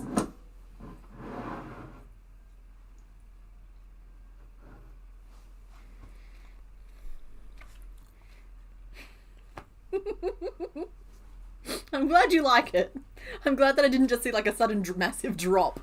We have jelly beans. Oh yeah, we have jelly beans. Oh, I'm sorry, Peaches. Take them out with you. Just please leave some. Oh, your hand can't reach. That's so funny. Do you want me to access the jelly beans for you? Mr. Bones just discovered his hand is too big to fit in the jelly bean jar.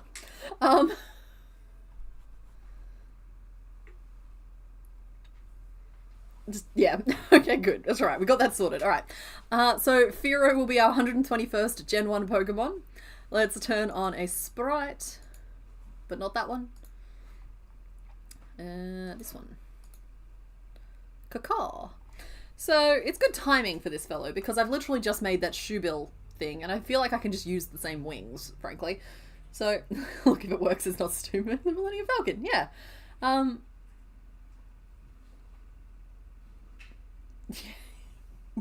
Poor Peaches. Okay, so let's... I told you it was Star Wars adjacent, okay? Promises were not made here.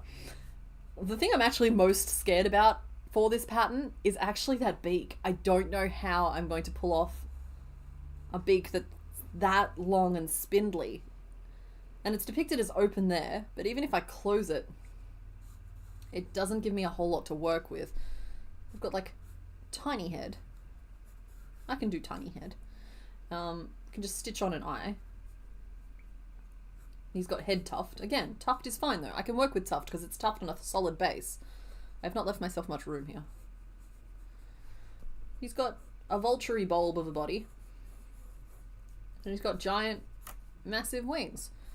And the wings, as I said, are easy. I feel like I've got a lot of practice with this sort of wing from doing the shoe bill this week. Looks like he's got a... Oh no, there's a fluffy wing bases. They're not... He doesn't have a fluffy back, he has fluffy wing bases. This is an approximation. Because I've run out of room and I've started drawing him too far up. So he has a fluffy wing.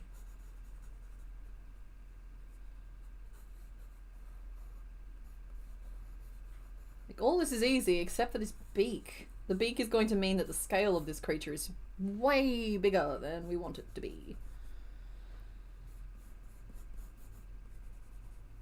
And it's just got a pretty standard tail.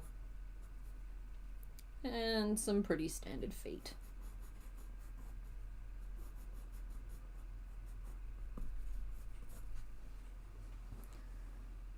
You want to call him Han Crollo? That's so funny. Thank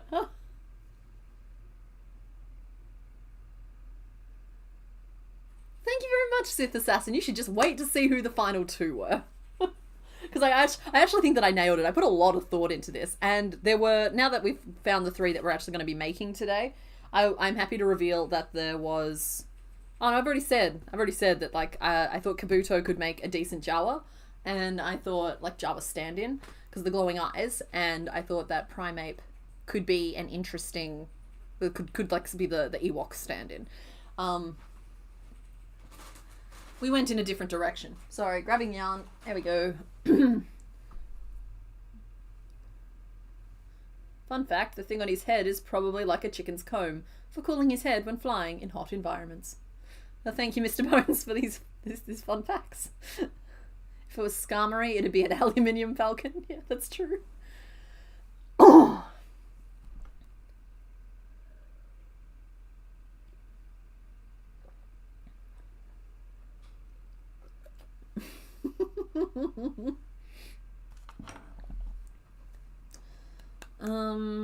Yes. Okay, so I think this is the right brown, and I think that is the right pink, and I think that cream is the right cream for wingtips and the fluffies, shoulder fluffs.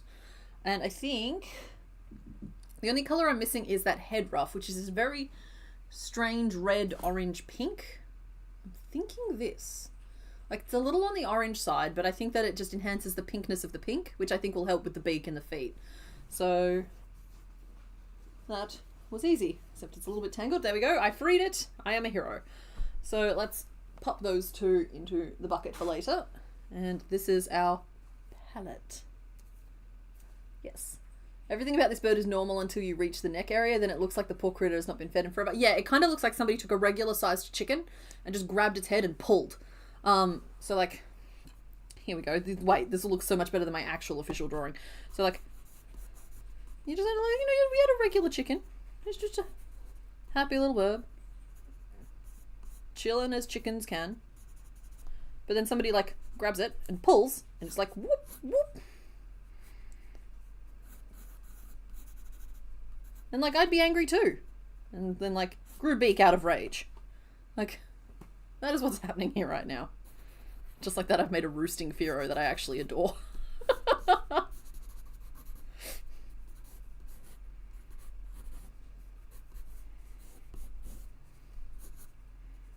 What's that overlapping with? Ah, the Abra body. That's fine.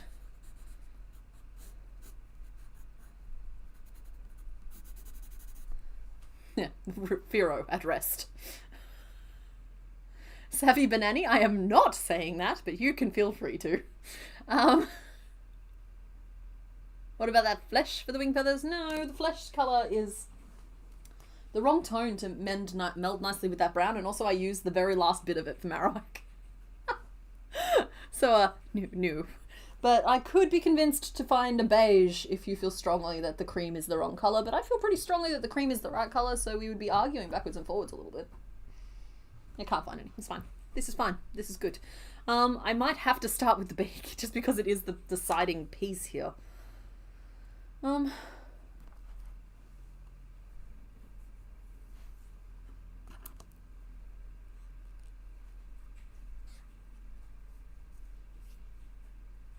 Made the Cinnabar Island run in only 12 paraseconds.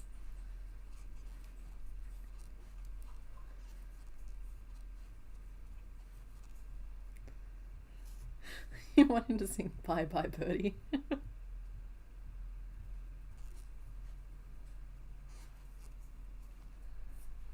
Okay, I'm going to make the most narrow pointy tube I can manage without going crazy, so...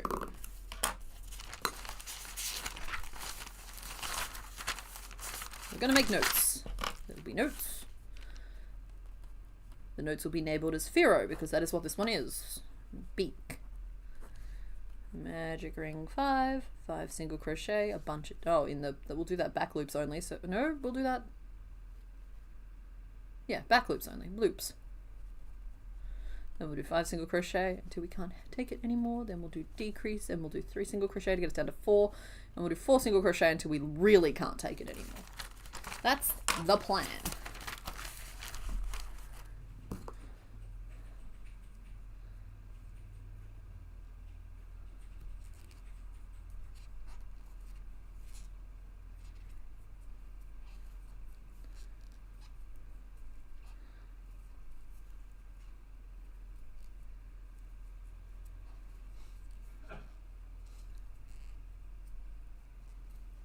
feel a lot of things for chickens, but respect is not one of them.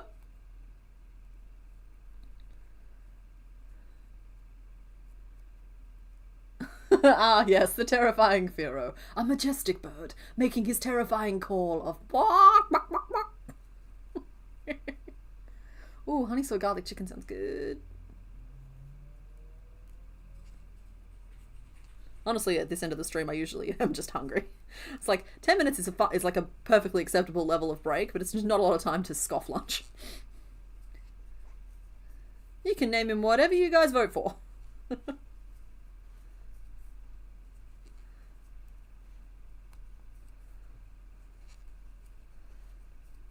How did I do? Oh, I know how I did that beak. That actually could have worked, actually. The, Moltres beak is... Firo and Moltres are basically the same bird. One is just on fire.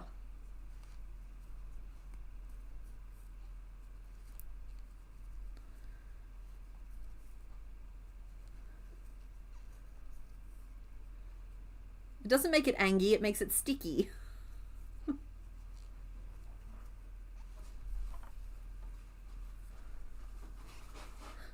By the way, Oh, thank you for making the drumsticks. I'm just in like Firo drumsticks. I haven't made them yet, otherwise that'd be way funnier. I'm sorry.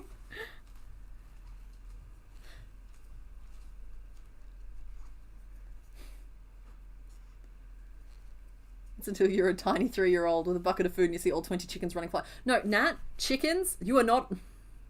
Okay. Was on a farm. There was a flock of they were designed to just like make enough eggs for the household, right? So this was not like a commercial chicken facility, but the flock of chickens and rescue chickens and chickens grew until it was about 50 strong. And it was scary as a grown adult inside of a Land Cruiser to see, this is just a big truck for anyone, it's like a big car, seeing this flock of 50 birds run at you. Like, as a 3-year-old, like, honestly, we were worried that my little sister, who as an adult at the time, we were worried she'd fall over in the chicken pen and the chickens would just eat her.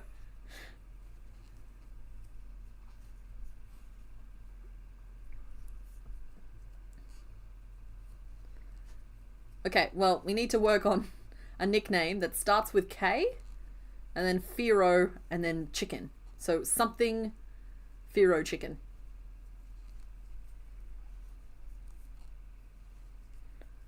Name him KFC. Space block.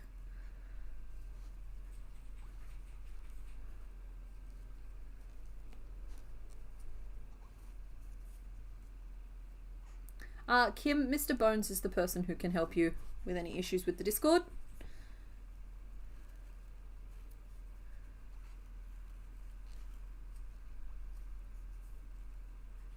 Yeah, no, they would have. That said, she also could play a game we called Chicken Bob with them, where she'd just go along and she'd like gently pat them on the head and they'd just like bob into like a little crouch position. It was Chicken Bob. Then you could pick them up. So like they had their moments, but when they were hungry, they were scary.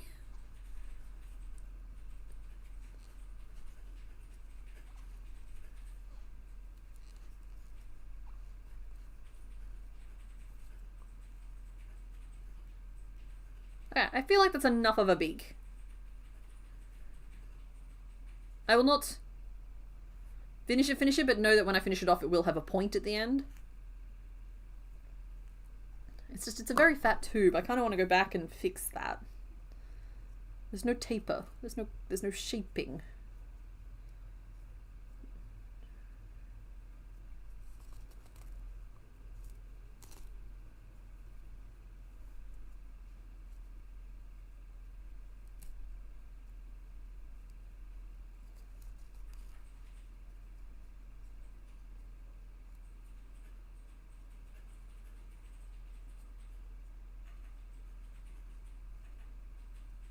Arbitrarily picked that as the start of my row.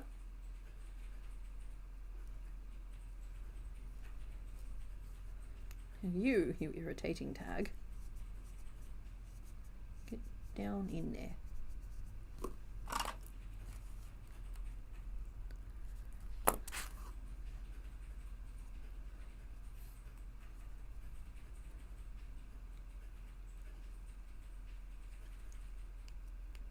I'm perfectly happy to name it Millennium Falcon. It's up to you guys, though.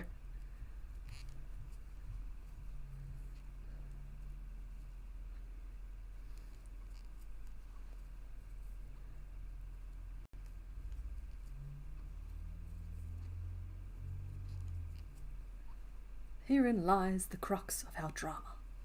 For when a decent name presents itself, sometimes it is not immediately recognized.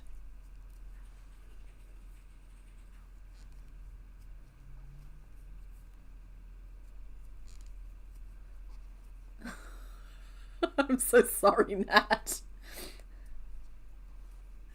Like, she'll be fine. I was not fine. I am sympathy laughing. I'm not laughing at. Farm energy, right? It is farm energy, it is.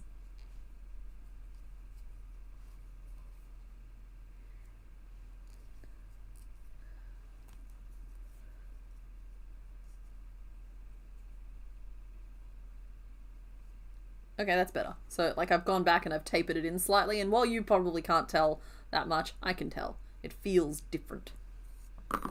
And the different is important.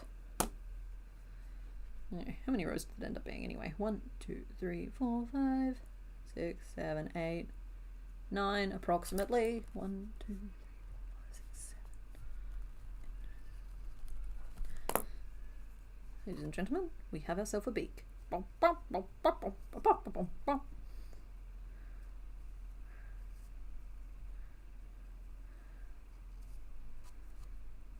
believe we'll only have 30 to go. That's so few.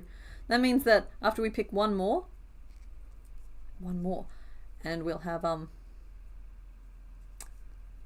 be down to the 20s. Plus, I am pleased to announce that today there was the option to complete one of the columns or the rows, but we did not. And that's okay. I did announce that at the start of the stream that there was potential for that. I just thought I'd give you all some closure. And of course, the rest of the options will be revealed at the end of the stream before we go, because we believe in closure. Alright, well, for this poor unfortunate turkey, honestly, I love this picture so much. This might actually become my official illustration for this.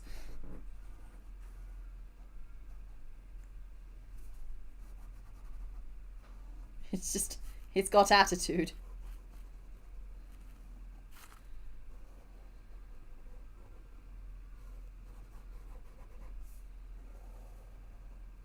I will never be able to unsee it. That's the formal portrait for Firo. Yeah, I reveal all the pictures at the end. I think that's what I was in the middle of saying. So I'm going to start at the head.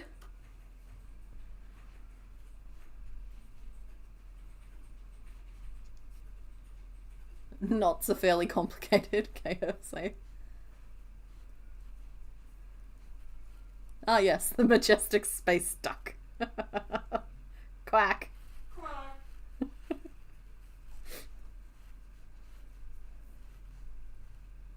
Oh, bok choy. These are great names. There's too many good names.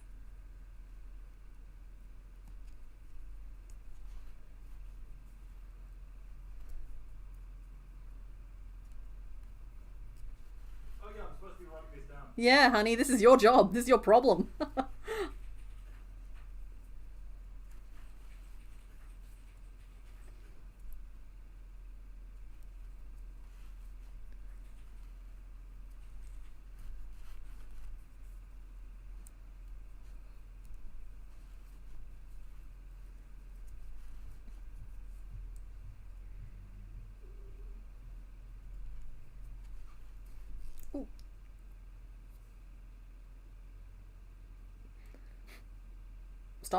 Stop it. Oh, hey, I actually even forgot to scroll down and look at any reference images for Firo. I could be missing all kinds of things. But I'm not. Oh, the fuzziness on the back goes the whole way across the back. That's so weird. What an odd choice.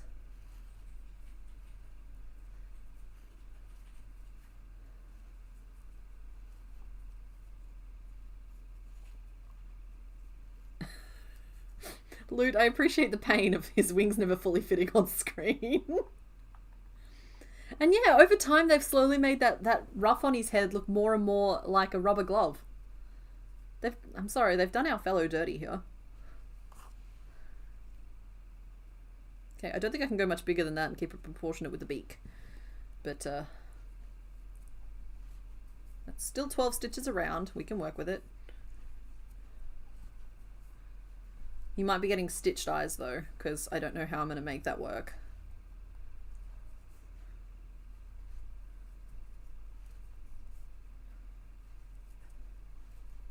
He looks like he's wearing like a car seat cover, like one of those fuzzy wool ones. It means that I have to add that to here though. There.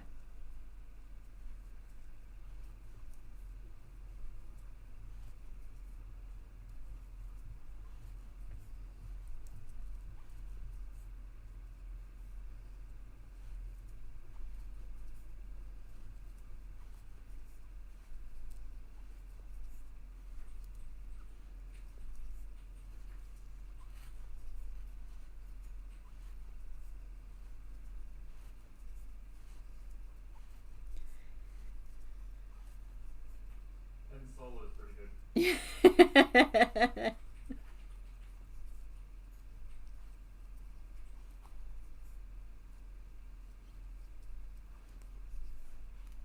Oh, actually, that's something I haven't checked.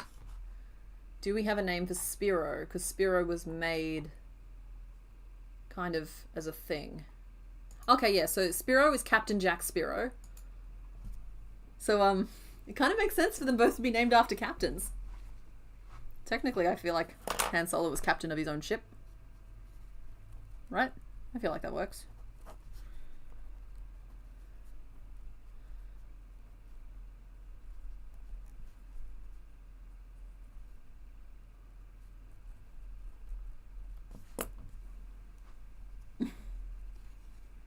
Captain Hawkness?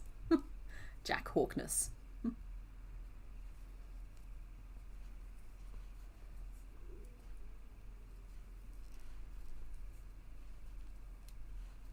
Honestly, I think he's more of a vulture than a hawk. I think we like Han Solo. Oh, that's cool. Then we have Han Solo and Chewbacca. Cute.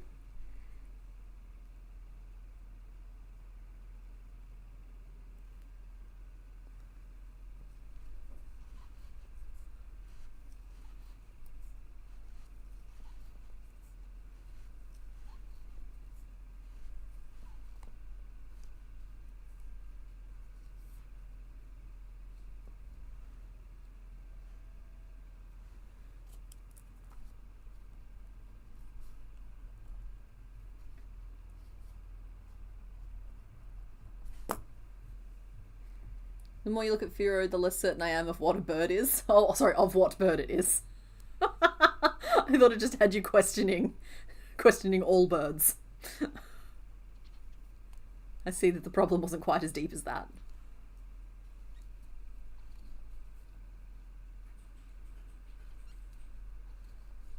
It's like that meme, is this a bird?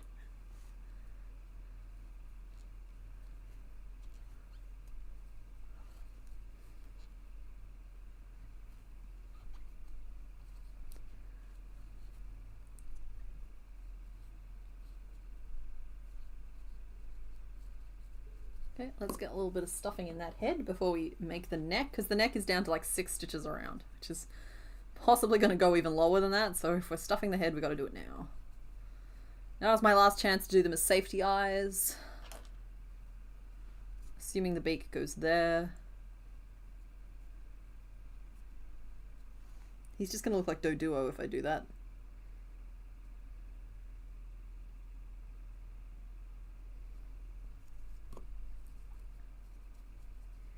He has one shot to convince me, okay?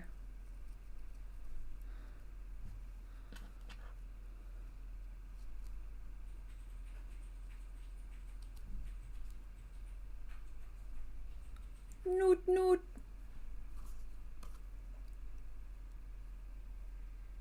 Okay, don't be a baby though.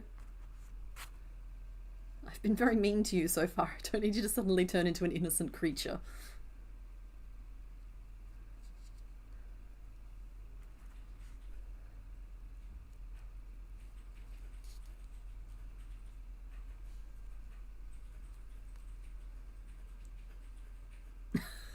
It's just the photo front on versus the photo turned to the side.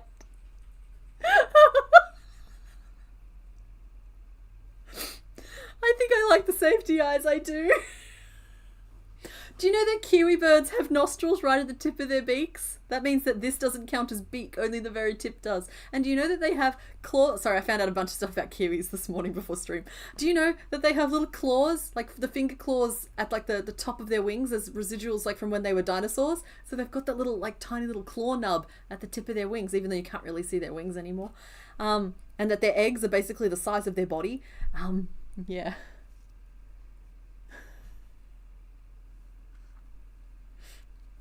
So I'm telling you, everybody has their angles. There's this one. And then there's... It catches me by surprise every time. Which is stupid because I did it. Alright, let me snap these eyes on. The eyes are staying. Oh. Bye, Nat. Thanks for stopping by.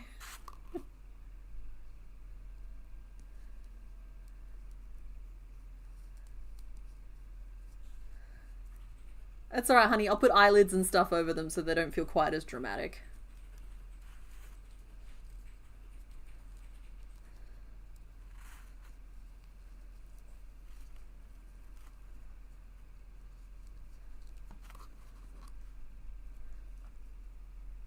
You would like to subscribe to Kiwi Facts of the Week. Well, do you know that they've got interesting feathers as well that fluff out? That so much so that people think that they're fur, but they're actually feathers. It's very similar to the way emu feather plumes work, because emus have the, I think they're called like bifollicles or something. Basically, they have two feather stems come from the same quill. Kiwis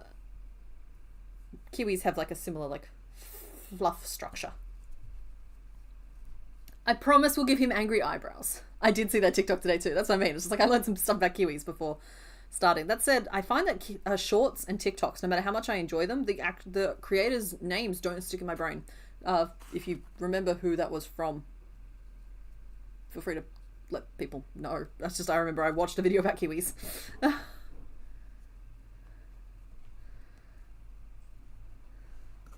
And look, like I said, we'll give him some like real intense angry looking eyebrows so that he's like...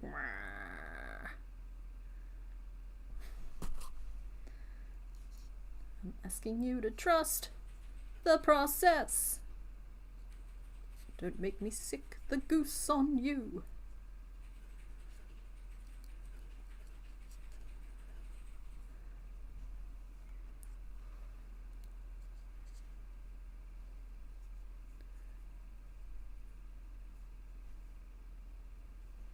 Yeah, cool. I'm happy with that.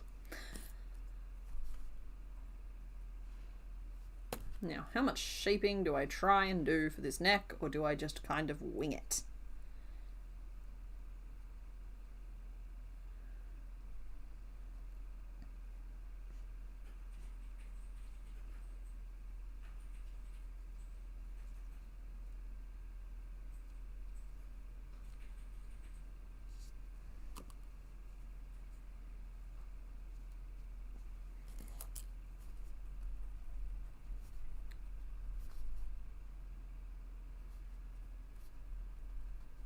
We're going to do a little shaping. Just a little bit.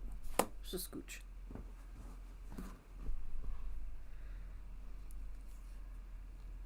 Well, it would rather be winged than wrung. Language is fun.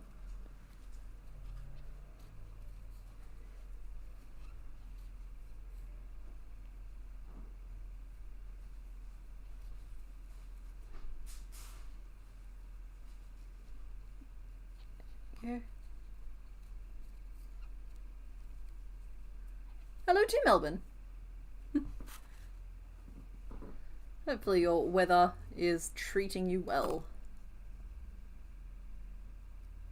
Okay, that's the underside, and that's the top side. I'm just trying to give it a little bit of a curve because then I can put the body down here. And there is a slim hope that the neck will hold itself up. Not a big hope, but a slim hope. Worst case scenario, I can always do the thing like it's an attacking swan where it's like and like mount the head to the body.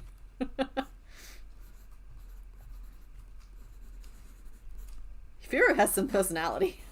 I'm enjoying it. Oh, you couldn't see any of that because it's behind the sprite. I am sorry. Hold on. There we go. That's what I drew. That can go up there.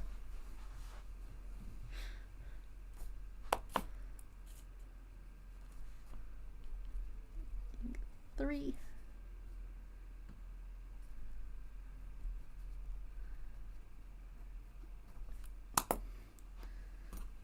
And we'll do another little curvy bit. But that should be sufficient for now.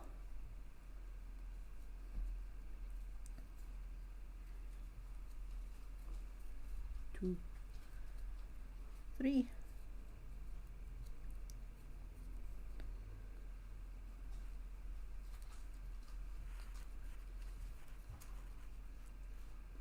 Yeah, give it a little curve.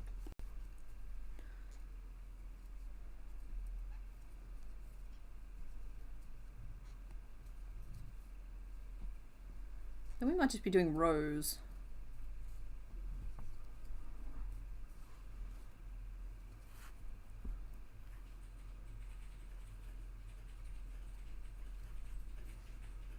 Because that's the trick to making something look narrower than 6 stitches around while still being able to work 6 stitches around, is that instead of the row being a straight across cross section, is if the row is like this, then technically you can make it so that it's 6 stitches around this way, which makes it, you can technically make it narrower than 6. But it's like a whole lot of headache that I don't think it's strictly necessary to think about today for the scope of the project we're currently working on. So 1, 2, 3, 4. I'm down to 5 stitches around. Apparently you can tell what a bird eats based on their beak. This one looks like fish. Yeah, I was actually thinking that. It's got the hunting spear of a beak, or of like a wading bird. Not the feet of a wading bird though. It's got the feet of a swoop predator. It's always seemed very incongruous to me for that reason.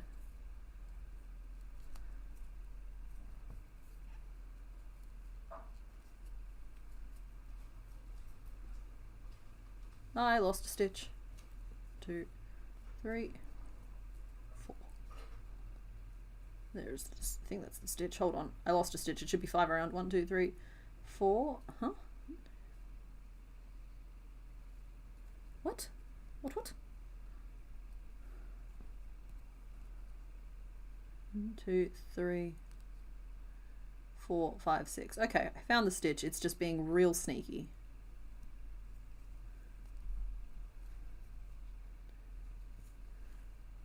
There it is. Okay, here we go. Now we're on to something. 2, 3, 4, 5,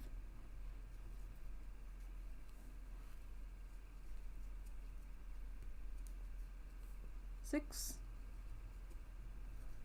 7. Hold on 1 second. 8,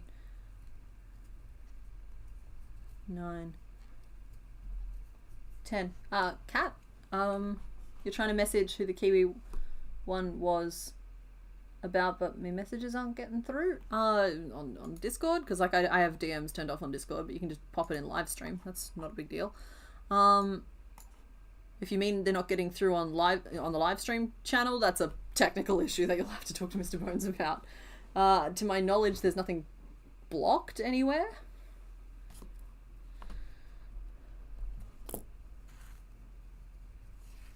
Depends on who you're trying to message and what.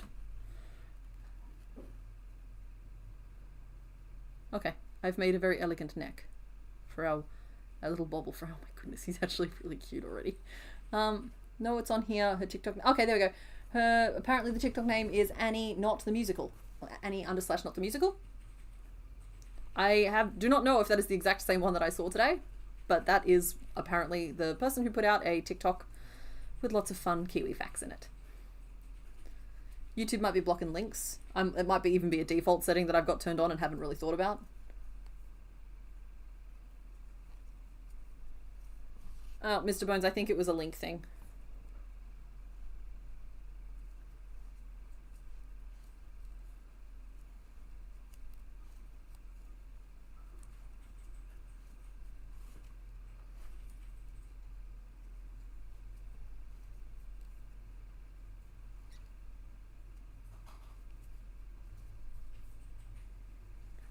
I believe that is 10, and I think that is enough of a neck. That's not quite as long as his neck should potentially be, but I think it's a pretty good neck. He's got a lot of attitude.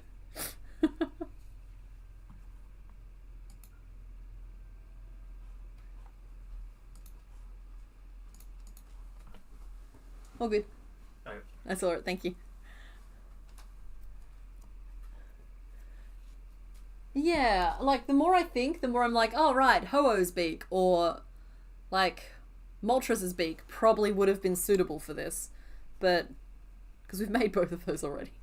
But we've gone a different direction, and I think that's okay. I think Firo is allowed to be Firo's own person. I think that was just 2 extra rows there. 5, 6, 7, 8, 9, 10, 11, and 12. 1, 2, 3, 4, 5, 6, 7, 8, 9, 10, 11, and 12. Him. I don't think that's fine. We'll do 5 increases around now. We're gonna grow the little body. We're gonna body.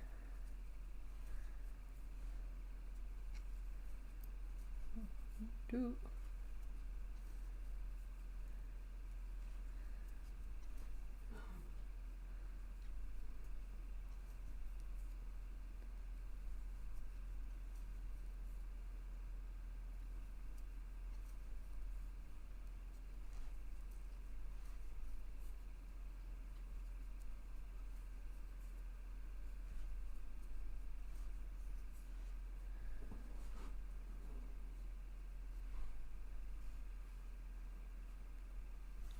Yeah, I'm not sure why.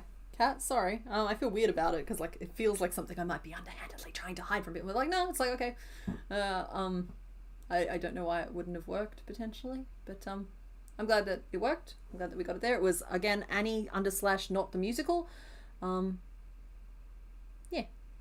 It's probably the same. The name sounds familiar enough to me that I feel like I've encountered it somewhere, so it makes sense that if I've encountered it somewhere, it's come up again, and it was the Kiwi video I was watching this morning.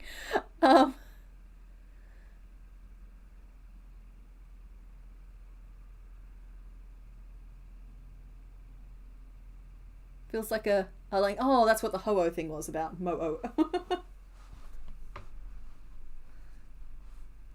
Okay.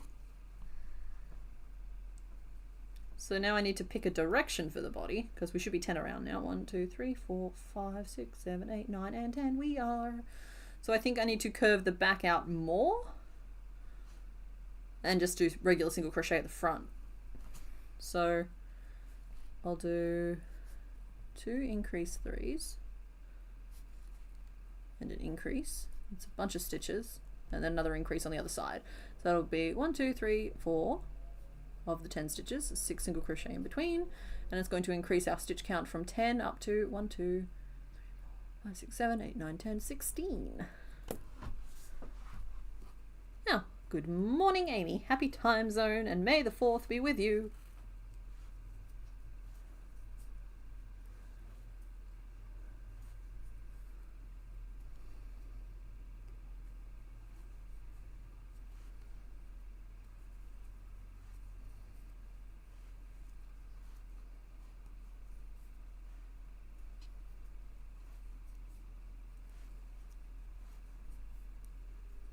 And around we go.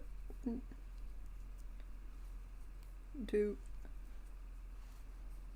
3, 4, 5, and 6. We'll chuck a little increase on this side too. Just check in. Check in on our chicken.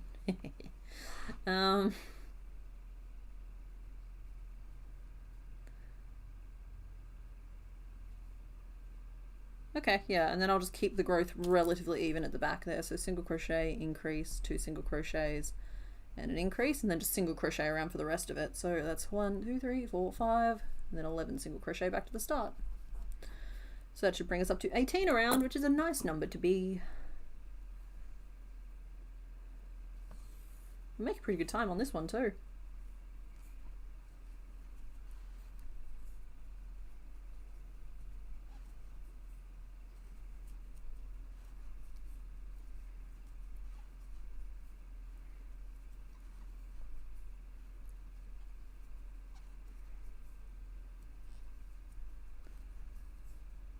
Yeah, Loot, I absolutely see the resemblance between Ho-Oh and Firo. In fact, I actually think, now that I've been reminded, I think that my original plan for Firo was originally to either remake Moltres or Ho-Oh in the right colours, if that makes sense, but I'd forgotten about it by the time we got started here today. And that happens. So Firo is getting their own custom job done.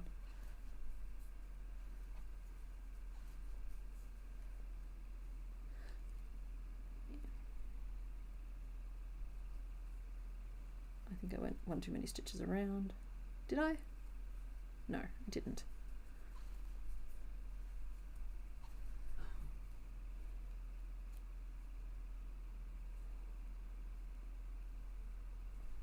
There it is. Okay, cool. There we go.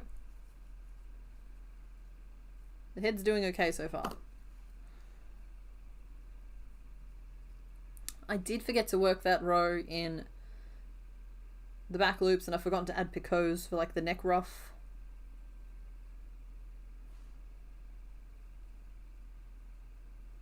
I kind of feel like I should go back and do that, but I also really don't wanna. Tell you what, I will create the neck ruff and sew it on as a separate piece. I'm happy with that decision. I'm thinking one row of single crochet around.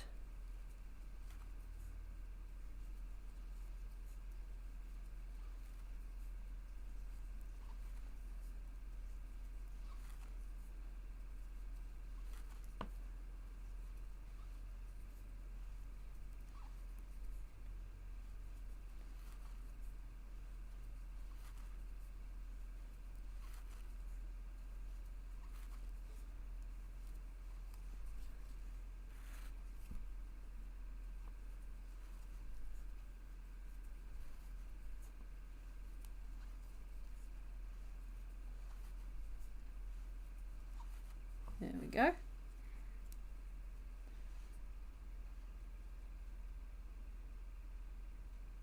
And I think maybe one more, or I could start closing off the front, but I think one more. This is good.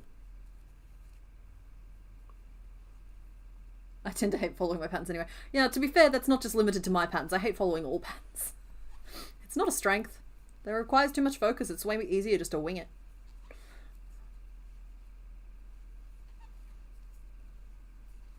Requires less attention span, you know?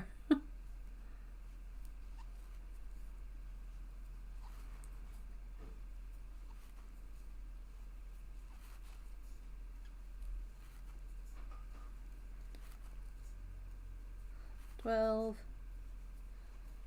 13, 14, 15.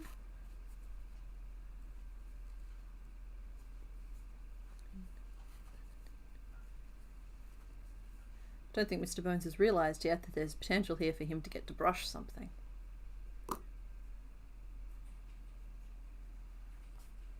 Was that my third row of that or my second? Dang. Where's the last increase I can see?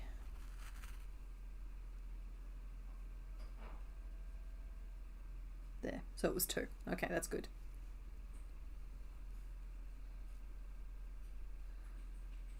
Golly, I feel like I could almost just continue and then just like stitch this back later.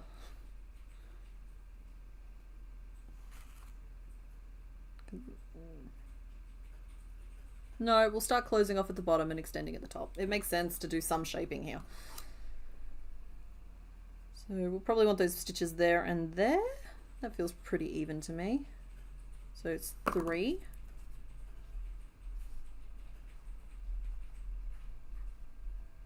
I'm gonna start using that stitch marker. Oh, where to go? There it is.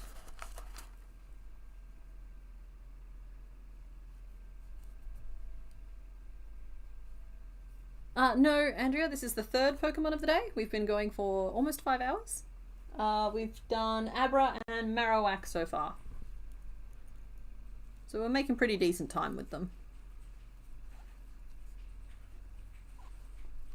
That said, it does help that all the sewing and duplicate pieces are just made off stream. Keep things ticking along.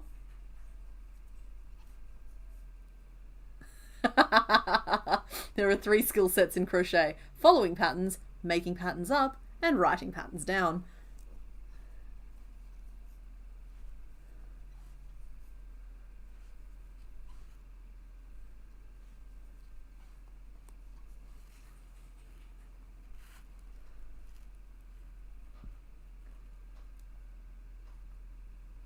I now can't unsee Ho-Oh as just like scene phase Firo.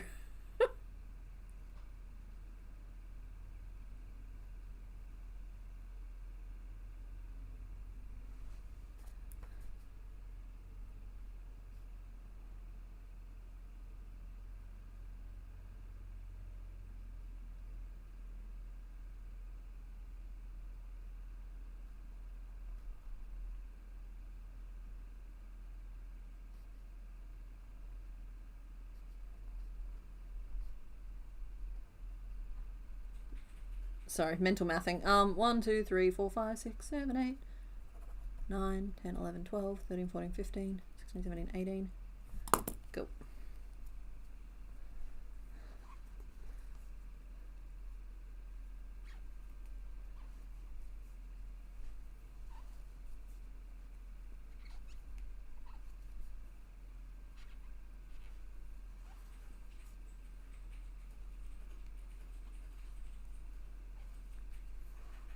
Oh, I was just a Firo for whom it wasn't a yeah.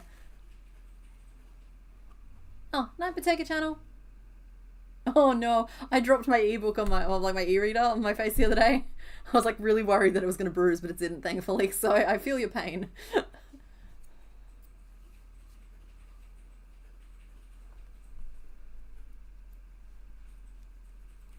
How much bigger does this piece have to be?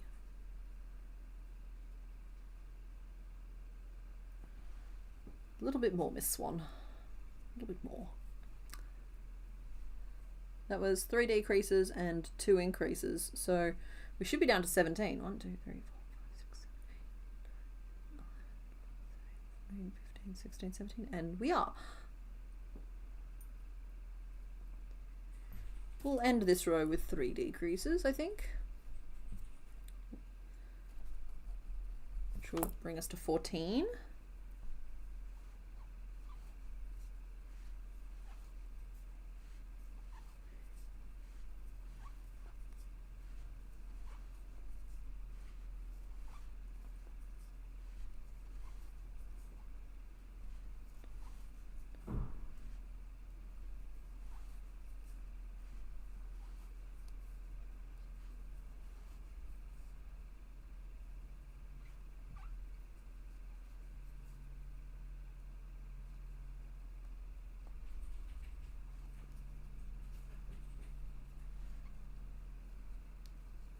Might have to get out the Forbidden Mentos again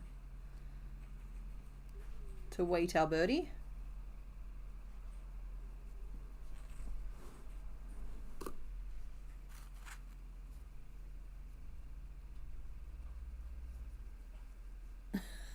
Mr. Bones, that's not very nice.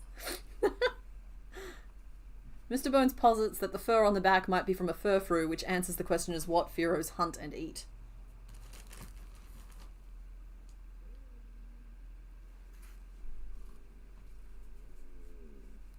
Okay.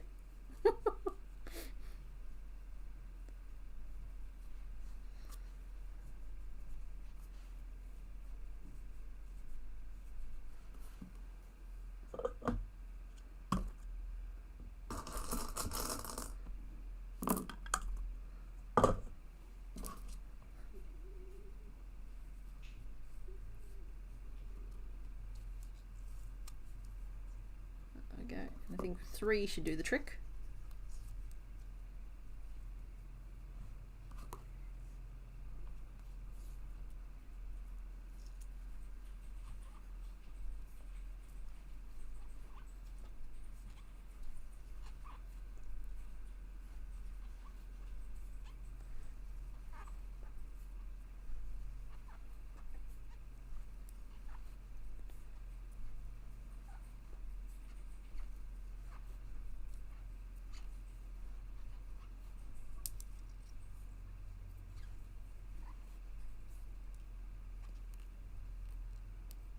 Okay, and that brings us down to 12.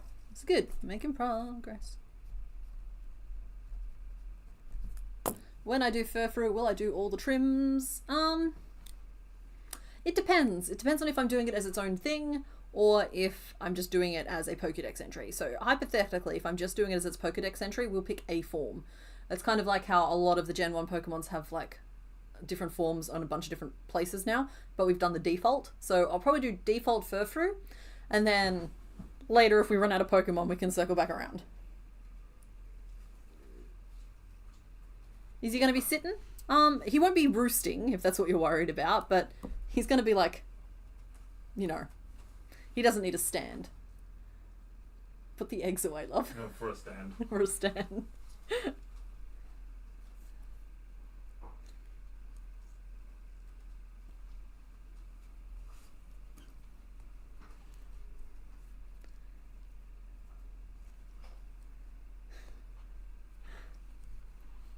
One, 2, 3, 4, 5, 6. Keep closing, just keep closing, just keep closing, closing, closing. What do? We close, close.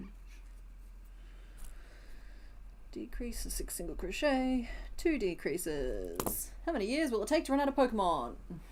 It will not be 8. So we'll be finishing Gen 1 July, August this year. And then we currently have 75 Pokemon left in Gen 2.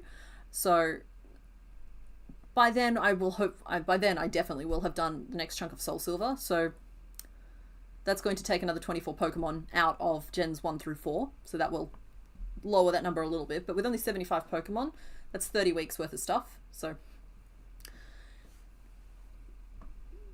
yeah. Like, it's not... We're down to, like... It's kind of taken a long time to get Gen 1 going because it took us a really long time to find our rhythm. And... yeah. And we're down to the really tricky ones. Whereas, like... I feel like the rest of them... The remaining 800 that I have to do. Hold on, I have numbers for this. I don't know why I'm trying to do it mentally. Let's tick that one off, and we'll tick off the other 2 we did today, and just, I'll give you the actual numbers. What was the other ones we did? Abra. And Marowak. Marowak was the other one. There you are. Okay, cool, here we go. So, we have made 189 Pokemon overall of the 1,024 in this spreadsheet. I know that that number is slightly higher now, but it's 1,024 in the spreadsheet, which means that I have made 18.5 rounding % of all Pokemon at this point. So that leaves us with... we have math for this. 24, take 189. 835 to go. That divided by 3 a week. 278, that divided by 52 weeks in a year, just over 5 years. That's assuming that things like the Soul Silver run don't exist. So probably are more closer to the 5-year mark if we just sort of keep going at the pace we're going and Pokemon don't put out too many more Pokemon. I wasn't that far off. You're off by 3 years, and when there's only 5 years, that's a long time. Like 2.5. I was assuming about 2 per week. Yeah, well, which isn't unfair. Because I think my average fell to about that. But that said, when we start Gen 2 and Gen 3, we suddenly end up with a whole new crop of ones that are basic little balls again. And they could also release another 100 Pokemon. They probably... I think they're going to with A to Z. Perfect. Like I said, like that's not taking into account the fact that Pokemon will release more, and it's not taking into account the fact that I do like Soul Silver runs and that sort of thing that do take big chunks of Pokemon out of the list. Dang it, I wasn't paying attention at all to what I just did. Mr. Bones is too distracting. I think it was just a decrease at the start and finish of the row. That's what I wanted to do anyway. I just wasn't paying attention. Am I, guys? Are we still here? Of course we are.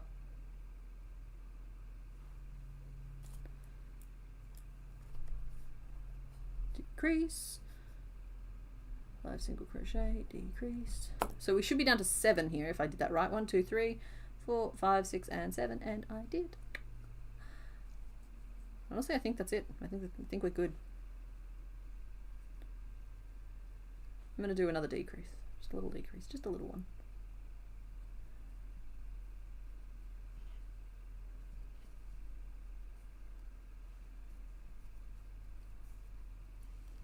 And some single crochet around. 1,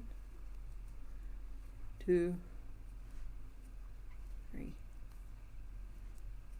4, and 5, and finish.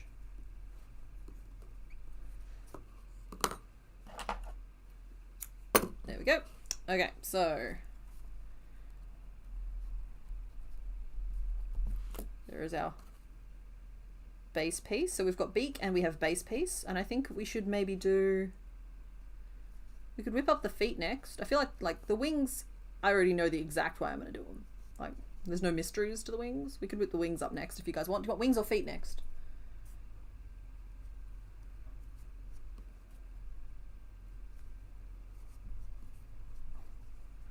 I know that we still have to make tail, and we still have to make rubber glove, and we still have to make jacket as well. But like, wings or feet are what's on the table right now. Hello!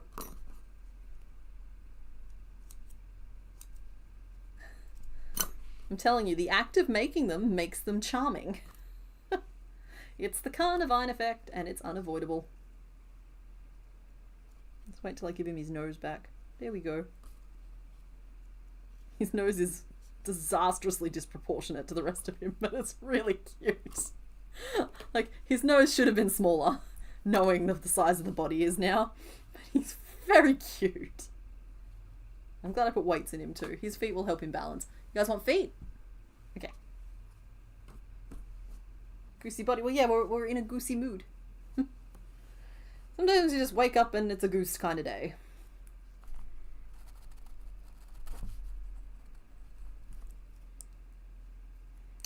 And let's see, it's 3 claws at the front, 1 at the back. So we'll do...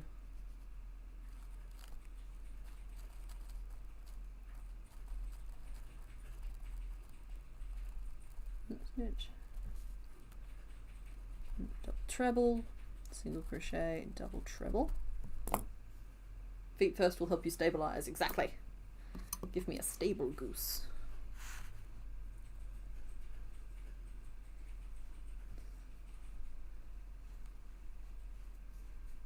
He looks like a dehydrated kiwi. Speaking of which, hydrate or dihydrate?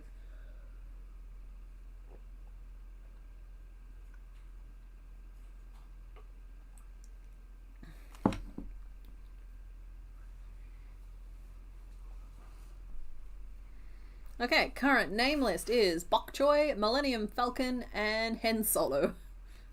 Geese are never truly stable. Well, yeah, they can't hold your horses.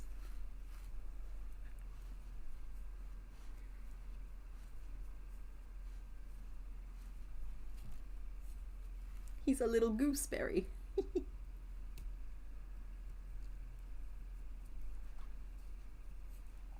1, 2, 3. I think it's rude for him to have 4 claws on his feet. We'll do them, but I'm going to be a little grouchy about it. Because Abra spoiled me with his 3 claws. Marowak spoiled me even more with his nubs. Marowak has no fingers or toes. He has mittens.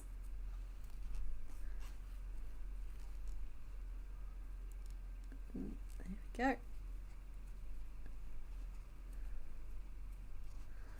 That's the 3 at the front.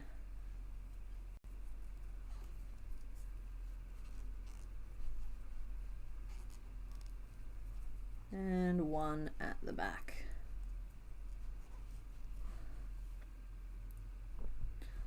He doesn't have a lot of foot though, does he? It's kind of just feet and we're done here. Oh my, those are big. Sir, do you mind how large your feet are?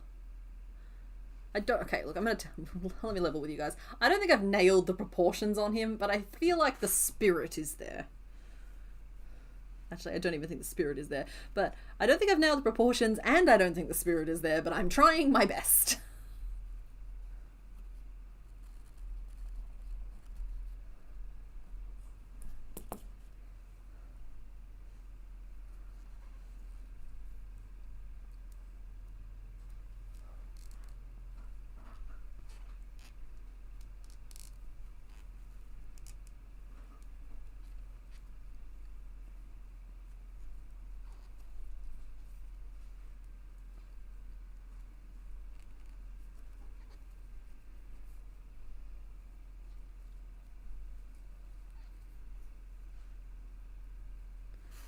foot. Giant foot. Giant foot on tiny body. I can't do that, surely. That's too big. It's too big. Looks up looking for confirmation, but already knows the answer. It's just his feet are big in the sprite. They're just not quite this big. The beak is too big. The feet are too big. I need to change these to maybe just trebles instead of double trebles. Abra got named a very good name. Oh, right. Abra got named Teleportato, which is a very good name. And Marowak got named Chewhacker because the May the 4th theme.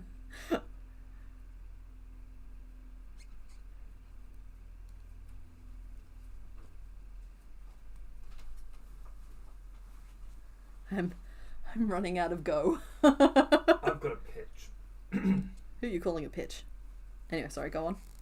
Brilliant idea. I know, it's fine. Big feather pants, which would bulk up the body a bit and make the feet look slightly smaller by comparison. Because if you look at the body, he's got like the big, chunky legs. Yeah, but I don't think those are feather pants. Yeah. We could interpret them though. I'm just trying to make slightly smaller feet to see if I can make them work for me. Big drumsticks. I'm not ruling them out. I'm just it's like I just downsize the feet a little bit, which I think helps straight away. And then I can make, like you said, the big round nubs, because he can't have the little leg in between, but he could have a big round feather pant thing. And then I had to make this small because it's going to have a big furry coat over the top as well as the wings, and those things add a lot of mass. So like once those are added on, his feet are going to look smaller by comparison. they are, but the feet themselves were also too big. You know how I can do that thing where I can tell? It's just like I could tell they were too big. Yeah. Whew, those jelly beans were a mistake because I am sugar crashing hard right now.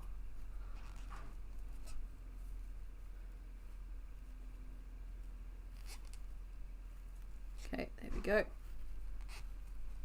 there we go. And there we go. Alright, cool. Tinier foot. Good. Small foot, good. Going back and changing those to trebles was the correct answer. Double treble was too much treble. Now, what Mr. Bones and I were just discussing is the fact that we might make little brown blobs. I'm going to go with blobs to like sit between the body and the foot to add some bulk if we need to, but I don't want to make them right now until I've made the wings and a few of the other pieces. But like, know that the feet will not be attached to the torso in this fashion.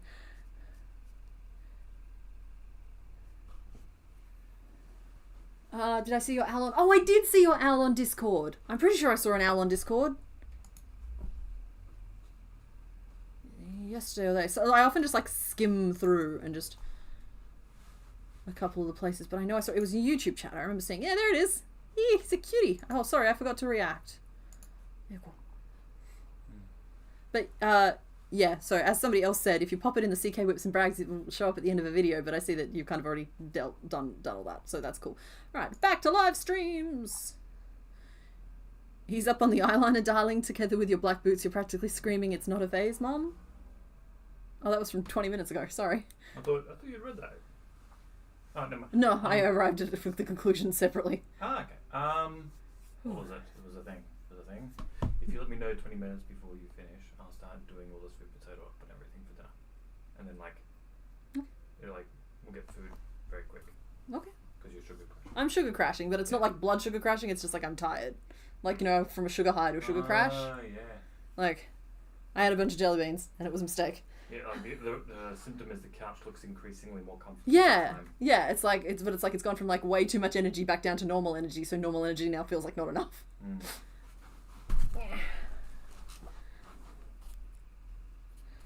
Okay, wings, guys. We're gonna make some wings. We're gonna make a wing real quick. It's gonna go so fast you're not even gonna believe it.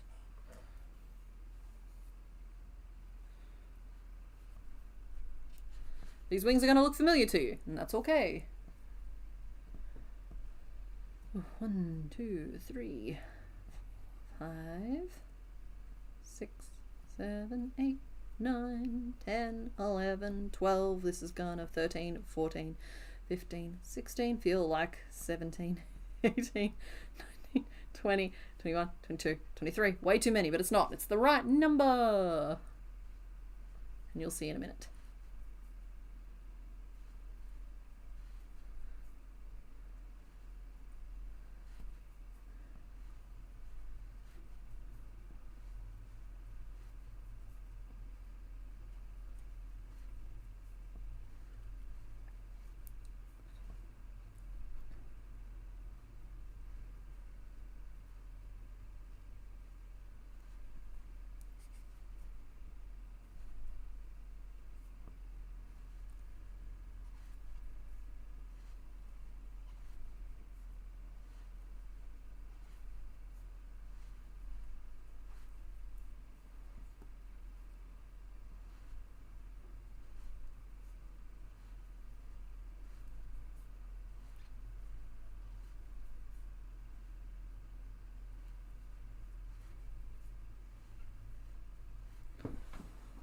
He needs fluffy pants? Okay, alright. Like I said, we will give him the pantalones of fluff. Don't you worry about that. We've got to wing it first.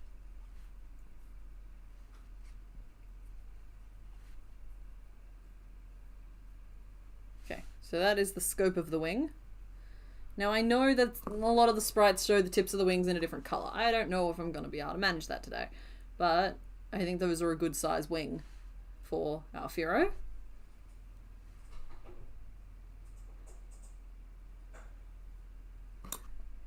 So I don't feel like doing a whole bunch of colour changes, but I can manage them by making some pieces and sewing them on. That's the plan. Okay, we've got a plan.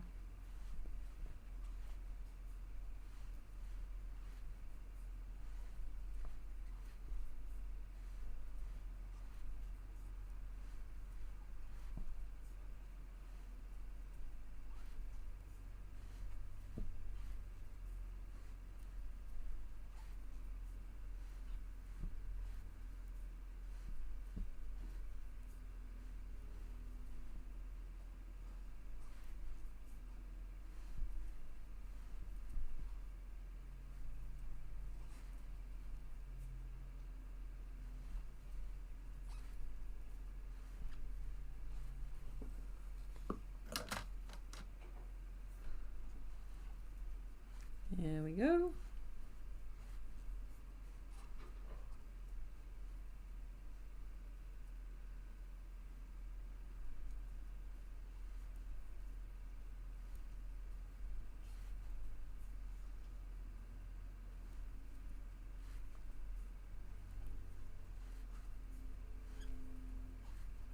Oh, hi Pickling. Sorry, you've arrived at a very strange part of the stream where I am not talking.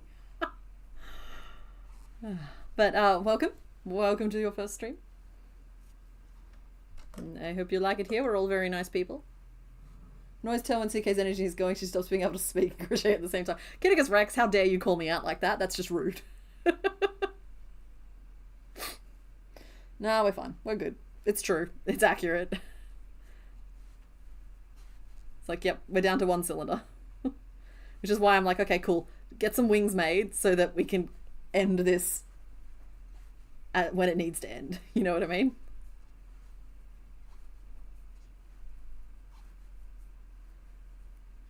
So there we go. There we go. I'm going to check the count on that because I feel like something went a little bit wrong. 1, 2, 3, 4, 5, 6, 7, 8, 9, and 10. It was meant to be 10. We're good.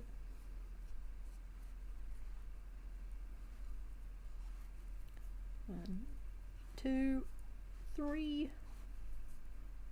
4. See, I can count while crocheting though. Ha ha. I'm still alive. Yeah, I'm still alive. We've only been going for just over 5 hours. The goal is always 6. Sometimes it's 4 because I got other stuff going on, but you know, the default goal is 6. 8 for special events. 4 if I've got somewhere to be.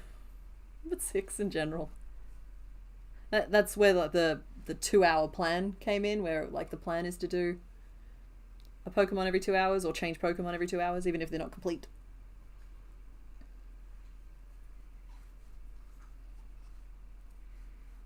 3.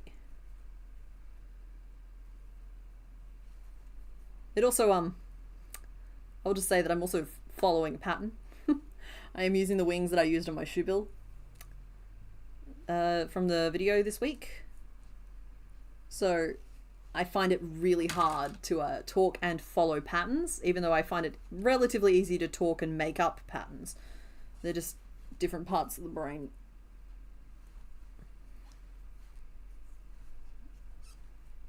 Two, 3.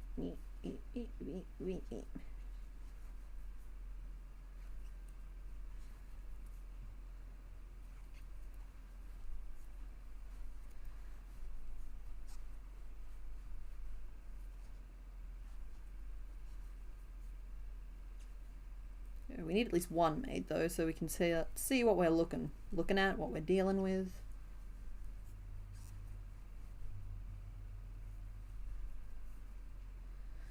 What is the current name list at, anyway?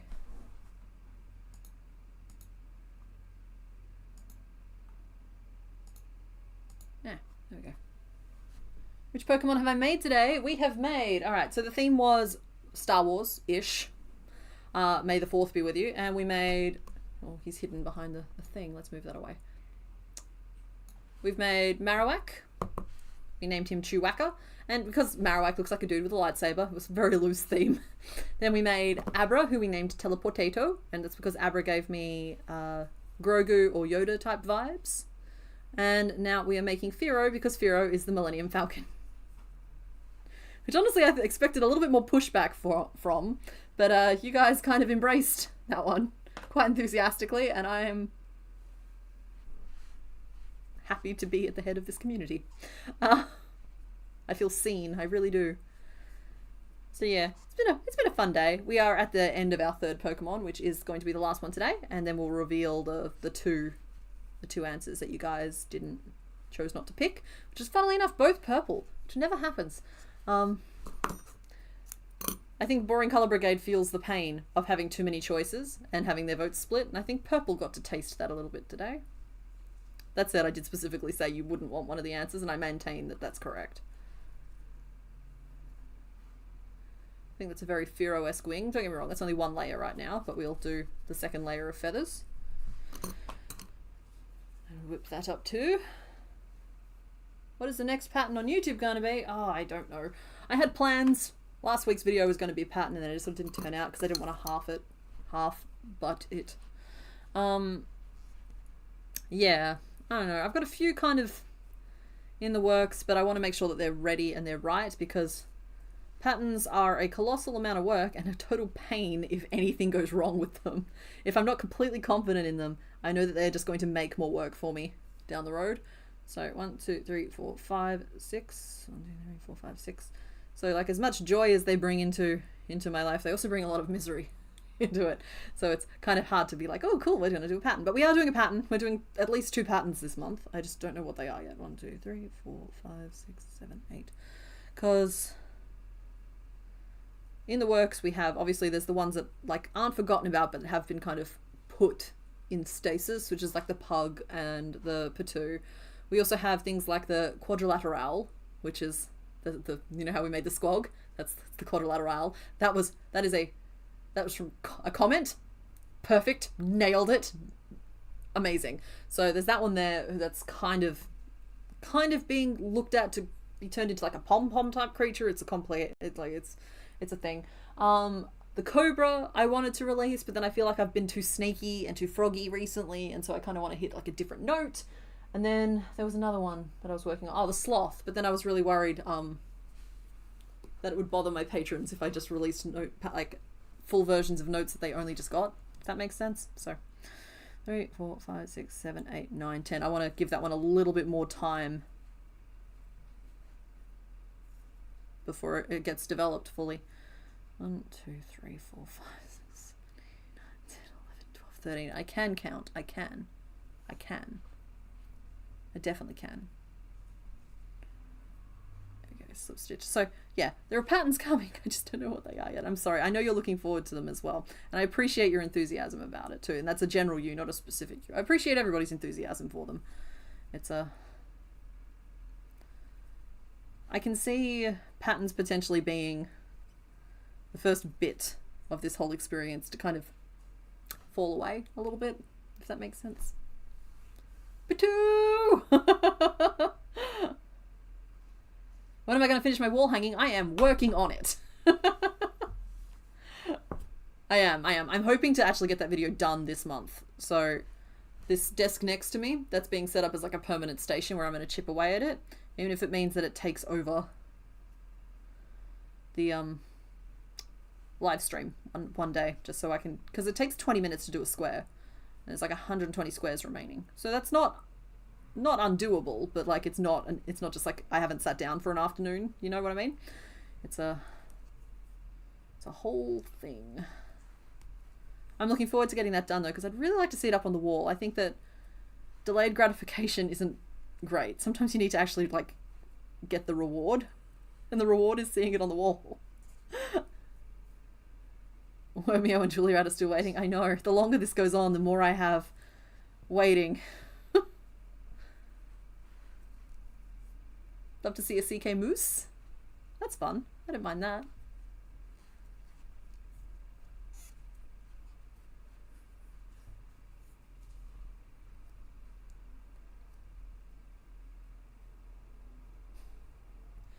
You should keep trying to fix the pug. It would be my second dog pattern, except it has a face of... Yeah, that's true. It'd be my... Like, I don't even count that Christmas stocking dog as a dog pattern. I count the Cerberus one as a dog pattern. I think that has decidedly dog elements. But the Christmas stocking one was just... I don't know. I have no explanation for it. It's just... I thought it was a fun idea. It turns out it was not. So that's okay. I can live with that. So yeah, there's lots of stuff that I should be doing. And unfortunately, all of those ideas get kind of stuck on their way in the door sometimes. Kind of makes it hard to work on any of them.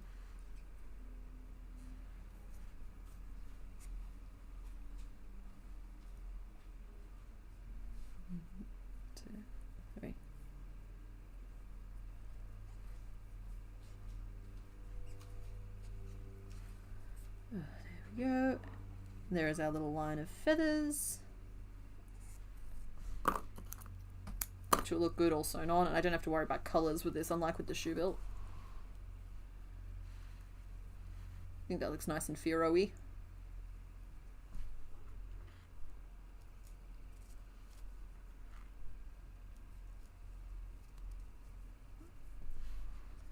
So that will go there.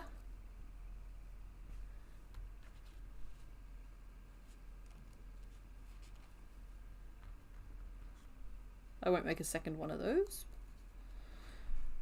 The tail is going to be basically the same way. I'll make it the same way as I do these feathers, just slightly longer ones. The rubber glove head. It's kind of a weird one.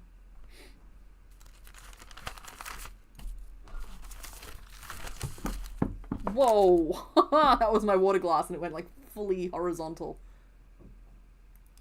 Oh, I'm glad you like him. We're working on it. I'm getting there. So we'll do the little rubber glove head. I think I'm going to do a base chain. And then we need like 5 distinct knobbles to it with the... I think it's... I don't know if I've just drawn it... No, it's not longest at the front. It's like short, medium, long, medium, short. So that needs 5 chains to start out as the base. And then we're going to need... Yeah, okay. So we'll call that... Mr. Bones called it the thing that it's called before. Is it just called a crown? I'll call it a crown for now. It's almost US Mother's Day. It is almost Australia's Mother's Day as well. That is next weekend, everybody. Comb. Thank you. Comb. So we're going to chain 6. Wouldn't matter if we're fine. Yeah, thank you, Darcy. For the record, the only reason it was as stable as it was is because I have hydrated. See that?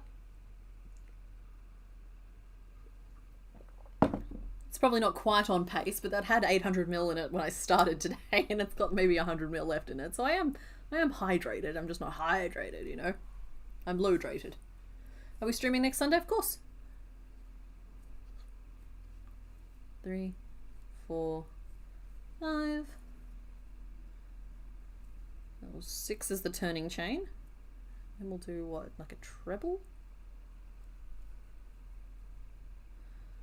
Oh, let's be a little trickier with it than that. I don't want to be trickier with that. Just do a basic treble. Just do a treble stitch. Come on. Tell you what, I'll be here next Sunday, and if no one turns up, I'll turn the camera off and I'll still be working on Pokemon. It's just y'all won't know what I'm actually doing with them. Yeah, okay, I gotta do it the other way. I don't want to, because it involves more counting. But we'll do it anyway. So slip stitch. 1, 2, 3. I think 3 is plenty. Slip stitch, slip stitch. So much writing. Slip stitch, chain 3 and turn and slips. And how many slip stitches? 2 slip stitches. Slip stitch, chain 4 and turn and 3 slip stitches. And slip stitch, chain 5 and turn and 4 slip stitches. Excuse me. Slip stitch, chain 4 dot dot dot, and this one's a chain 3 dot dot dot. Okay. Oh no, I don't know. It was Mother's Day. I don't know. You guys might have stuff to do. Somebody asked if we were streaming. I just was like confirming. It's like, yeah, I'm gonna be doing it anyway. I just turned the cameras on because I like the company.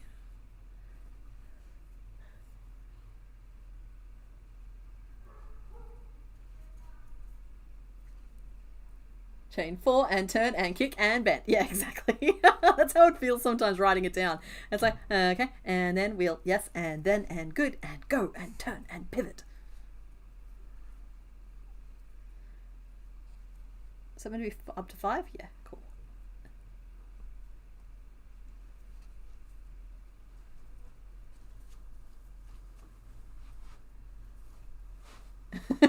Mr. Bones is acting out the dance for me in a very helpful fashion.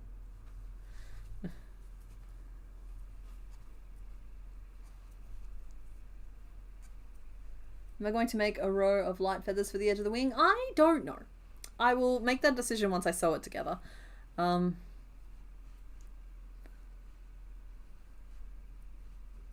like I acknowledge that it has lighter feathers in like the things, but when I think of Firo, I never think of the light feathers.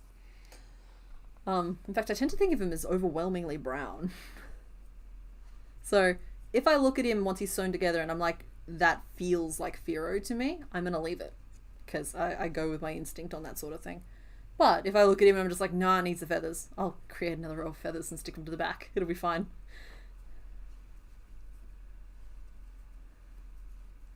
Yeah.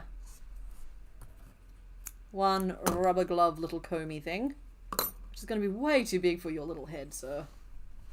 Or the perfect size, depending on how you look at it.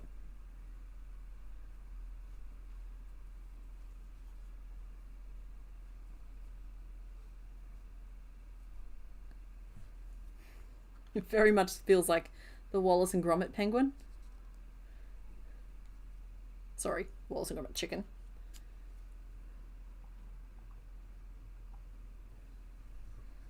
Okay, there we go. I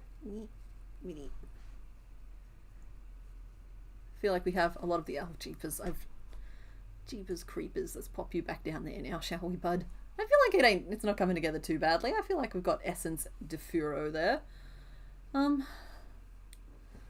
feel like we should possibly start the name vote, though. I recognize I am slowing down, and sometimes it's a good idea to stop before I reach a full stop. So let's do the name vote, and I will work on either the tail or the little back piece. Is it light feathers or just light tips? I think they're just light tips, but the color changes were too hard with the way I was structuring the wing to do them as color changes without showing a whole bunch of like extra ends and stuff. It was too hard. Okay, we've got bok choy, which I can spell. Why wouldn't I be able to? And we've got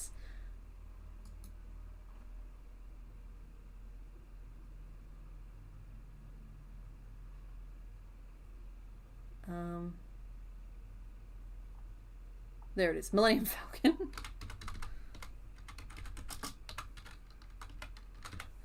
Millennium Falcon, and we have Hen Solo. And honestly, I don't know if we need a fourth name. I think those are 3 great options.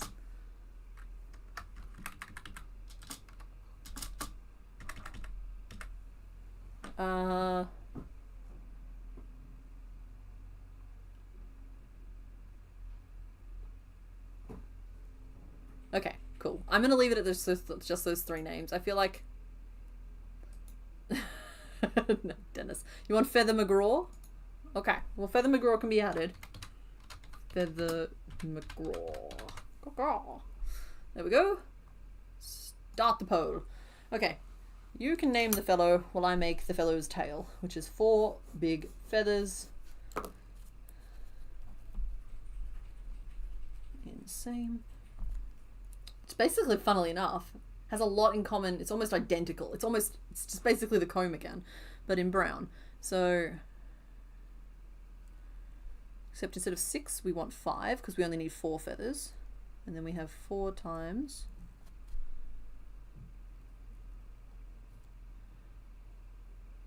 chain 5 and turn and 4 slip stitches and slip stitch across. And we're done. Cool. So we'll just whip that up real quick.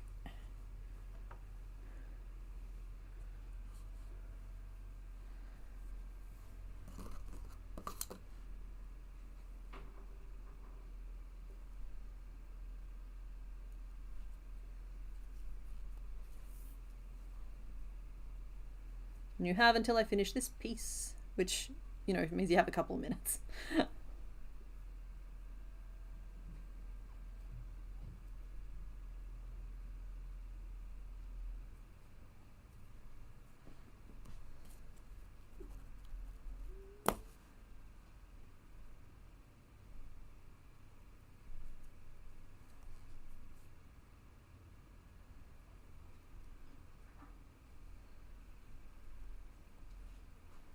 There we go. Sorry, forgot how to do a slip stitch. I've launched this name vote at the correct time. Let's put it that way. 1, 2, 3, 4. And next. 1, 2, 3, 4, 5. 1. Ooh, looks like Hen Solo has a pretty commanding lead right now. That's cute because, like, Marowak was named Chewbacca, and so we've made Hen Solo and Chewbacca. I think that's really fun. You guys are good at naming things. I never would have come up with Hen Solo.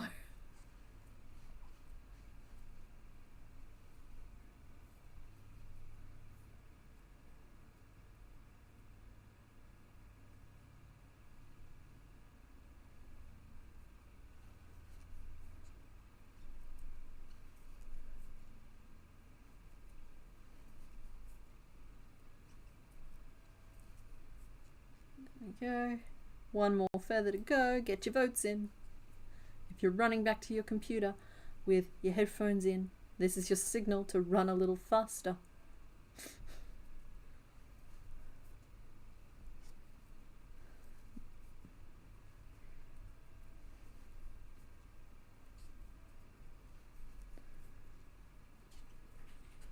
That is tail accomplished.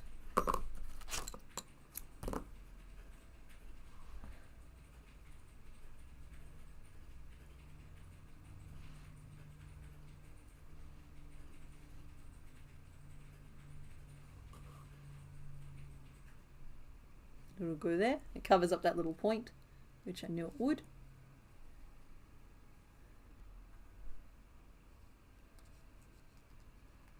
All those rocks in its butt are making that a little bit trickier. So there we go. That's where we've currently landed with that. The official position of complicated dots is that all people should only move at whatever speed they deem safe when approaching their personal computers. Thank you, Mr. Bones, for looking out for the good of all of us. Alrighty, let's close off this name vote. I think the results are in. Hen Solo is the name of our Firo. with 44% of the vote, followed by Millennium Falcon at 31%, Bok Choy at 18%, and Feathers McGraw at 5%. Thank you to everybody who voted. And at this point, I am going to reveal what the other answers were. So the theme today was Star Wars-ish. Because my knowledge of Star Wars is approximate. So we had Marowak, who looks like a dude holding a lightsaber. We had the Millennium Falcon, which I thought was very funny. We had number 3, which I warned you guys a couple of times that while he fits the theme and I had to include him, I didn't think you'd want to make today. And I saw somebody guess it. I saw several people guess it, actually. It's Mewtwo, and it's because he's literally got the Darth Vader, like, choke thing going on. It's like, okay, yeah, so he was thematically appropriate, but you guys do not want him. Well, at least I assumed. I made an assumption on your behalf. And then number 4, I even saw somebody guess this one correctly, which made me really, really happy. Number 4, we have Starmie, who was included because Starmie is the Death Star. So, Star Wars adjacent and appropriate.